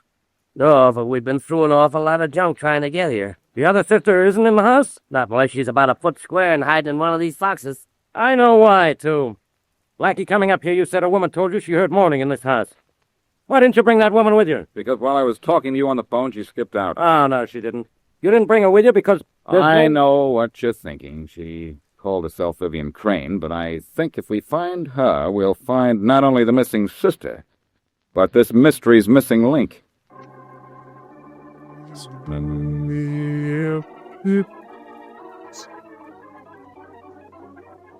Paper, mister? Yeah, I one over here. Okay. Paper. Paper, lady? Yes, please. Hi. Here they are. They're all late. Paper. Hello, son. Paper, missus? No. You know what this badge means? Yeah, you're a cop, huh? Uh-huh. Faraday's the name. Are you Robert Perkins? Yeah, that's me. I want to talk to you, Tom. But I haven't done anything. Someone else has. You're just about to benefit from it. Close up this stand, son. See, I can't do that. One of the Rogers sisters was killed this afternoon. She left her entire fortune to you.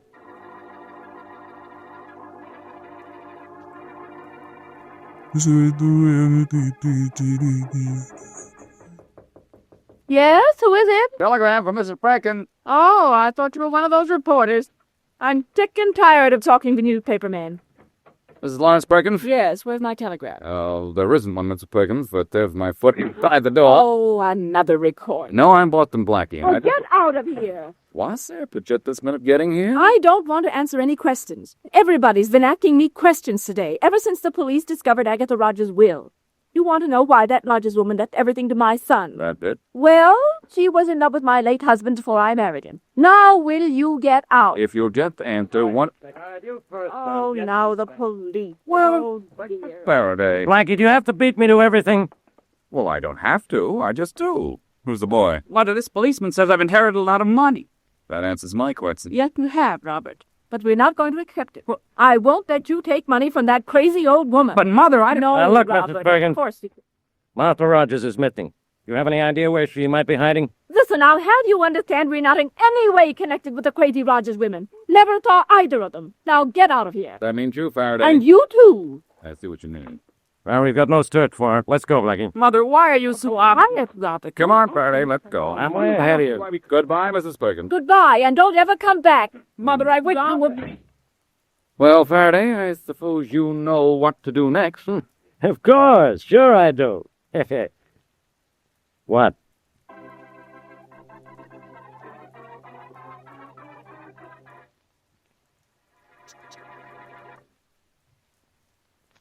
And now, back to Boston Blackie.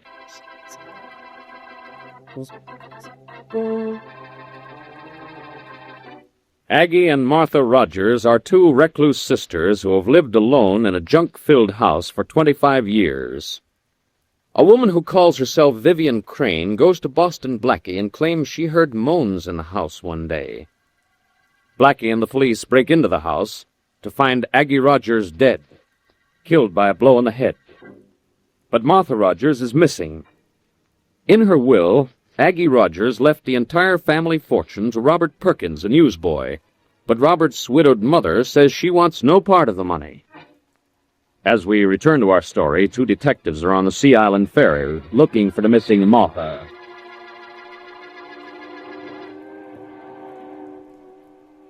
They're going to search the Rogers home we busted into yesterday, Carpenter.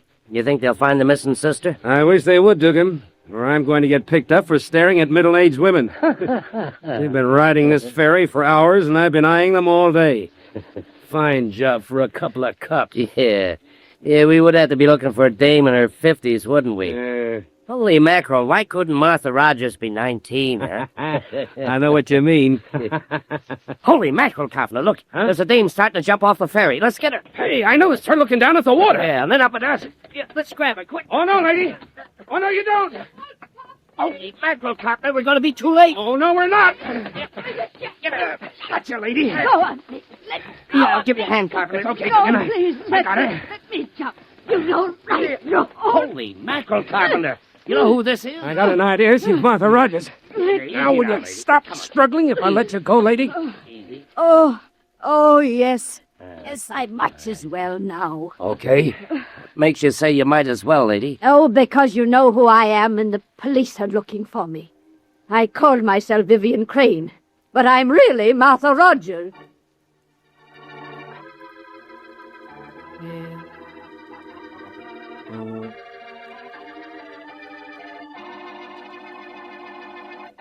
You killed your sister. Didn't you, Miss Rogers? No, I didn't, I tell you, I didn't. She was dead when I got home. Yeah, that's your story. Dugan, any sign of Blackie yet? No, but I'm watching for him. I want him in my office as soon as he gets here. He said he'd be right down when I called him. Good. Now look, Miss Rogers. Why did you go to Boston, Blackie, with a story about hearing moans as you passed that house? Oh, because I didn't want to go to the police. I was afraid the police would say I killed her. Well, you did kill her, didn't you? No, I told you, I found her dead. What had you been doing before you came home and found her? Oh, I'd been at the grocery. Ask them there. They'll tell you I was there. I don't have to ask them. I checked and I already know you were there. And I know at what time, too. I was there at noon. I didn't get home till, 1:30 or 2. Yeah? I bought a great many things, oh, so many, and the store was crowded, very crowded. Here comes Blackie, Inspector Faraday. Oh, thanks, Dugan. Come on in, Blackie. You found the missing Miss Rogers, I hear. Yeah, and I want you to have a look at her. Is this the woman who came to you and told you she heard moans in the Rogers house? That's right, but she called herself Vivian Crane. Oh, I had to, Blackie. I didn't want to get mixed up with the police. Yeah, so you told me. Blackie, she's got an alibi for the time Maggie Rogers was killed. Of course I have. I've done nothing wrong. Well, it was foolish to try and run away, but now I'm rich. You'll have to let me go free. I get all of Aggie's money now. You don't read newspapers, apparently, so you wouldn't know about your sister's will, huh? Faraday, don't release the news that you found Miss Rogers. Huh? And as for you, Miss Rogers, I'm afraid you're due for disappointment, and the rest of us are due for a surprise.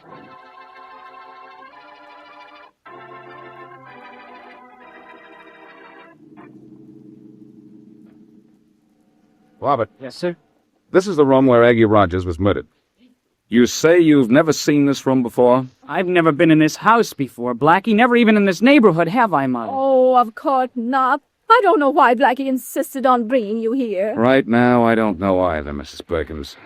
Blackie, my son didn't kill that Agatha Rogers. He had a good reason to want her dead. In fact, he had thousands of reasons, all dollars. Blackie, I didn't kill that woman. I never saw her in my life, and never even knew about her. And I certainly didn't know she was going to leave me any money. Blackie, I never told him Aggie was in love with the man I married.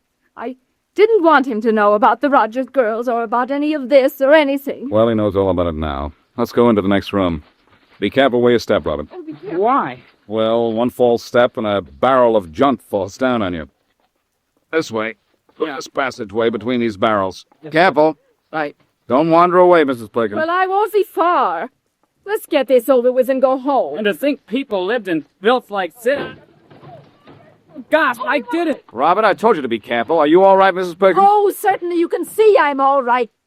Oh, Robert, now really, you're so clumsy. I'm sorry. It wasn't his fault, Mrs. Perkins. This whole place is booby-trapped. But let's keep moving. What ridiculous women they must have been. To have a house all littered with junk like this. Blackie, let's get out of here. We'll get out, Mother, but I can't get through this stuff to Riss. She's... What the... Just another booby trap. I stepped on that one. Oh, my... Well, we're almost out. It's getting dark. We'd better call this off till tomorrow. Oh, now must you drag my son through this horrible place again? What were you looking for, Blackie? All I'll tell you, Mrs. Perkins, is that I've found it.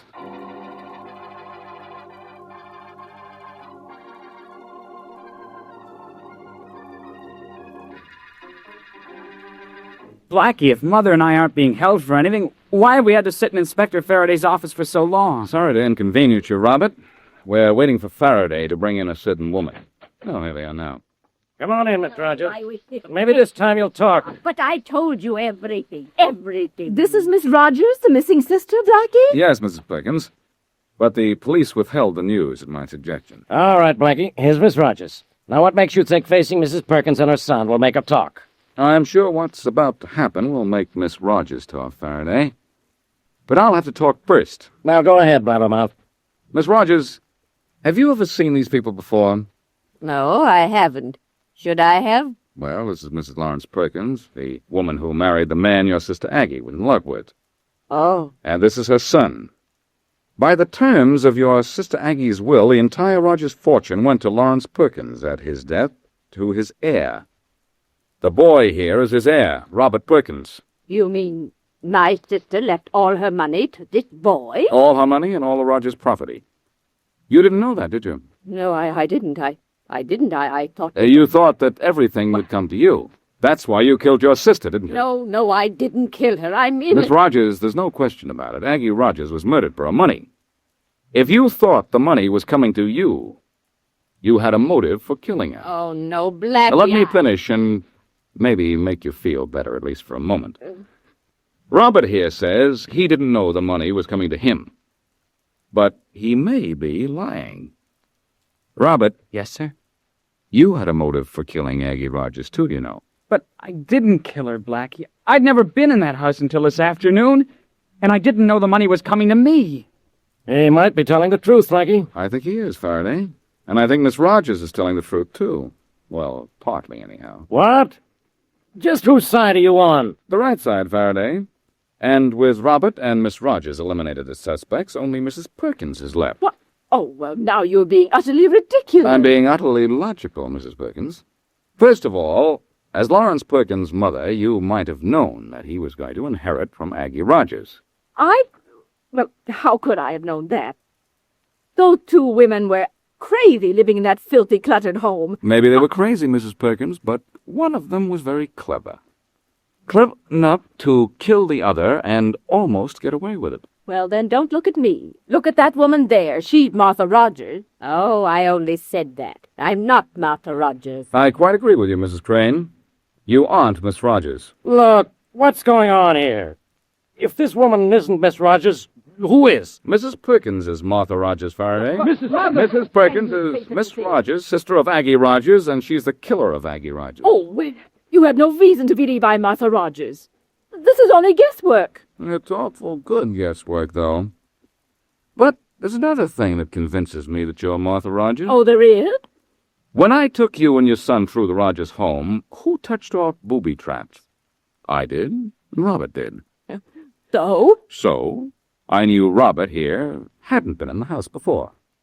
He touched off several booby traps. So did I. But you, Miss Rogers, because you are Miss Rogers, failed to set off a single trap.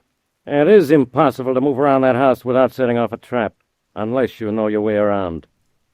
Blackie, I hate to admit it, but I think I've been holding the wrong woman. I'm telling you that I'm Mrs. Perkins, widow of Lawrence Perkins, and this boy's mother. Yes, you are, Mrs. Perkins. But you're also Martha Rogers. But don't worry. Even if you have led a double life, you can be punished only once.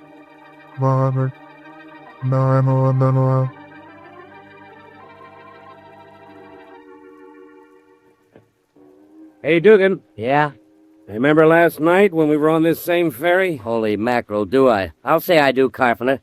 That woman tried to jump overboard and then tried to tell us she was Martha Rogers. Smart dame. When she heard Martha Rogers was missing, she got the bright idea that she'd be Martha Rogers and collect her sister's dough. Well, if you ask me, the smart dame was that real Martha Rogers. Because she killed her sister? What's smart about that? Well, holy mackerel, it was almost genius. Yeah? For 25 years, she's been known as Mrs. Lawrence Perkins. Nobody knew she was Martha Rogers, too. She never lived in the house with Aggie. Just came 3 times a week to bring food. Huh? She knew she wasn't getting any dough as Martha Rogers, but as Mrs. Lawrence Perkins, she was getting all the dough through her son. She tried to throw us off by pretending she didn't want the money. Listen, if you ask me, Dugan, the only smart person is Robert Perkins. He didn't do anything but tell the truth, and he got Aggie's dough. Holy mackerel, that's right. But while we're handing out bouquets, let's toss one to Boston Blackie. Brother, did he trap that murdering sister?